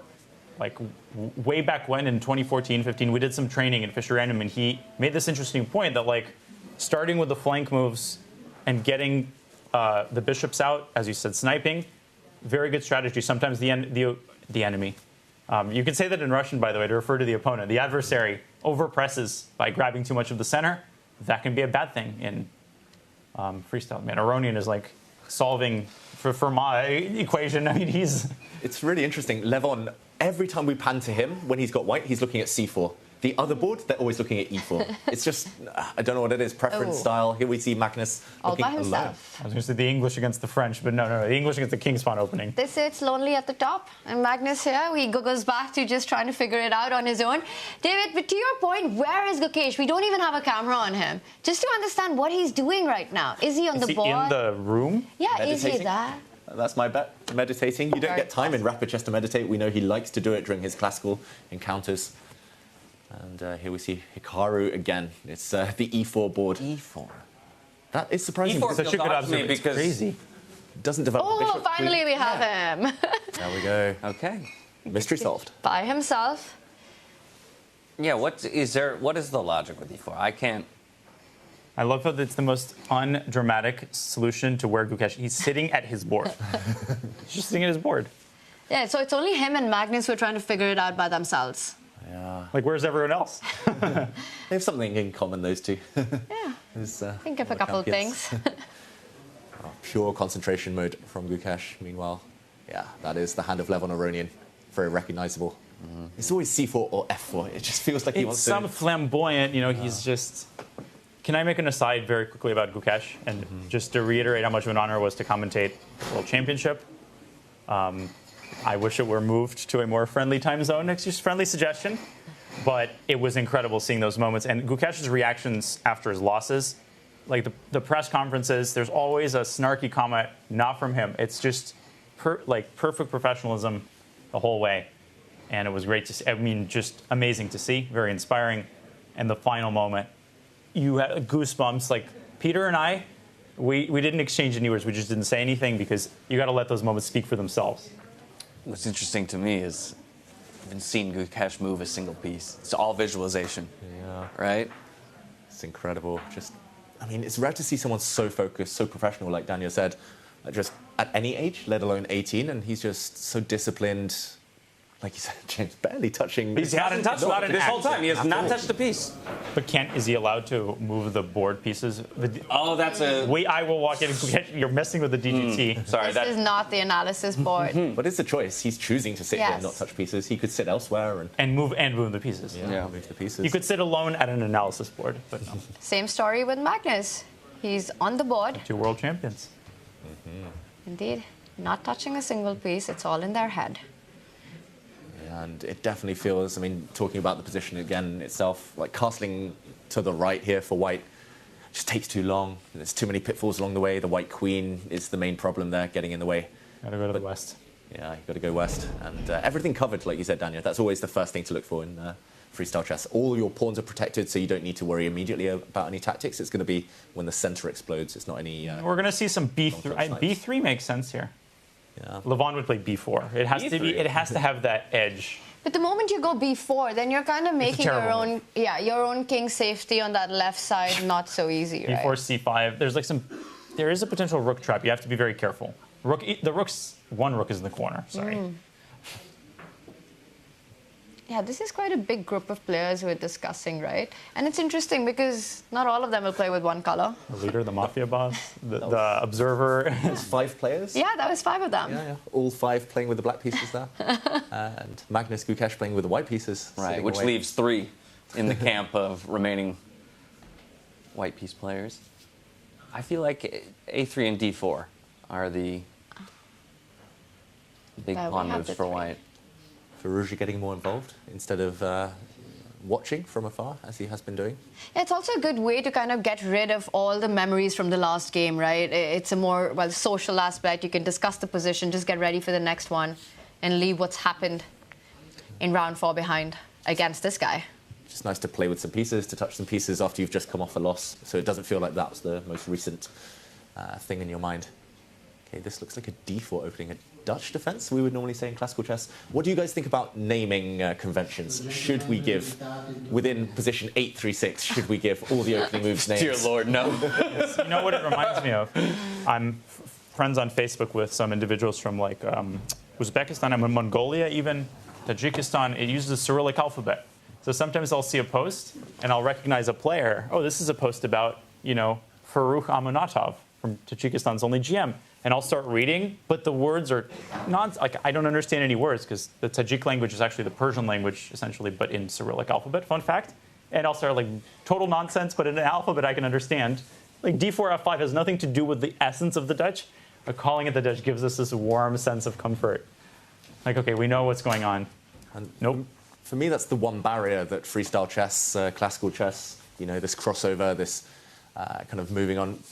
Most players new to the games, they like those signposts, they like the opening names, they like those reference points. And it's the alphabet is the same, but the moves carry a completely different meaning. Yeah. I want to know what chat thinks. Do you want the opportunity to name an opening after yourself? That was a terrible analogy. Oh my God. It has nothing to do with the game. Now let's do this. Chat, what would you name the openings? Is there one that you have in mind in this position?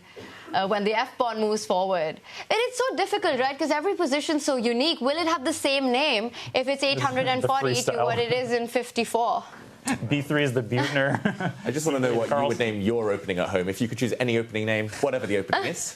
Be very careful what you wish for. I just want y'all to remember that if we start coming up with names, it's on us to remember all of them. and then to say them aloud. Yeah, that's going to be quite the memorization effort. I'm already not loving what. No. I need to turn my phone around because this is I will let chat brainstorm in peace. Have we gotten any good recommendations from chat?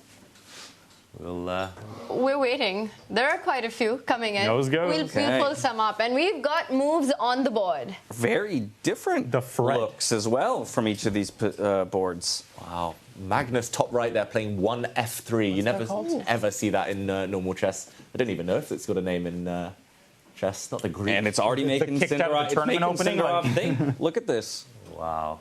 I can safely predict out of all 20 possible first moves. Actually, there were 19 possible first moves there for white in the start position because one knight starting on the edge of the board.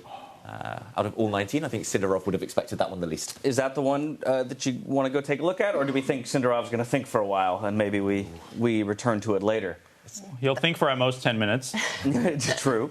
Play on increment. But that is the top right board, David. Yeah, it's interesting as well. The top left board and the top center board, mirror image. They're both exactly the same between Firouzja and Kaima and Aroni and Caruana. Well, where do we want to get a deeper look? It looks like we're going to go over to Magnus's game here with that F3 push. Sindarov now responding. F5 of his own. Transposition into the Dutch. Would you still call this the Dutch, though? Is the big question in freestyle for our chat, perhaps, to answer. Recognition. Pawn on D4, pawn on F5. If not the Dutch, what else do we call it? That's what we want to know. And We've got to choose a nationality. The Romanian. Yeah, there's so many unnamed Territory, positions. I don't know why I always really like this idea, A6, bishop A7, but it's not very popular. A4, grab some space. Maybe it's just like different intuition. A3, trying to get bishop A2 over to threaten that queen, kind of. Yeah, we might see that. Okay. A4, rook A3 is sometimes good, even when it doesn't sack in exchange. Yeah. And first he brings his knight out. I was going to say maybe the most logical follow-up to his previous move. Pawn first, knight second. That's the key in freestyle chess. And yeah, if Magnus gets an opportunity, he'll always play A4 rather than A3. He just loves, I don't know, just opening up his rook as much as possible, especially in freestyle, but even in classical chess. So that feels so committal, though. So what is the advantage of going straight for A4 and just because he wants to put the pressure on? Yeah, and I think he just likes space in general, and also in endgames, it's always nice to have a pawn slightly closer to promotion. Doesn't sound like much, but his past pawns always promote Magnus. He always finds a way. Gotcha. Somehow it's seeming easier than I thought to castle kingside. Yeah, just got to get the queen out of the way now. Why did it seem so hard? Queen until F2 Magnus and did you're it? ready. He makes these things look easy somehow. And he's playing against a tournament leader, so this is quite a big one for our standings, for the implications before we go into that final day of the round robin, right? Knight F6 played, also pawn, knight behind the pawn, covering the naming central has stopped. squares. I'm turning my phone over. Oh, wait, are we getting some fun ones? Did castling on that side seem hard because it felt difficult to get our queen out without weakening the position? Yeah, exactly. And I think that's why the F-pawn pushes by both sides. In normal chess, we rarely see it. So we weren't even thinking about it. It wasn't on our radar. But now it suddenly looks like the white queen could just slide one square to F2. Then you're castled. Job done. Yeah. I mean, chess maybe is that simple. I wanted to repeat again, like this is how I like looking at old chess books, first opening books, this is how they felt. And this is how they were. They just don't know. Like Staunton, Philidor, they're theorizing. They're climbing on, the first steps of the ladder. We stand on the shoulders of giants. Absolutely. These giants. They knew a ton about it. All right, so knight out. We'll see which side Magnus gets his king to. Should we zoom out, get our multi-board view in? Because I did notice a pawn sacrifice early on the other boards. David, you were pointing out, which was sort of mirroring each other right there. And I see the pawns have been recaptured. Those are the top two boards there. What catches your attention, James? Where do you want to go to next? I think I want to go over to Gukesh and Nakamura. They were two of the players that we had our eyes on just in terms of the standings, and this is their final game of the day, both wanting to exit the first day of the round robin on a high note. And so let's go ahead and hop into that game. That's a great call, because whoever loses here, if this is a decisive game, is in big trouble heading into tomorrow. They were in 7th and 8th place heading into this round, and that bishop a2 maneuver. Bishop a2, and someone made we were mistake. mentioning we talked about a4. Pawn's already on a5 at this point. Spicy. Okay, big hit. The black queen attacked from afar. Yeah, the pawn on a5 or likewise h5. That's linked to AlphaZero, of course, neural network. But feels wildly aggressive though from the white position. And to the degree that if your attack doesn't work, I worry that you've exposed too many openings, right? In terms of how many pawns you push forward. Your king feels rather weak if your attack isn't successful. Yeah, look at that white king. If you could swap the white king and queen around, that would be perfect. Much better. But, okay, he's going forward even more. Full frontal assault here with the pawn. I mean, a6 is a trump card because bishop takes a6, bishop d5, but you want to press that button at the right moment. And I don't know if that moment is now. He first trades the knight. Maybe GF to halt the avalanche. Do we offer a rook lift here, though? Or do you take with the pawn? Levy, I just heard his voice saying rook a3, rook g3.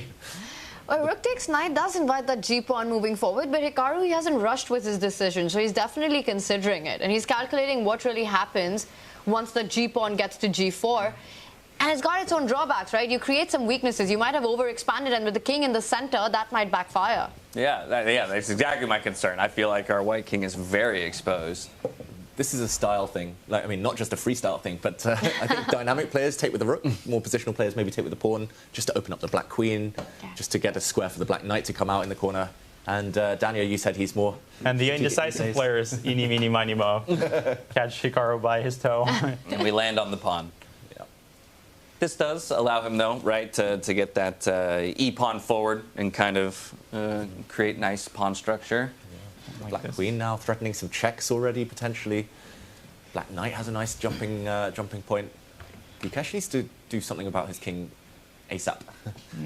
And not very easy to do something about it, right? On the right side, you've got this knight blocking the way, the queen blocking the way. Also notice how Hikaru's bishop and queen are beautifully combining to put pressure on that g2 pawn. So not really allowing white to step forward with the knight.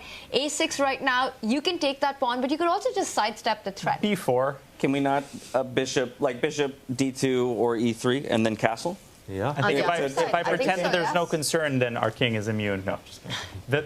Huge problem in these types of situations. This pawn, it looks fantastic. You've got this pawn chain, it's covering everything. The moment d6 happens, like the pent-up anger of the black pieces pours out. I'm serious, by the way. I would play a6, kick the bishop away, and go b4. Try to beat black to the punch. C takes b4 and knight d3. If you get, and maybe bishops from c1 to b2. If you get your pieces out super quickly, maybe you can try. That feels very all-in. Yeah. It does. But also to your idea, maybe you should show Daniel, and he didn't go for a6. I was going to say that it's not very in Gukesh's style to get that b4, and he wants to develop the pieces. I think what you mentioned, James, is about to happen. He's going to find safety for the king on the left side. Preparing that castle. The AlphaZero in our... Okay, bishop d2, bishop b3, knight f3. Oh, and... Bishop e3 played. It was on the board, and Gukesh made a good move. Surprise. Yeah, the response was c7. I really should try that. On the other side with the bishop. Now we get that castle that we were looking for, castle to respond. Okay, both kings now nice and safe. We at least know their locations. We don't have to guess where they'll go later. But yeah, d6 is coming. Black is about to break out. And how careful do you need to be about the sacrifice on c5? With the white bishop and the queen lined up, it's something that you have to have on your radar at all times. Like... in the water. It's in there. It's somewhere. It's like this hanging sword. And b4, d6, and then you could sack. There's multiple iterations of it. Knight d3 and then sack. You're obsessed, Daniel. b4. I haven't sacrificed anything today. It's like, my life is incomplete. Yeah, it feels like he's bracing for impact here, though, Gukesh, rather than initiating. He's going to play bishop d5, and then that's going to be the best move, and it's just to get the light squares. And that is why... I like it. I like it, too. Proverbially speaking. Bring the knight out first, maybe knight to f3. That white knight is just the kind of the one that sticks out as being misplaced. Yeah, finish your development. But chess has become more positional over time, and this is a good example of it. Not just in the sense of people don't play the king's gambit, but also patience. Just the methodical play, super important. Even compared to like the 70s and 80s, there was still that tendency. Throw the piece out, give it away. Nope, can't do that anymore. Yeah. There we go. The knight David, you're a wizard. But I think now your idea, now that the rooks are connected, because you really want to try to trade off that bishop, right? Bishop d5, and if the queen eventually was to attack that rook at the center, you can double down on the d line. I'm in court. I cannot stop looking at bishop takes c5. You don't understand. It's a condition, congenital, I promise. But the queen has got nothing assisting it. But what do you do after queen takes c5? You just sidestep the king. Bishop d5 and then? Oh gosh. Are we going to see a sacrifice at this moment? That looks winning to me. I don't know. It just looks... It looks winning. Well, okay, I'm so checking. slow that down. Show that. Let's put it on the board. Yeah, let's see. I can do that. Let's see. He's gonna I will turn the engine on. Takes the pawn, takes the bishop. It is very good. Queen takes c5. Ooh. Sacrifice. Best move is queen g6, but who plays that? King b8 and bishop d5. And oh my god, bishop takes d5 and you don't recapture. What? What? You just check? For a second it said knight d4. Oh wow. Oh. Yeah, but rook takes bishop, right? Every single human on the planet is playing if that. If knight d4 is played, everything is stopped. Arbiter, all of the arbiters just emerge from the shadows. FBI. Metal detectors come out. No, this is, again, matter of taste. It's different approaches. You have multiple good moves. So Bishop d5 is the best move. Bishop takes c5 is a valid option to go for that sacrifice. But it's not a Gukesh move, I feel. Bishop d5 really feels like his kind of chess. I don't know if this Michael Tall once told me that everyone was able to sacrifice a bishop at the right time. Also, you'd be asking, again, a player who's in somewhat precarious position to make a risky move, right? Without having that computer evaluation to know that it's right. Yes. So it is, it's a great point. Know, against a direct rival as well. Exactly. For those yeah, if he's sitting at the top of the table, maybe he's considering that a bit more. It's something that he has the leeway to go for, but I don't think so this time around. Here's someone in love with his position. It's his risk appetite right now, and given the standings, completely agree with you, James. How much all in? His eyes were looking over that side. Like the more they look over to the right side of the board, the more he's looking at that queen side. Oh. Is he going to do it? He reaches out. He does it. Bishop takes pawn on the board. I mean, he gets 2 pawns for the piece and a massive attack that looks crushing, I think. Okay. Yeah, this is no holds barred chess by Gukesh. Against Hikaru, that too. Well, in a lot of ways, we say it's a risk, but it's also a bit of a haymaker. Michael Jordan, right? Because he is vying for that position up against Hikaru, and if he knocks him down 1-0 here, he creates that separation. That could be what saves him and guarantees him a spot in the top 8. So it's a risk to say the least, but it could pay off tenfold. We'll only know in hindsight, right? Was this the moment that decided the standings, or was this too much risk right now? And he's got to prove this sacrifice. It's just getting started. Yeah. Is it reckless? 4 minutes only on the clock. It's about to become so messy, so complicated. It's one of those do or die. It's the power, though. It's when you don't sacrifice often. When you do, it creates the super powerful impression. Yeah. I mean, this is extra impressive considering he had a nice, kind of safe alternative, but no, he's going for it. He's reinventing himself before our very eyes. Is there an option not to take this? And can you just take like a5, for example, and just be like, fine, you can have that pawn, but I'm not gonna give your queen the opportunity to. I don't know. The white bishop can go grab a pawn on a7. The white queen's still lying down. You're giving up another pawn. I really want to. What I want to do is check out on Hikaru, and there we have it, because he's one of the most expressive players, right?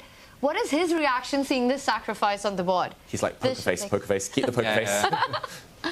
He calculates an insane volume of variations, looking for the most practical defense. There's one thing for sure, he might lose. He's not going down without an absolute dogfight. Yeah. You can hang your hat on that. But that's set your watch to that. Gukesh is the one who's bringing on the dogfight with that last Also, you can set your watch to the fact that it's 27 minutes past Freestyle Friday. Ooh. Well, we are watching the real Freestyle Friday. Sorry, guys, on chess.com. This is where the action's at, right here. Yeah, wow. Freestyle Fridays is on, so definitely go play if you've been inspired by all. I wanted to get that in. I wanted to get going on that as well, but we're a bit late. By the way, next week, bait accepted. Dogfight on. Queen takes pawn on the board. So you said queen to g6, trying to get the queen to dash on the other side of the board. I was merely the messenger, but yeah. Is the best move. Will Hikaru find it? It makes sense once it is uttered, but this is true with a lot of engine moves, like get the queen in the game. But sack a7? Also, yes. The best defenders are queens and knights. I don't know what it is, but when your king and queen are like kind of split on opposite flanks, then you're guaranteed to get checkmated. So bring the black queen across. I mean, the knight is just never getting into D6, it weakens the E6 square and lets the white bishop come in. Queen takes A7 will happen, and it's... The problem is your hand is playing king B8. You just have to hold yourself back. It's a real hand move, king B8. Queen G6, to your point, that knight too far away, David, to come into defense. You've got to get a queen on, but you also feel that A7 is falling. That's the pawn you want to keep defended, right? Watch him go queen takes G2. That's what I was about to say. Why not queen takes G2? Ooh. Queen is... Oh. Didn't even see that one. Yeah, I just wanted to save the king. No, I saw dinner. But he is Black King under immediate threat right now? Well, there's knight D4, knight B5 ideas. How terrifying is that? Let's maybe show that with some arrows like the A7. Slightly matey. Slightly matey. I like that. Yeah, this is one of the major ideas. The other is bishop D5. Knight. Let's say we play A6.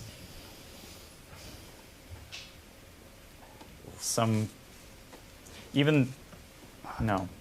The queen could slide in. There's a lot of tempting moves. Gukesh under 5 minutes. It's easy for us to sit here and say, the move exists. He's down a piece. He's down a piece. He's got a couple of pawns and a lot of threats against the black king. Hikaru still hasn't made a decision. Queen G6 is the best move. Will he spot it? He hasn't played king B8. That's an achievement. It means he understands this is a critical moment. Yeah, but the thing with queen G6, you're also hanging the E7 pawn. You're hanging the A7 pawn. From a human perspective, tough move. Yeah, so again, help me understand. Why is G6 so great? Because to me, it doesn't look to achieve too much, other than allowing the queen to slide over in defense along the sixth rank. That's exactly the point. Okay, so it's just a preparation move. You want to get your queen closer to the king. Gotcha. Essentially, the board is cut in half. White's central pawn on E5 just kind of prevents black's rooks coming down and across, prevents the black knight from ever kind of switching sides. And black pretty much has 3 defensive pieces, the king and 2 bishops. Right. Often if white gets 3 attacking pieces, I'm assuming the white queen, the white knight, the white bishop maybe, then it's just going to be pretty kind of attack versus defense. You need that extra 1 defender to... And we have no option to go knight to G6 either, right? Because then we just push pawn to protect the hanging pawn on the F file. Yeah, and you're just locked out, essentially, that that black knight. Gotcha. Okay, well, while these two players are locked in, trying to maneuver their way to a victory here, we are going to say goodbye to David, who is going to get in position for a player interview in just a bit.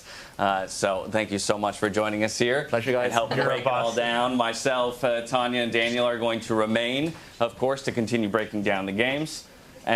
And so, yeah, we will stick here on Gukesh Hikaru because it is a game that means so much for the standings. And he has found it. Hey. Queen G6. And this is why he is considered the most resourceful player on the planet, with just excellent defensive thinking. You know, traditionally, Daniel, Hikaru was always looked as this beast when it comes to attack. But over the last few years, he's really proven I'm okay. how strong he is when it comes to defending difficult positions. He is a technician. He takes care of the small stuff. And then there's this whole Hikaru magic idea. How does it happen? When you actually look at it carefully, it's because he finds moves like this. This is where the magic happens. He makes life difficult for his opponent. And Queen A7, do you play it? Do you go Bishop D5? Black plays Queen C6, the attack is like evaporated.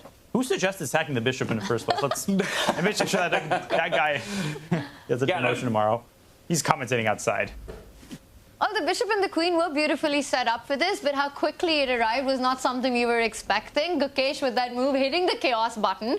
And Hikaru, he's showing he's up to defense. Queen G6 played very impressive. Finds it. Finds it, as he usually does. Maybe E6, just... Look at the way he leans back, yeah? A bit of a power move. Yeah. And that guy leans forward. I mean, I have to admit, when you see an opponent, it definitely looked like he wasn't expecting that sacrifice. He took his time following that initial move, right? But maybe now he feels like he has kind of weaseled his way out of any precarious position, having found... But E6, there we go. There's an interception. In football, it's a bad thing. In chess... just like buy yourself time. Time is huge. What is he doing? He is, let's say black takes the pawn. Now the queen is blocked. And at some level, chess is a very physical game. The queen cannot, why is he playing E6? The queen can't pass a pawn. Exactly. That's it. There's a great story on that topic. I don't have time to tell it right now. This is too interesting. Yeah, so, I mean, a very intelligent move there. Would you believe it? So I told him he has talent. But now we have the opportunity to blockade this pawn, yes? We can push our D pawn. But then I've done my job. Okay, we've still locked the black queen out of position. Because if you take the pawn, the knight also jumps into, so it's a multi-purpose move. Okay. It's like the best moves. The longer you look at the good movies, you watch them twice, you see things you never saw before. It's like e6. Oh, he's blocking the queen. Wait, he's also letting the knight into the attack. Lovely. Just art. Right. So when this happens, how are you thinking to refute this? I mean, do you have to try and find a way to brute force through this, or are we going back to an idea like the G2 take and finding another way to get the queen Monopoly involved? might be the game to play in my next life. King B8 actually still, to me, is I think now more sensible. But King B8, knight easy for me to say, but knight E5, there's a weird line. King B8, knight E5, maybe there. Dashes move D6, and Hikaru has 2 minutes. I'm sitting here slowly crafting my sentences. Yeah. The change of sitting position, that's a good, it rolls up the sleeves. You can't make this up. That's what moves like e6 do to you, right? Out of nowhere. And suddenly you're not only looking at the knight jumping to d4, but to e5 as well, hitting that queen, which is now vulnerable right now. And look at Hikaru. He was just leaning back after he found queen to g6. Now suddenly you've got the spinner on the board with that e-pawn moving forward. And it's a brand new position, like a ton of brand new problems to deal with. Knight e5 arrives, and that's absolutely deadly. Does Hikaru accept the bait? He's panicking a little bit. Yeah, this is very frustrating looking position, so he does find that B8. Again, he I think there's this very cool line, because this knight on h8, It could become important. any piece could turn into a hero instantly. Really? Because currently that looks like the most useless piece. If there's like queen Ageddon and both queens disappear, at the end, the knight could capture a knight on g6. Minor pieces are important. I have a feeling he might be cooking this up. And maybe Gukesh just says, I'm cashing in my chips, taking d7. Maybe he puts a bishop on d5. Do we have a hanging pawn on e7? Yeah, and f4 and g2 and Hanging pawns all over the board, but Gukesh already has 2 pawns for a piece, right? And once that pawn arrives on d7, the drawback of that is that you're allowing the black queen to dash through to the other side and actually defend and offer some queen trades. How ready are you? The drawback of that is you just play this move to avoid the thing you're doing on the next one. Exactly. Well, Gukesh has got a couple of extra minutes, 1 to be precise, to work that out. The knight does jump forward. It's like he won 1 game in a row. Takes that off and blocks the center. No more trades now. That looks more in control, right? d6, not allowing, the queen will slide and pin that bishop on b7. I'm expecting queen to b5. Okay.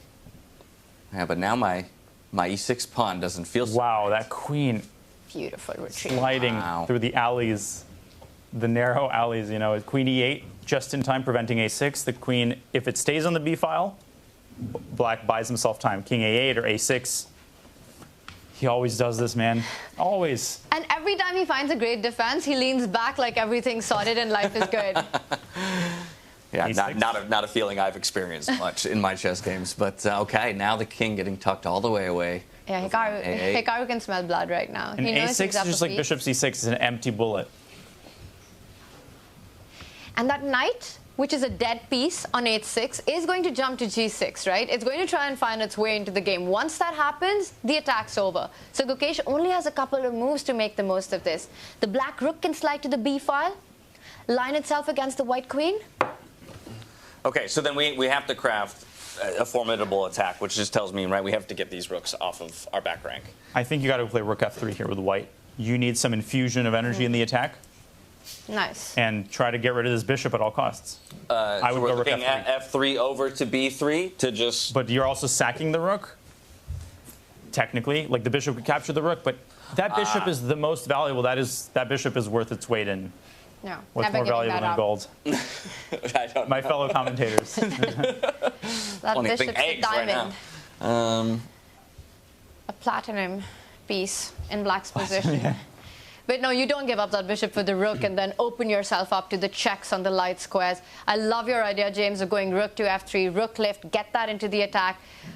But Hikaru's going to do the same, right? All his majors, one by one, will slide over closer to the black king. Yeah. Rook coming to b8, the queen going to c6. Okay, so Hikaru also wants to play on the b file, or does he wants to play on the c? Well, both of them. Well, look at this. And Gukesh knows time is of the essence. He goes a6. Frustration move. It's because he just procrastinates, and this makes things worse. Now rook b8, and Hikaru's going to turn this attack around on Gukesh. Hikaru says, the queen side is mine now. He's got the open files. I wouldn't be surprised if, you know, he's like Master Yoda. He collects all the lightning and then sends it back. Right. Rook b8. Now the queen has to move again. You know, and the bar is somewhat level, right? Saying that the position's close to equal. But down a pace, I think it's Hikaru who's feeling that he's the one who's pushing here. And not Gukesh. Yeah. Because, yes, the computer can continue finding these ideas and these tricks. But how does Gukesh do it with 30 seconds on the clock? I'm just looking at the other games. Very tough. In the small screen here, just to see if anything crazy has happened. Abdusattorov has beaten Fedoseev.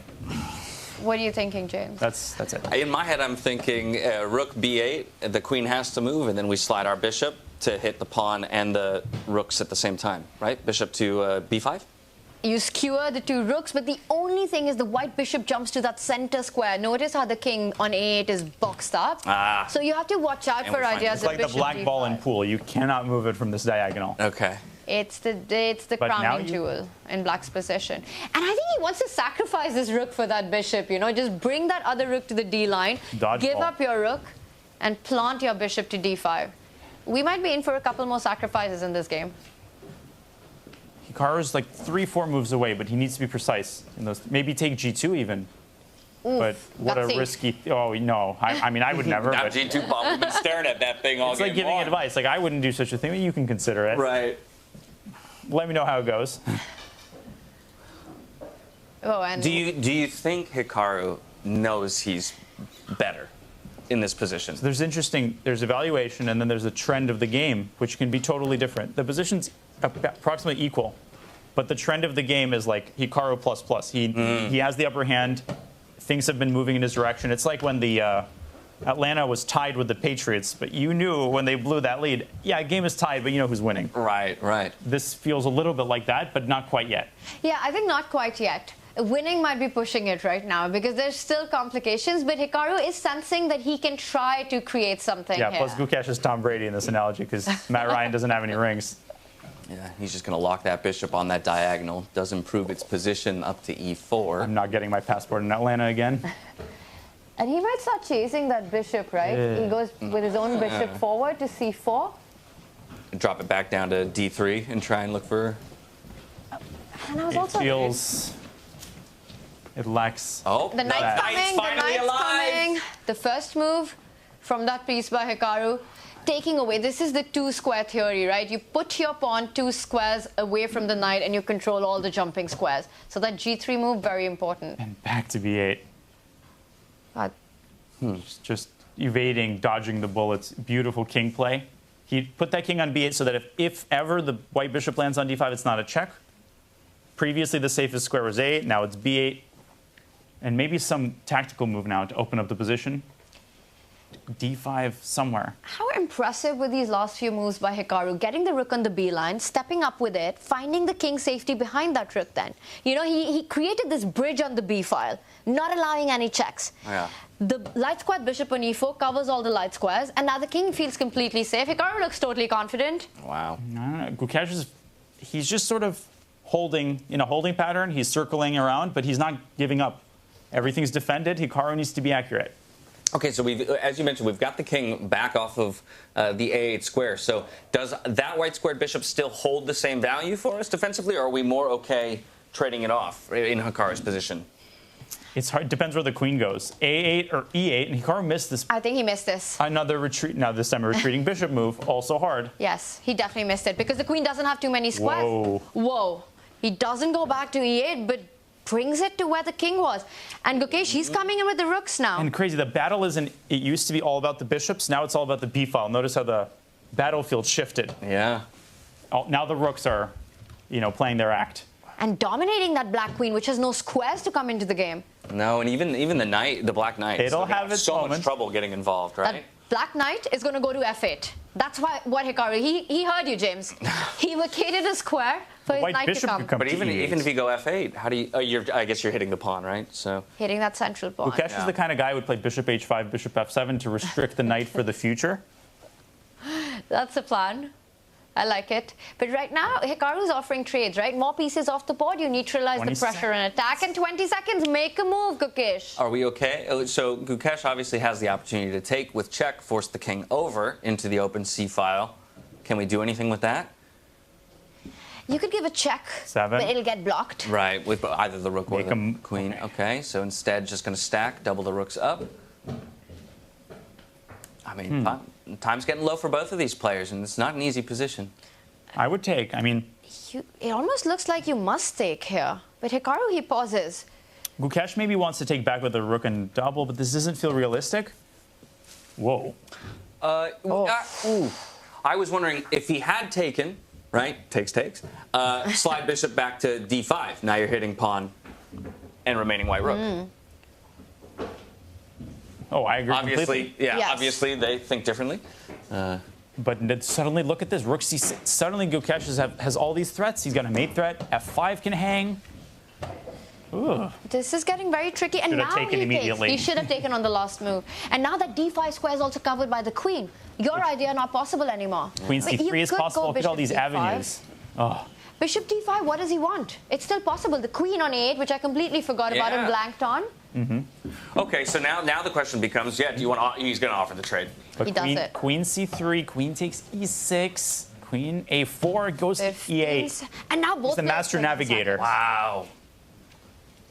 Do we just gobble up the rook now? No one wants to trade. Hikaru begging for the trade. Gukesh wants to keep as many pieces on the board as possible. Sliding and slipping. They could repeat moves. Are they going to do it? Hikaru looks away. I think Hikaru's ready for repetition. He's thinking about it. Gukesh hates repetition. Dinner now, but Gukesh, he didn't take a repetition in a position that was like 50 times worse than this, but he had 50 times more time. Look at Hikaru. He almost seems so angry that he's allowed this. I was going to say, I think both players are thinking that at some point during this game, it was theirs. And if this is going to end in a draw, how disappointing that would be. Fair result, but I hate hearing that when I'm like the one disappointed, which is both players. And Gukesh running out of time to make a decision. But there's no way to avoid it for Hikaru. That queen gives a check. It's also checkmating. Well, he changes the Zigs position. and zags and goes to c3. Will he go to c3 or will he go back to a4? The problem with he goes back to c3 a4. is just Hikaru takes that pawn on e6. I think neither player is ready to risk at this point yet. It's just it's up to Gukesh, right? Whether or not he wants to draw. And I want to point out, rook c6 is very crucial because that queen from a4 was entering on the e8 square.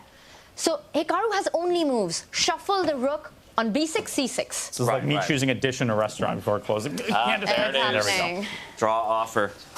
I mean, so in some senses, it could be argued best result for both of them, in that neither of them really knocks the other down, but both will just garner at least a little bit of points. One more game, by the way. Sorry, Dash. No worries. I'm going to dash over to there. It's on the small board as we see Hikaru and Gukesh discuss. It is Firouzja with white up a piece, but struggling to keep it alive against Vincent. Right, as the players are quietly discussing. Yeah, because it was such a complex game, right? And like you said, incredible attack, gives the sacrifice. Hikaru so resourceful. Yeah. And then it feels like a fair result. How did Magnus do? From here, we jump back out to the overview. We've got a Magnus couple is of games completely lost against Sindarov. Winning. Has he already won? We actually have all of the games remaining are very But the favored. seats, they're not on their No, seats. Sindarov's won. Sindarov has won. But let's go to Magnus Levon versus loses. Fabi. Levon versus Fabi. Let's do it. I like it particularly because Levon has been hurting. Wait, this is unbelievable. Sindarov just beat Carlsen with black to end the day on 4.5 out of 5. Let that sink in. Wild. unreal. What a score. Yeah, finishing runner-up to Fedoseev.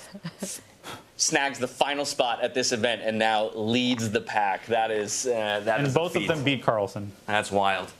But this is an all-important matchup as well, particularly for a player in Levon Aronian who is hurting for points right now.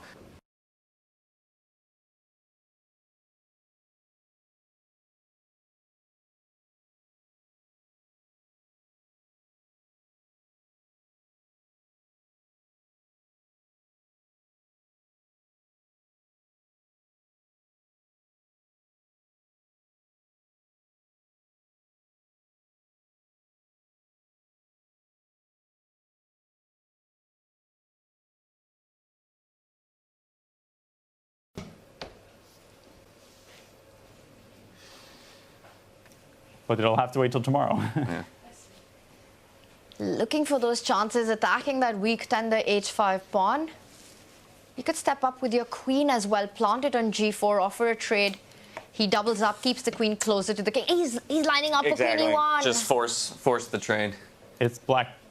The rook is more powerful than the bishop. Queens That's a off the problem. board is game over There it is. on the spot. Queen e1, Check and rook e7. just c4. There's so many ways, and 44 seconds is so much time in this position. It hits different than 44 seconds like in Hikaru's position. The one idea that perhaps White is setting up, Levon just looking for tricks, line up that queen, go one step ahead, queen d2, line it up with the bishop, and then enter with the queen on the dark squares on the h6 square. Right, but if I go He stops E1, it. right? Yeah, I can't go E or D2. Was there a D7 option with a check? Then the rook blocks it, comes in with tempo That's as well. like throwing, I don't know, small stones at a bulldozer. Please. Not flat in my position, b3. Okay, trying to create an escape square That's going to be shut down. immediately. And that proposal is going to be rejected with a unanimous vote of 1 by Fabi. Right, we can push that pawn because if queen takes, now the bishop is undefended. Exactly, and it also deprives the king of the square, then you can do the honors. But he's not rushing with the decision. Has he found something more attractive? He does go in with it eventually. The queen has to Queen stay D- connected to the bishop. Queen d1, I think, and rook e1 or queen c2. But I think he wants to go queen f4 and hope that the checks get him somewhere. I don't think they do. No. The king probably hides at the middle of the board. What just happened? What just happened? I don't know, he's still winning. It's good. Rook c2 is Rook c2 is the idea. totally winning, yeah.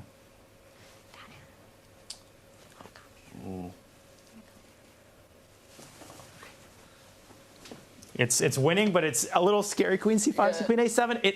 This is how games can be screwed up, exactly like this. But he finds He wants to go into h6, but I think he Levon, can it's go always rook scary. c2. Always scary. You never know. That queen, it's coming on that square, Daniel. Queen h6 check. I believe in the king's ability to run into the center, but you never know. Where are you hiding? And he ignores it. He picks up the pawn. You better have calculated this. Rook to the defense at some point. I am putting my faith in him. How do these guys never die? They just keep playing. It is. Rook g1, queen h6 again. He's reaching out for it. But queen h6, I think there's a way to run.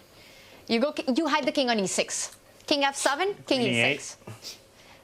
Ah, queen. I was gonna, yeah. He stops it. He doesn't allow it. Professional approach. Don't give any counterplay. G5, no more checks available. Love it. Yeah, the authorities will find you wherever. Like Liam Neeson, I will find you. Man, Yeah, for Levon, it's been a tough day. very tough day. And he's optimistic. He's an upbeat guy. I was gonna say, but everyone has a break. Like he's like, oh, come on, let me catch a break. Right. Yeah. Normally, the player that I'd be the least concerned with, mentally, in terms of going down and facing adversity. But there is a point mathematically where you start to see your chances slim, and that will creep simple. in, no matter how strong a person you are. A great equalizer in chess. Everyone hates losing. Yep. Or I mean, excluding the one person who likes losing. So how do we actually drop the hammer here? Because the engine's, it's one game. So when it comes, we have to force the off? Can you just push the h? Just go h4. Death by hand. I think you can just push the h pawn. If white takes the h pawn, you give a check and win the bishop. And he sidesteps, so that at least you can capture that pawn once it gets there. But look at Levon, it's almost like he's giving up on his position. He's draining right? the rest of the desire to keep looking at this position. And he's setting it up. h4, h3, h2, h1, who's going to stop it? Me, says the A pawn. Yeah, It's coming. A Ferrari racing the Ford. Valiant effort. He might play a5, h3, and then resign.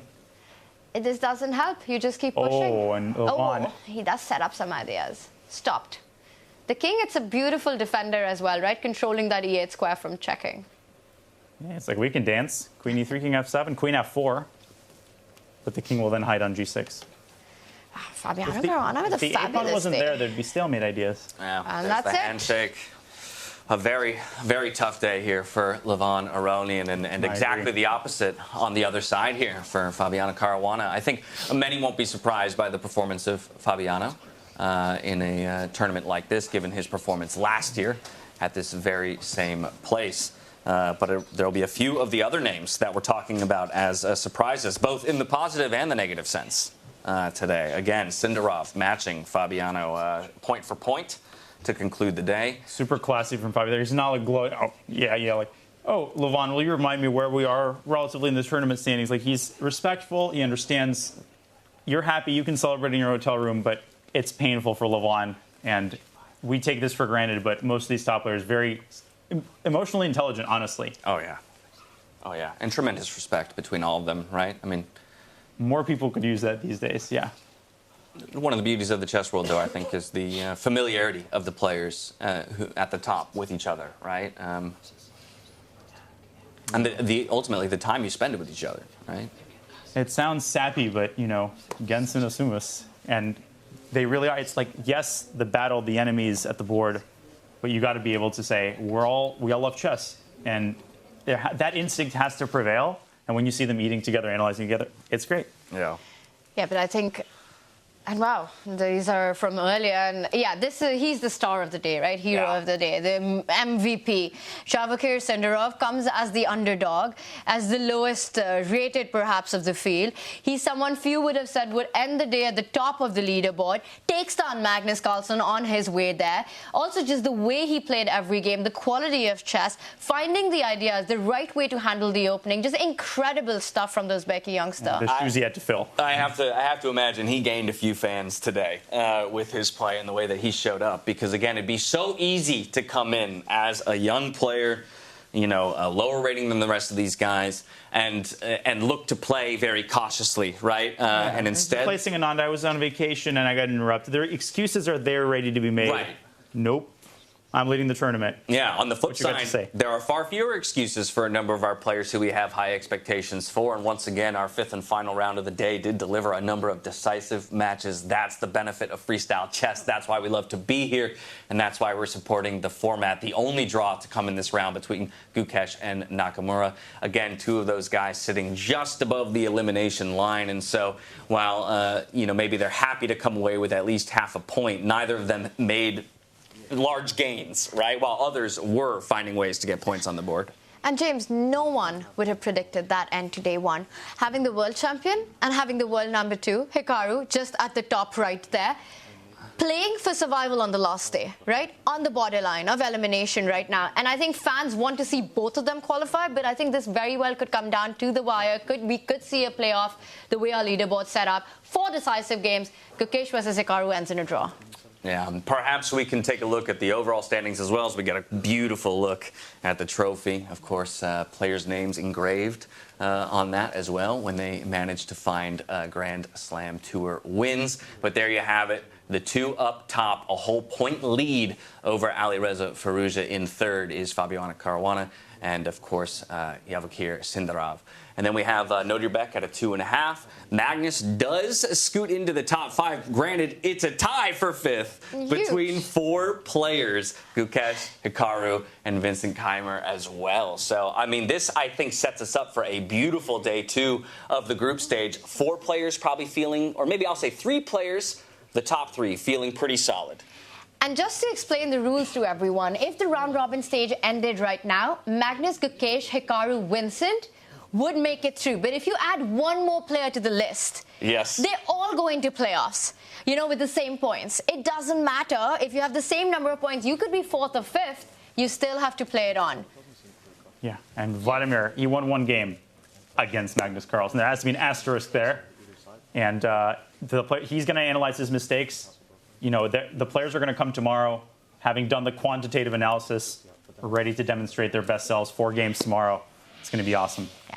Fabi, Sindaro, what stars today? Yeah, just incredible. Yeah, and again, though, it is not, no one's dead in the water, right? So while things might look dire, you're staring at this screen, your favorite player is at the bottom of the table. By no means are they out of it, because once again, it's just that 8th position that they have to sneak into, and you've essentially given yourself a fresh start, right? Yes, you'll be playing as the bottom, seed up against perhaps a very strong player, but you've at least kind of reset yourself going into the quarterfinals if you can manage to get that. So most of these players are going to spend the evening trying to mentally steady themselves, I think. Well, the evenings at WEISSENHAUS are pretty nice.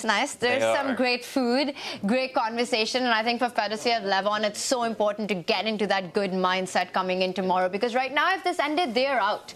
They need to get on the points table. They need to get a couple of wins, and only 4 more rounds remaining. Finish line in sight.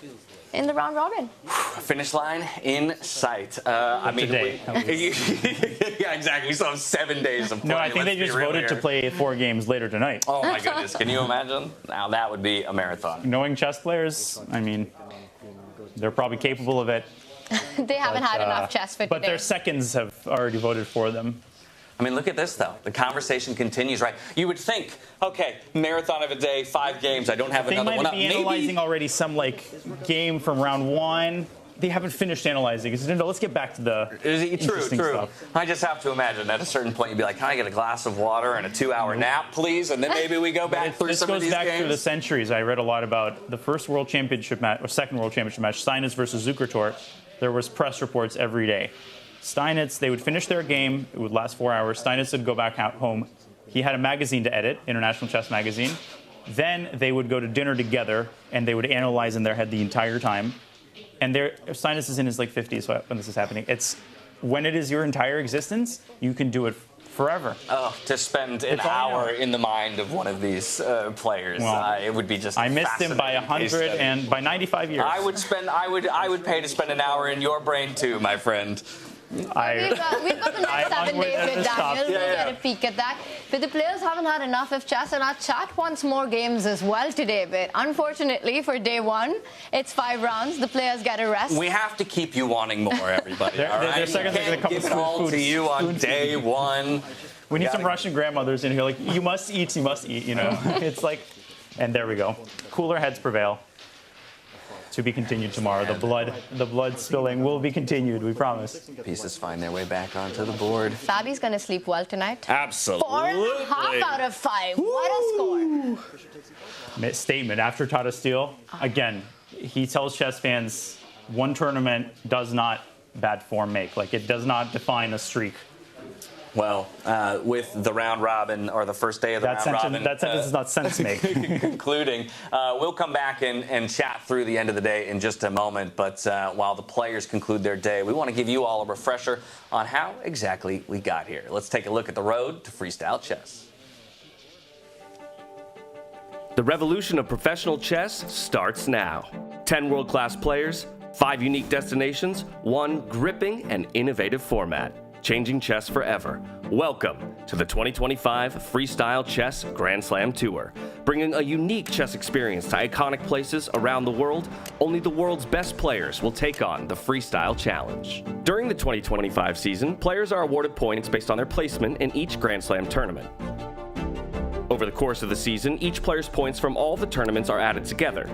And after the last Grand Slam, the player with the most points will be crowned Freestyle Chess Champion. It really is combat from move 1. This is so much better than classical tournaments. All events in the Freestyle Chess Grand Slam Tour will be played in the format of Chess 960. Each Grand Slam starts with a round-robin phase. All participants face off against one another in rapid chess. The 2 last-place players in the round-robin stage are eliminated, but will play for 9th place in a playoff match. The remaining 8 advance to the quarterfinals. From here on, the games will be played with classical time controls. Each matchup will be a best-of-2 game over 2 days, and in the case of a draw, 2 rapid games will be played. If there's still a draw, 2 blitz games will follow. And if the winner is still undecided, a final Armageddon match will be played. From the 7th to the 14th of February, the first Grand Slam of 2025 will take place in the luxurious WEISSENHAUS Resort on the Baltic coast in Germany. As it is the first Grand Slam of the year, all Grandmasters are eager to make their mark, with the top spot there for the taking. After 8 intense days of play, only one competitor will become the 2025 WEISSENHAUS Grand Slam champion, taking home 25 points and $200,000 in prize money. Let the revolution begin. Fabulous. Welcome back, everybody, to Freestyle Chess. That's how we got here, and a little bit about what they're playing for. I think that's something we can't forget. There's a lot of prize money on the line. There are a lot of circuit points on the line. And given that this is a year-long endeavor, even if you're not happy with how your tournament has started so far, it behooves every player to fight tooth and nail for every position, because we don't know at the end of the year what the point differential will be to determine first or second place for the tour overall. Yeah, and tour points are super important here, which is why even the two players who get eliminated post-round robin, they fight for that 9th and 10th position. Because you finish 9th, you get more tour points. And at the end of the year, that could bring in the big bucks for you. Can you imagine a player fighting for 9th place in this event, and then going on a tear for the remainders, and then coming out on top by 1 point because of that 9th place? And here's the spinner, right, James? Because at the end of the year, the season and the Grand Slam grand finale that will happen in Cape Town, I believe, yes, the tour points get doubled up. Yes. So it's still anyone's championship.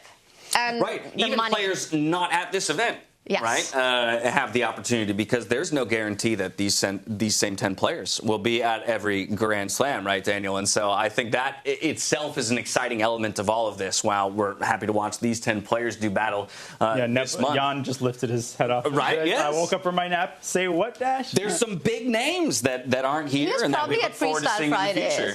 Oh yeah, I keep forgetting that we are in the European time zone, broadly construed, and there's still no opponents in chess.com. It's like, I wonder who won it. Let's try and get an where's update Magnus on that. Caruana? Are they playing a tournament?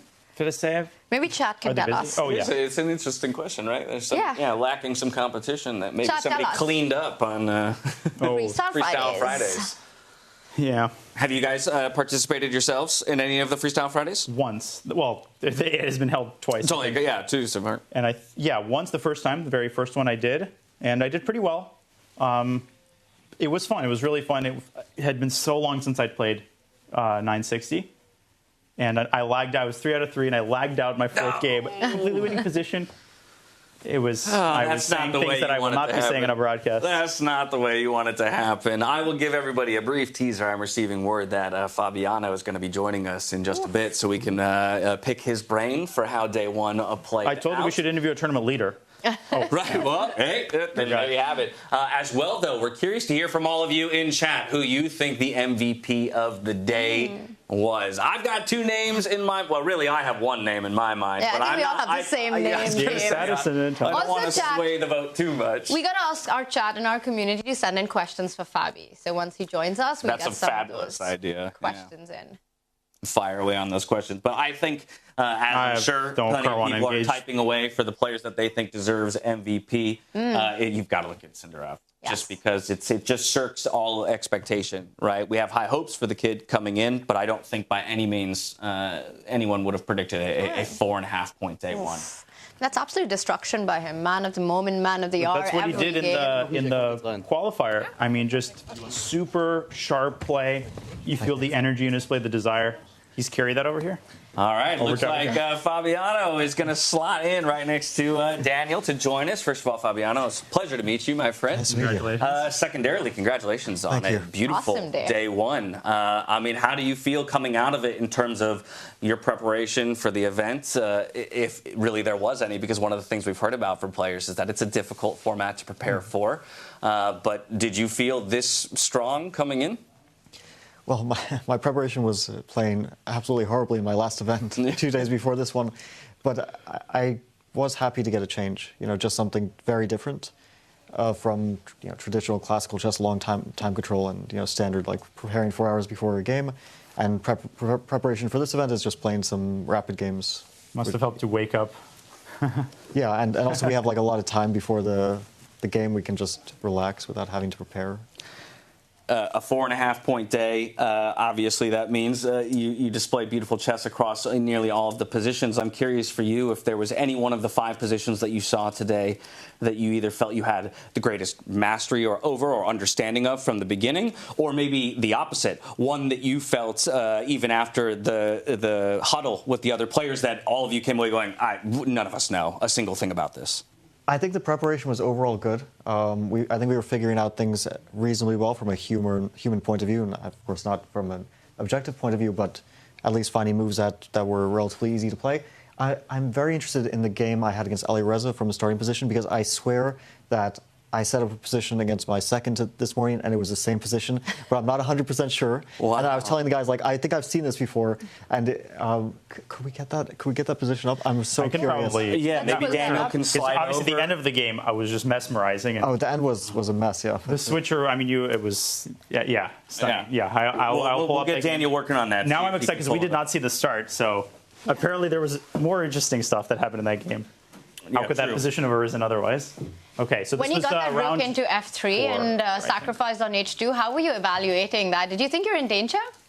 Well, for sure. But I didn't see any way forward. It was terrifying. But I didn't see any way forward after rook h1. Yeah. And if he doesn't mate me, I do win, pretty much. It's only like, it's either or at that point. He's down massive material, and also his structure is bad and everything. There we have. Okay, so here we have position. it. Yeah, so I was playing against Miguel this morning, and we set up a position. I'm not 100% sure, but I'm definitely sure that it was like queen a1, bishop b1, knight c1.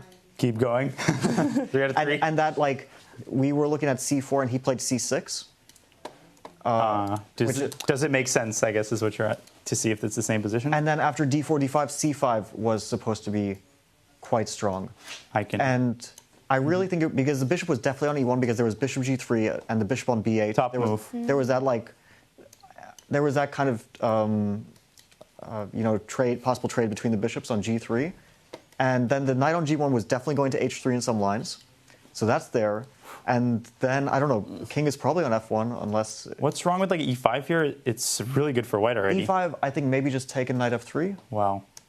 And then you just lose time. But, I played this idea against Magnus in Singapore, not in this position, but just that you, with the queen kind of on the queen side, c5 both shuts it out a bit and gains space, and the knight on c8 is restricted. So it's very logical. And also, so I remember that there were lines like this, and I'm really curious if it's exactly what we had. It would just be insane, but... Would you be able to reconstruct it? Do you think he will remember? Like the game that we played, could I reconstruct that? No, do you think Miguel will remember the setup? He probably even entered into that. Do you think he's jumping on the bed right now? Yes, this is it. He wants to. No, if that actually happened.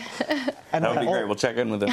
All the games kind of went this way, right? And then after b6, b3, d5, e4, I think was some other game. Yes, that was Gukesh. No, that was. Or Levon? e4, I'm pretty sure was. I remember we were looking at this for so long. That would make sense. No, it was Gukesh. It was Gukesh's game against Sindarov. Yes, and he gave up the e5 pawn. I think it might have been both games. Oh, really? Right, I think it might have Karu got all of his pawns onto. Because I really liked Castles. The white squares. And Gukesh was crushing Sindarov. He took with this. But then something crazy happened. Yeah. He took with the c pawn because here I thought b5, e5 happened. This looks just lost. But then suddenly it turned around very quickly. Why can't you put the knight on f5? I don't even understand. Why? There's a lot of things in this game. You should look at this game. There's a lot of weird decisions. b5, knight e2. I just don't get it. Why is bishop b5 scary for white? Let me look up this game because there was a point where white could castle for 6 moves. And this was which round? This was round 4. Round 4 also. Okay. Oh yeah, same. There it is. Okay, this is not worth commenting on, but. So e4 is a mistake, but why? It's because of d takes e4. Oh, of course. You could sack the rook. Yeah. Okay, so let's go on. Didn't we hate this though? We thought white as evidenced by the arrow. Yeah. It's just positional. But just castles the f file. Wow.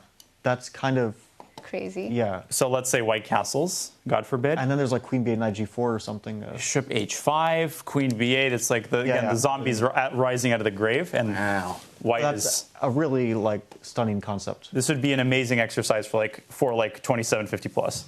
Yeah, it's 45 minutes. It's not a blunder. It's just a positional mistake. It's incredible the depth of some of these ideas. But I liked what I played because I thought castle. Well, this was with b3, b6 included. I'll pull your game back in a second just to give you a sense of how this turned around. So this is still fine for white. Here he could have played bishop a7, could have castled. But for some reason it was not played. Eventually he castled and Gukesh saved the position. It's not easy to save that position. That's just a clean pawn for nothing. Back to your it was even worse after this. Back to your game. While he's pulling up your game, I will bother you to understand maybe a bit of your approach in evaluating the positions because have been touting that following last year's 2024 event, Levon Aronian said that one of the initial things that he's looking for is always how symmetry plays into the opening and looking for the point in which the symmetry breaks poorly for his opponent. Do you agree that that's kind of the first step in evaluating a chess 960 position? Yeah, like first it's the initial tactics. You know, most players look to get the center, and then can black punish that tactically? Very often that is the case if you have like a weird king placement, for example, or potential check. Like here, the king was on f1, there was bishop e5 check, things like that, which would be really disruptive. And then after that, yeah, then you check like what's the symmetrical approach. Very often is what happens after d4, d5, what happens after e4, e5. And then it really depends on specific placements. Like, is there a rook on f1? Then you could try to get f4 in. It's really, even Levon, I was talking to him yesterday. He said that like there are no rules. Right. There are no general principles at all. So we were like looking at playing some positions, and then checked the computer after, and after the computer showed like the most ridiculous things, he realized that there are no rules. I love hearing that though, because it does feel like in a number of cases the principles that we've drilled into our brains, I completely erased. Oh yeah. You know, as soon as we load into one of these games. Yeah, I won a pawn, and then I started to like misplay it terribly. Probably starting from knight d6, or maybe after knight e4. Knight. Okay, so a little later. Oh, okay, already. I just don't. I started to feel like I'm misplaying it. But rook h3, very nice. Maybe bishop e4 was a terrible mistake. But I didn't. I was very afraid of knight g5 coming. That's why I played bishop e4. Yeah. Like just knight maybe g5 another exchange sack. Knight g5 and just rook h4, right? I just couldn't bring myself to do this. Rook h5, yeah. Rook h5. And then the usual just random maneuvers, queen c1. Well, I'm trying to get f3 in. Yeah, and I need to cover the e3 square. So that's. So you eliminate, remove the tumor. I thought that basically I would get everything coordinated here, and then he is losing. He's like tempo for tempo. Yeah, his counterplay is very fast. And then I was like lobbying for rook f3. Rook f3, but then king h1 immediately. After rook f3, wait. Then he sacks on h2. And I probably can't. Yeah, maybe then sack on h2. Yeah, is that transposition? Knight h2, gf3. Wait, knight h2, gf3, not rook h2. But rook h2 is just a tempo down. But then knight f3. Can we have those lines on the board? Yeah, I'll turn the engine off. I was gonna say, you're trusting my visualization skills too much right now. No, yeah, I have a feeling knight f3 is winning there. Yeah, but it's easy to. King h1, knight h2. Yeah, gf3, knight f3 is probably just winning. Yeah, but then what if rook h2 here? But then it's a tempo up, taking rook g2 is winning. Yeah. Improved a variation. So this was, he thought he like couldn't find the win, got nervous. He took. Here there were some incredible lines. Rook h1 was awesome. There was some line that we were looking at with rook h3. Oh yeah, rook h3 here. You have to go king g1.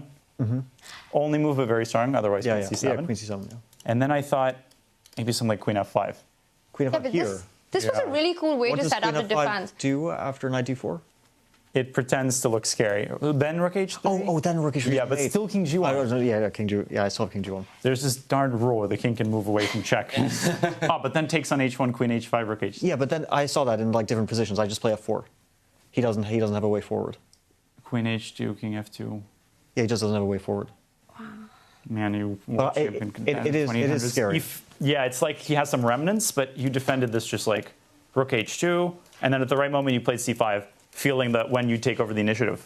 Because after defending for so long. Queen c4 is coming. I was very happy to get c4. Y'all, I am just giddy ping pong in my head back and forth listening to the two of you. And then you spotted this just like, whoop.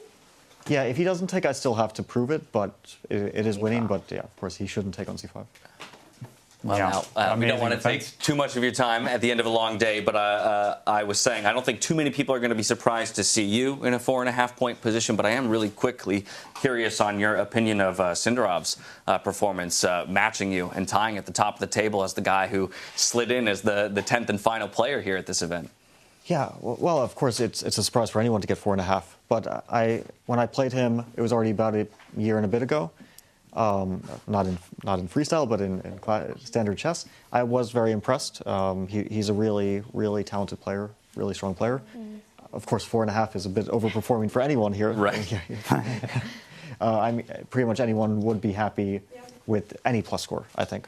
basically. Any plus score after the first day is a good result. Yeah. So 4.5 is exceptional. Without a doubt, exceptional. It is really awesome day of chess. And Fabi, you know, when you've got a standard chess tournament, usually days look like a lot of preparation before the round. You're checking on openings, and we all know how that goes. What's it like here when you've got no idea what's coming up? How are you guys spending your time in the morning? Must be horrible, right? Yeah, it's awful. All this free time. No, I go to the gym. Yeah, have breakfast for like 2 hours. You had a position where castles on the first move was legal. I was losing my mind. So you've got a trainer in a second here with you. You've got Miguel here, but there's very little to actually prepare before the game. Well, we play some training games. We check some like standard openings when I'm playing. There's not much preparation to do, but we can play training games, and it's not a bad way to practice. Fun. Not at all. No. When you get 4.5 out of 5 in, how do you spend the evening then? Well, it's a bit late, so I guess I'll probably just relax. Normally, if there's more time, I'd go to the... No, you're going to late join Freestyle Friday around 7. Oh, it's Friday? It's a great spot. It is Friday. And We're kicking off the tournament on Freestyle Friday. No better way to do it. Deeper Davas, 5 out of 5. No, I'm definitely not playing more chess. But I'll probably relax before dinner, just chill.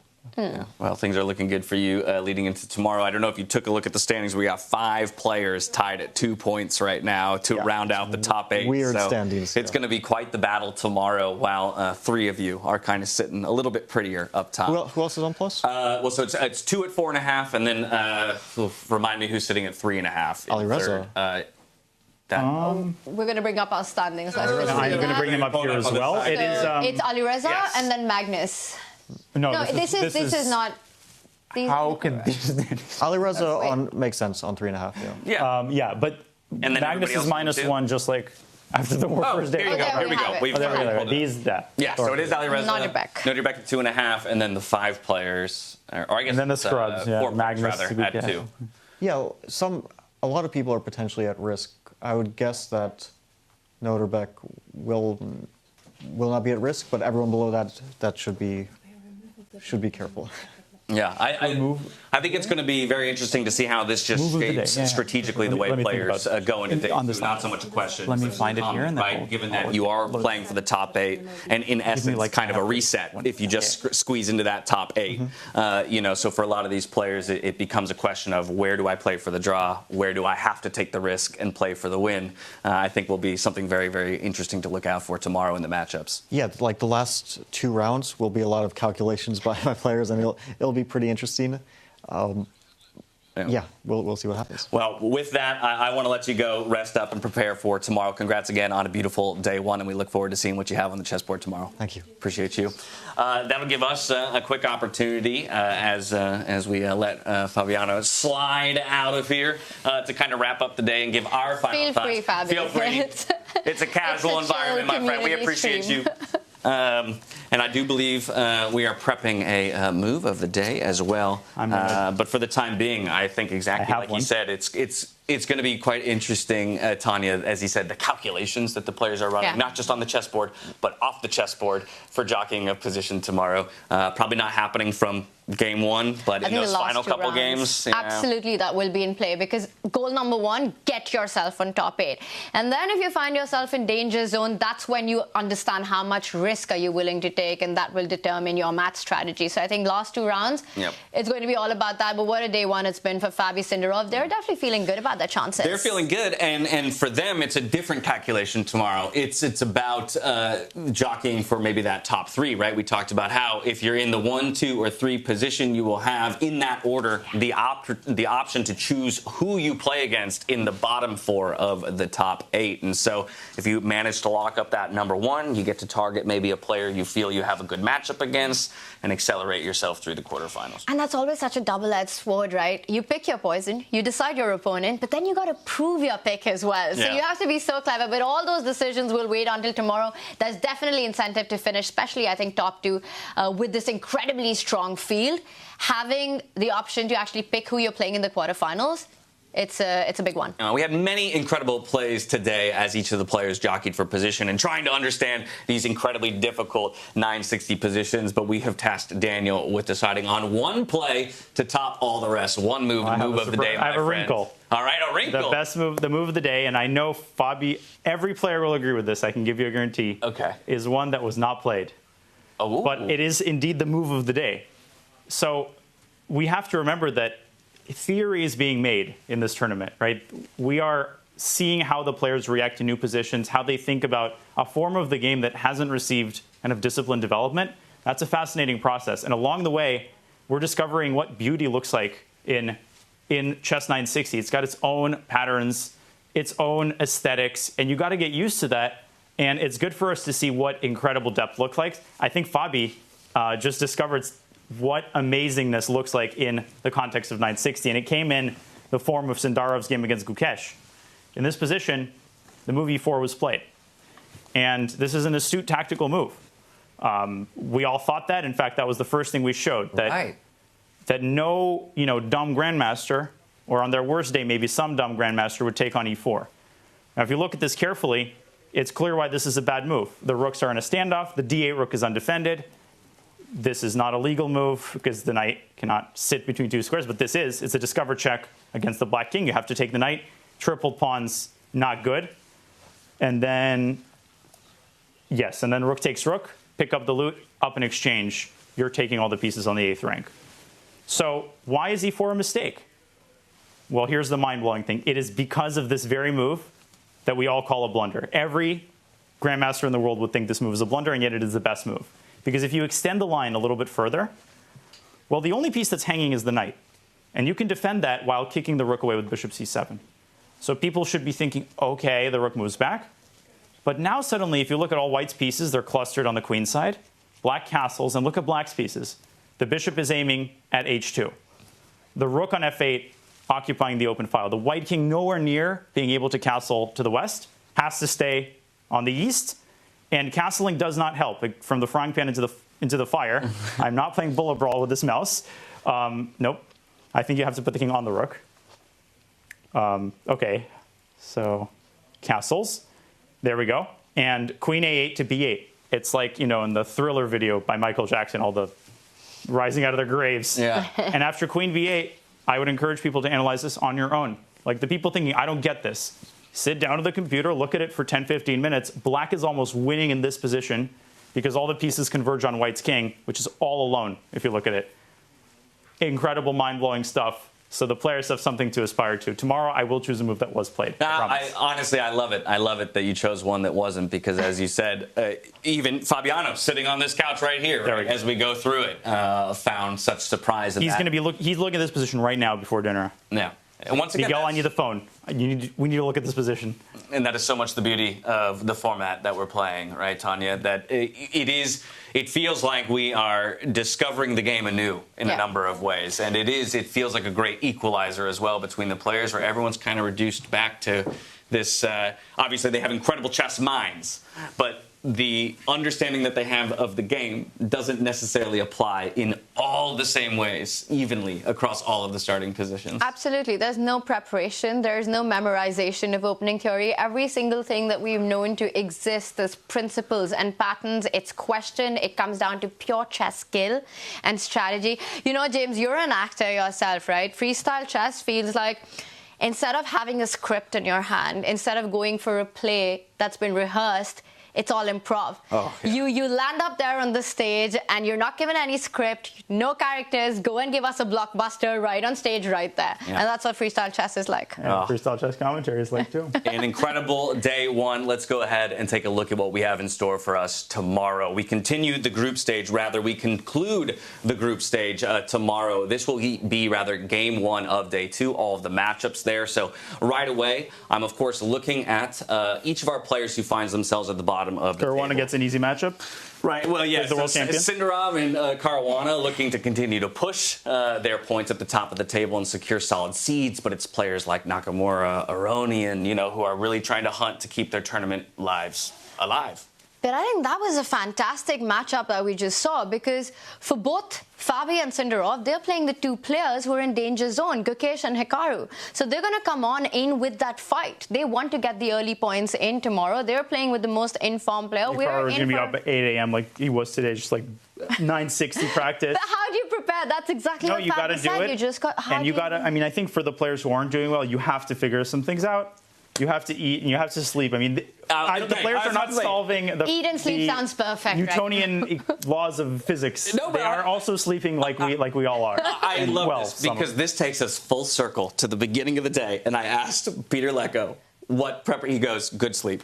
Yeah. That is honestly the most important thing for preparation here. How do you prepare for this? You have no idea the position that's going to be pulled up. You prepare in 10 minutes with your friends right before you go. Either way, day one, I think, delivered brilliantly in what freestyle chess has promised. Bloodshed across all of the boards, and of course, expectations shirked to a degree with some surprise top of the table picks, as well as some mainstays who are performing to expectation. Either way, we continue things here tomorrow, same time, same place, and we hope to see you here at the beautiful WEISSENHAUS Resort here in Germany the entire night. to continue. Don't move, and we'll come back here again. We're going to spend some more time analyzing and talking through all the positions. We'll come back and share some of that insight with you tomorrow. We hope to catch you here, and until then, stay healthy, stay safe, be good to each other, all right?